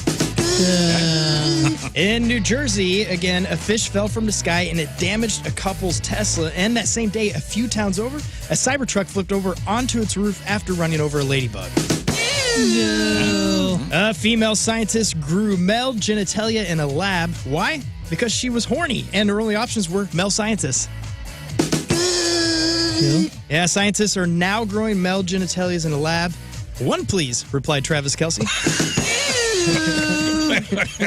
Wait a second. What? You don't get it? Taylor Swift has his genitals. Yeah. So in her hands, yes. Scientists are growing male genitals. Travis have an Kelce's extra gonna pair. have one. Okay, thank you. Thank you. King Charles is set to receive $170 million next year, thanks to a 53% bump in income. But before you get all judgy, keep in mind, not everyone has the rare talent to sit on their butt doing absolutely nothing. More men are manscaping these days, and because of the pubes I found in my omelet, I think the cook at Denny's is one of them.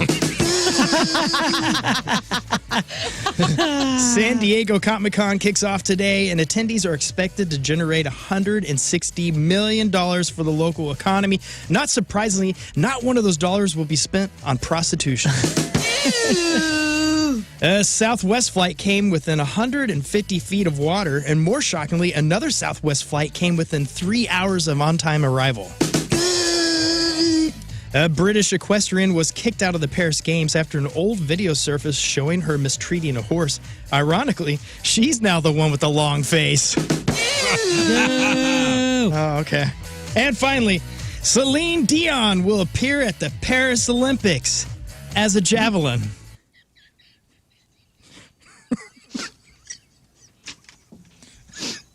That's the most brutal thing you've ever said. What the hell's wrong with you, Scott? You're the worst. Well, that was the one Moon punched up for me. She's a treasure. I didn't touch this. How dare you say such things about this American treasure? A North American treasure. Our dear sweet javelin. I can't believe you said that.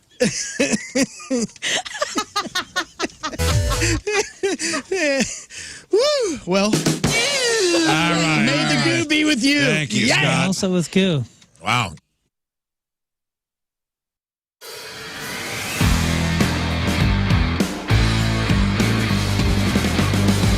So we've had this place for a little over a year now. And every time I come up here, I discover something new. Whether it be a new structure or just something hidden in part of the woods here.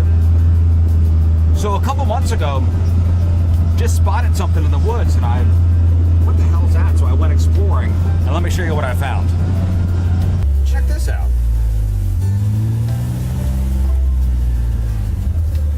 That, my friends, is a hidden sawmill. Eye doctor, that's Dr. Vasello over at Fenton Family Eye Care. Now, Dr. V, great dude, one of only 2 pediatric specialists in St. Louis affiliated with Treehouse Eyes that does myopia control for kids. Now, think of this as LASIK, but for children. Now, my son is nearsighted, and his prescription keeps getting worse every year. And also, he's forgetting his glasses everywhere. Like, he's going to see the new Deadpool tonight, and had it not been for Dr. V, he'd get to the movie and go, oh, I forgot my glasses at home again. So Dr. V gave him these overnight contacts, and he has not only stopped his prescription from getting worse, when my son gets up in the morning and he takes the contacts out, he doesn't need glasses or contacts to see all day long. I think every parent should know about this. And consultations with Dr. V are absolutely free with zero obligation. Go to FentonFamilyEyeCare.com and book a free myopia control appointment. Again, that's FentonFamilyEyeCare.com and book that free myopia control appointment.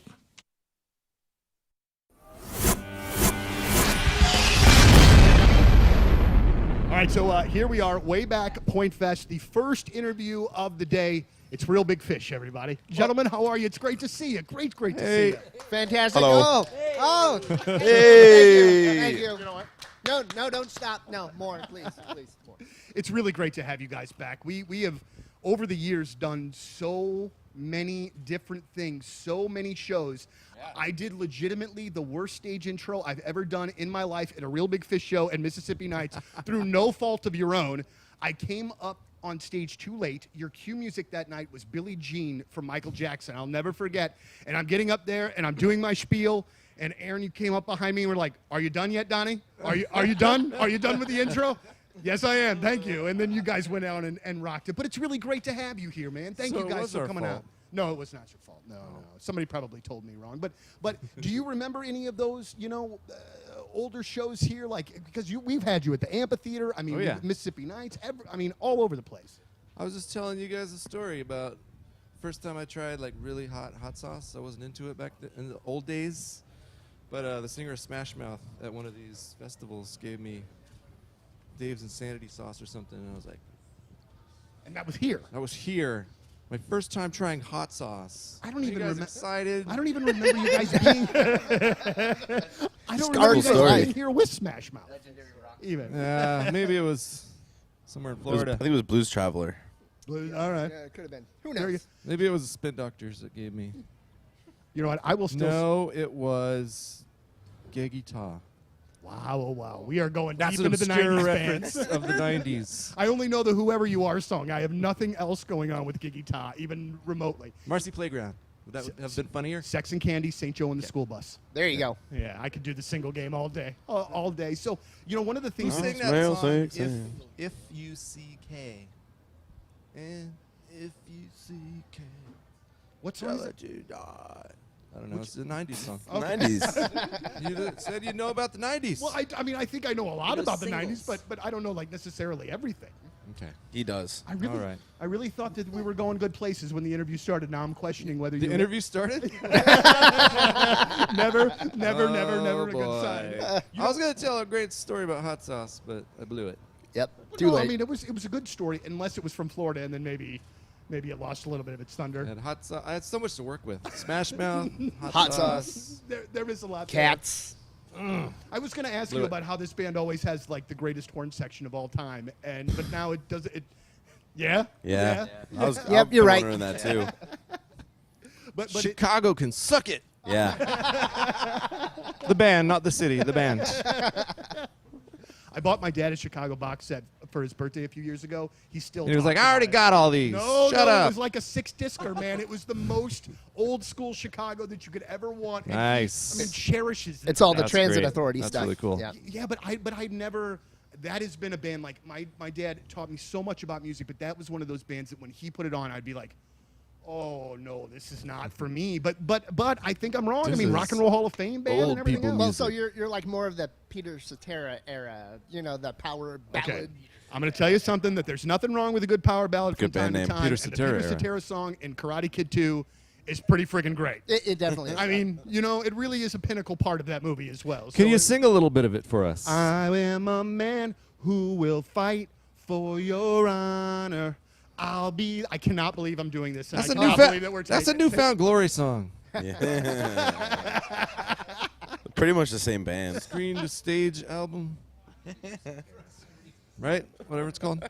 The long and short of it, all I wanted to do in this interview was tell you that I think you guys are fantastic. Cool, We're really see ya. stoked to have you guys here. Thank you very much. And you're just one of those bands that still when we do Way Back Weekends, the requests for beer and She Has a Girlfriend Now and Sellout is one that we still play. Uh-oh. See, I told you we should put She Has a Girlfriend Now on the set list. Oh. It's not too late. We didn't We'll play do yet. it. We'll do it. I'm just saying that there would be people in St. Louis. Yeah, that well, would it love was either like She Has a Girlfriend Now or Blues Jam. We chose Blues Jam because it's a festival. We played a country jam the other People night. love hearing new stuff from a band that only has 40 minutes to play. We are so far beyond. She Lots Has of a time to play Girlfriend Now. new songs and jams. I watched I was at a show the other day and the lead singer made the statement, "Hey, this is one of our new songs." And I have never seen the turnabout to the bar and bathroom as I did. So much so that I felt bad and stayed in that spot because I didn't want to join the rest of the people that were rushing I'm going to out say that right before beer. We just composed a new song at sound check. And people are going to start walking. It's and then all of a 14 sudden, minutes long. and Goes then they like come back. this. Guys, again, thank you so much. It's great to see you. Real Big Fish, Way Back Point Fest. You guys are the best. Thank you. Yeah, Sorry thank about you. his shirt.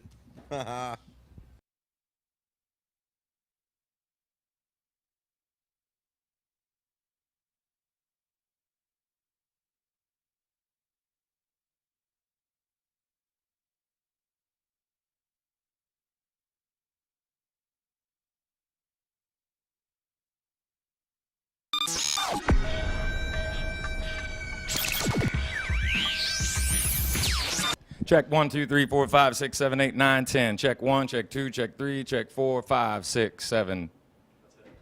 Ready to roll? We are backstage at Point Fest. Ladies and gentlemen, Brent and Barry from Shinedown. What's up, gentlemen? Well, How are hello. you? What's going on? How are you? It's great to see you. It's great to see you. Good to be First seen. of all, Thanks for being cool with us because I was super, super late.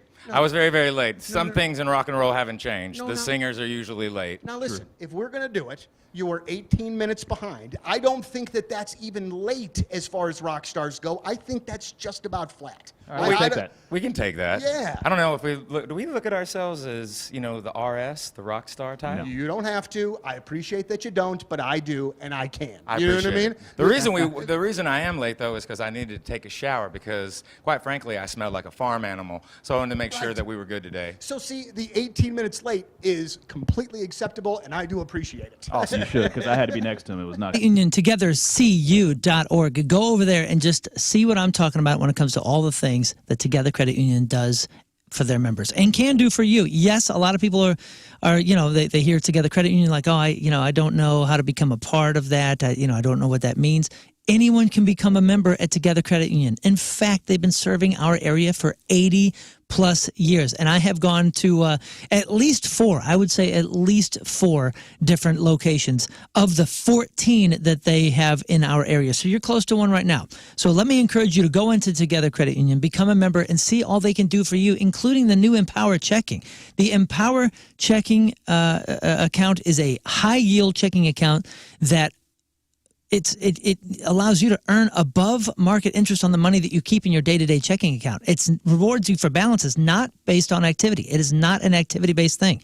It's just the balances. You can apply on the website, togethercu.org, or stop by any of those 14 area locations and see one of their amazing member advocates and ask them about Empower Checking. Get paid to save with Empower Checking. Visit togethercu.org/empower for full terms and details. Membership eligibility is required. Together Credit Union is federally insured by the NCUA. togethercu.org.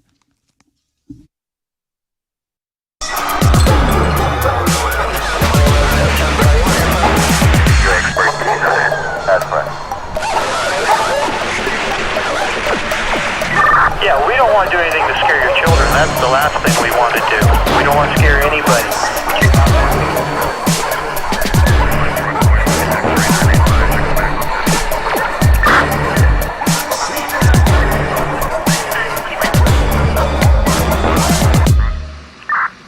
The great battles of our time.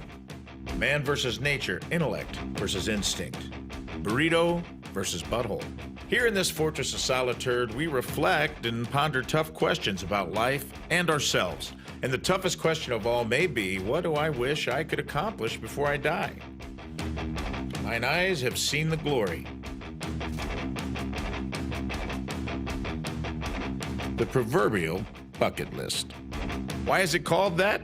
Do you have one? Should you have one? If so, what should be on it? Let's dive into those questions today on the Number 2 Show.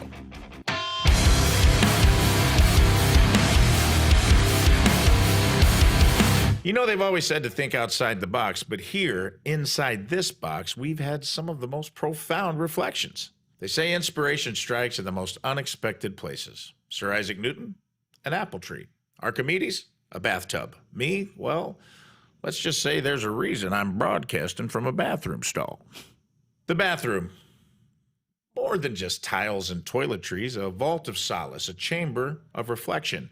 Ever think about how much history, philosophy, and yes, even strategy have been contemplated in spaces just like this? I'm pretty sure when Bill Shakespeare wrote To Be or Not to Be, he carved it with the quill on a bathroom stall before he put pen to paper. How many of you have had those aha moments in the restroom? Think about it. You're all alone, free from distractions, and suddenly the answer to that problem you've been mulling over becomes as clear as the bathroom tiles. Recent studies, and by studies I mean a quick poll of a few of my friends, reveal that bathrooms are like unsung brainstorming chambers of the household. I'm pretty sure if we placed whiteboards in showers, we would have solved world hunger by now and probably perfected teleportation. But today we are switching gears to contemplate life's big picture, the journey. Which brings us to today's main topic. Follow me through the glory hole as we explore the bucket list. It's a concept most of us are familiar with, but how many of us truly understand its origin? The phrase kicking the bucket has been around longer than we might think. But why a bucket and why kick it? Historians theorize about a grim tie to execution. Public hanging, to be more direct. Tonight, the Hot Shots in Fenton. I'm out there with Stella Artois, and they've partnered with Hot Ones, and we are bringing hot wings and hot trivia to Fenton Hot Shots tonight from 6 to 8 o'clock. So come on down, bring some friends. I'll be asking 3 rounds of trivia. The more questions you get right, the better chance you have to win an exclusive STL Staycation grand prize. But if you get questions wrong, you'll have to eat chicken wings to get progressively hotter and hotter and hotter. We had a great time in Wentzville the other day doing this. So tonight, Hot Shots in Fenton from 6 to 8 o'clock. That STL staycation is 2-night stay at Live by Lowe's down next to the stadium. Stella Artois beer pairing dinner at Bourbon and Clark Restaurant, and you get Cardinal Suite tickets. It's free to get into the contest. You get the wings, maybe some Stella Artois samples. It'll be a good time. Tonight, 6 to 8 o'clock, Hot Shots in Fenton with Stella Artois and Hot Ones. All the details at 1057thepoint.com.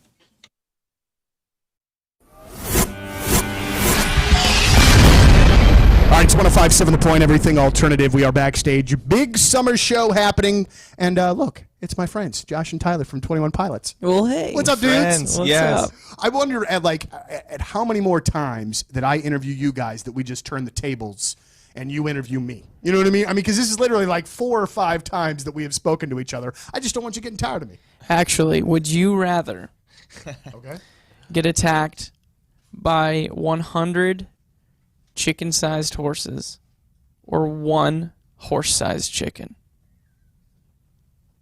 Oh, man, I think all the little horse-sized chickens. Wait. All the little horses. Horses. It'd be like tiny little chicken-sized horses. Right. There's something very creepy about that. Yeah.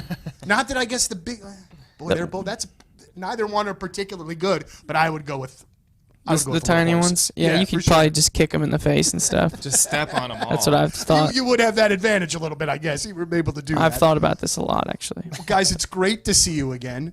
I don't believe that you have really, in essence, been off the road in a couple of years. Is that true? Has there been any long spells at home? We had 3 days the other day, so yeah.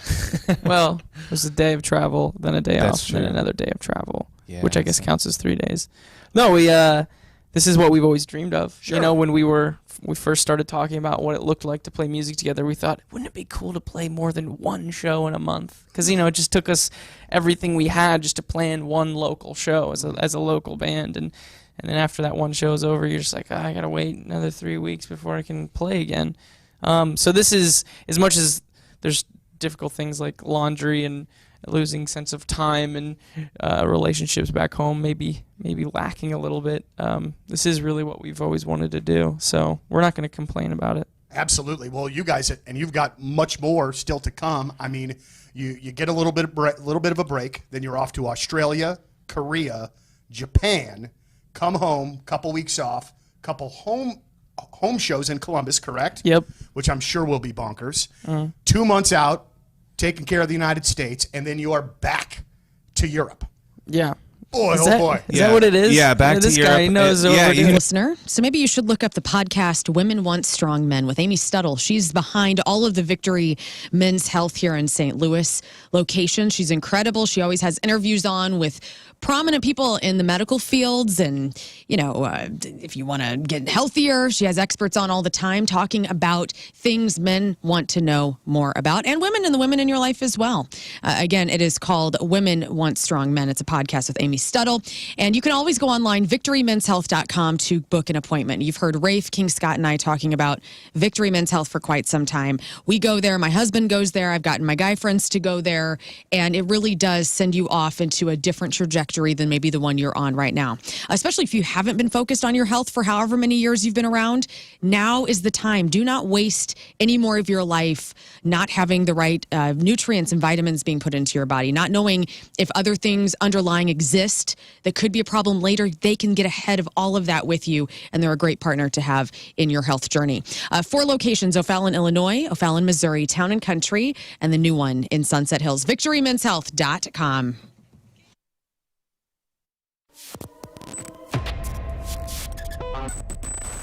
Well, gentlemen, we will see you in St. Louis on Sunday. We are so excited to have Point Fest back and to have you guys be a part of it. But I want to kind of talk about this from a couple of different angles, all right? First and foremost, the crew that you have working with you in the Seether camp, I'm sure is scaled down because of, the craziness that is the pandemic. But can you talk about, sort of what the crew is doing now, added responsibility that they weren't doing before to keep you guys safe for all these shows, just so you can play them?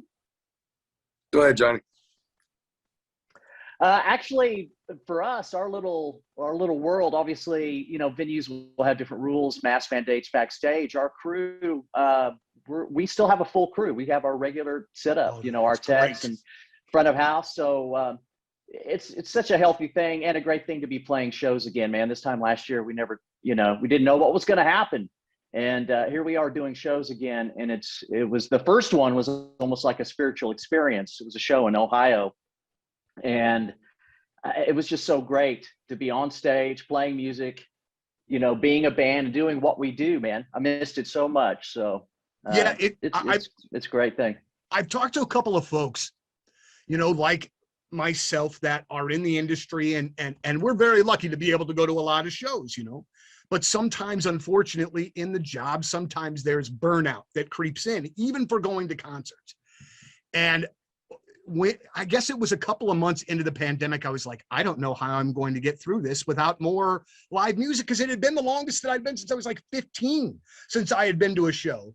And when I finally got back to a show, oh God, that, just everything about it. I had a beer in the hand. It was loud. There was thousands. It was just so great. But I would assume a pretty almost emotional experience for you guys getting back after it. Oh, it's totally emotional. I mean, like Johnny was saying, the first show back, it was truly to see everyone's faces, stuff like that. I mean, it'd been what, Johnny, because we took a little time off even beforehand to do a record. Yeah. So for us, it was this long break. 2018. Yeah. So it was like, but there again, for us also, we have families. We've been touring for our whole lives, 200-300 days out of the year. So for us to get to know our families, my wife, my daughter, same with Johnny and his wife and boys, Sean, and it was that part of it was the best, because you built back that relationship that, hey, Daddy is here for and I'm here as a husband for a long time. But then they were ready for us to get back out, they're like, okay, so let's be honest with it a little bit. And, it's like, okay, it's time to, pandemic's kind of, coming to an end, So, but when we first got back, the first time we got back together as a band probably was Bruised and Bloodied after the record to shoot the video. And for us four to get in the room together, it was incredible. Just, we were like kids, like, dude, this is what you look like. I grew my hair long. I didn't have a beard. It takes me like 2 years to grow a beard. It looks like chemotherapy, so I needed the extra time. And we all got into some new things and did some of the things that we actually love. So, but the first show back, watching the crowd and everyone's faces and. Owners, are you prepared for an unexpected power outage? You got half a cow in a freezer downstairs. What happens if the power goes out for an extended period of time? You're screwed. Hoffman Brothers has the perfect solution for you. Their reliable interlock kit. Now, when the power goes out, you need a solution that's quick, it's safe, and it's cost-effective. An interlock kit from Hoffman Brothers lets you use your portable generator to power your home safely and efficiently. With an interlock kit, you get the peace of mind knowing your essential appliances will keep running during an outage. Imagine keeping that deep freeze, your fridge, your lights on, all without breaking the bank. Don't wait until the next storm hits. Improve life in your home with Hoffman Brothers Interlock Kit. The expert team will handle all the installation stuff, ensuring your family's safety and comfort.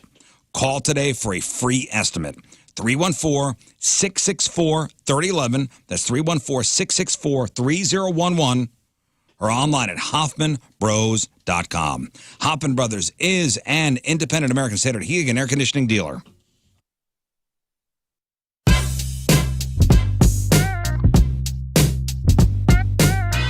House of Pain on 105.7. All right, that is it for us. Donnie Fandango is next. Make sure you check out the clip of the day on our socials, brought to you by Michael's Flooring. All right, today's podcast is titled... We Were a Taint Household. Yes. Interesting conversation earlier on in the show. That's right. Also, the Craigslist Freak of the Week. The playoffs are underway. Make sure you vote for your favorite freak. 4 past champions going at it. vying to move on to the next round. Top 2 vote getters move on to the next round, and we'll find out tomorrow morning. So you have a chance to vote for the next 20 hours at RIZZ Show. Moon, what else? You know what? Just go to the events, support the show. Go to, you're doing Hot Shots tonight, right? Hot Shots tonight. We got the Home Run Derby on Saturday. I know Lern's doing a blood drive soon. Today. So, like, do these things, man. Like, help. Help us. Help us. Help you. Help. All right. Thank you, Moon.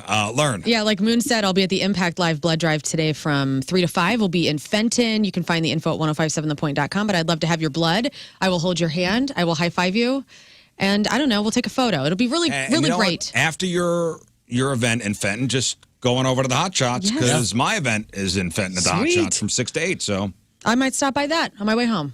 We'll see. Well, that'd be nice. That's an easy night out. Give blood, and then go eat some hot wings to get your blood sugar back in line. Yes. Sounds like a plan for the evening for me. So yeah, I encourage everyone to go do both of those things, and you can follow me on the socials at I am Rafe Williams. That's RAFE. And I don't know. I'm not doing anything good for society, but it's funny sometimes. All right. Okay.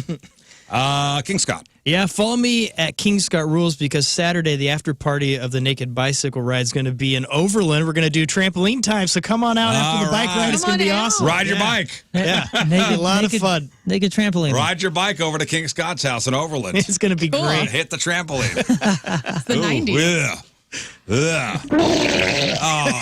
Oh. He's a nice person. I can just see He's a like sweet the boy. wet, sweaty butt cool. prints all over the thing that I'm bouncing on. Tomorrow, comedian Ron Funches joins us, probably around 9 o'clock. See him at Helium Comedy Club this weekend. All right, that's it. We leave you with a selection from our Teamers Member of the Day, brought to you by Hot Shots. Swing by Hot Shots for a Stella Artois and the all-new Reaper Manda swings available for a limited time. From Waterloo, Illinois, Scott Stevens is our Teamers Member of the Day. And Scott wants to hear this song. Here it is. And we will see you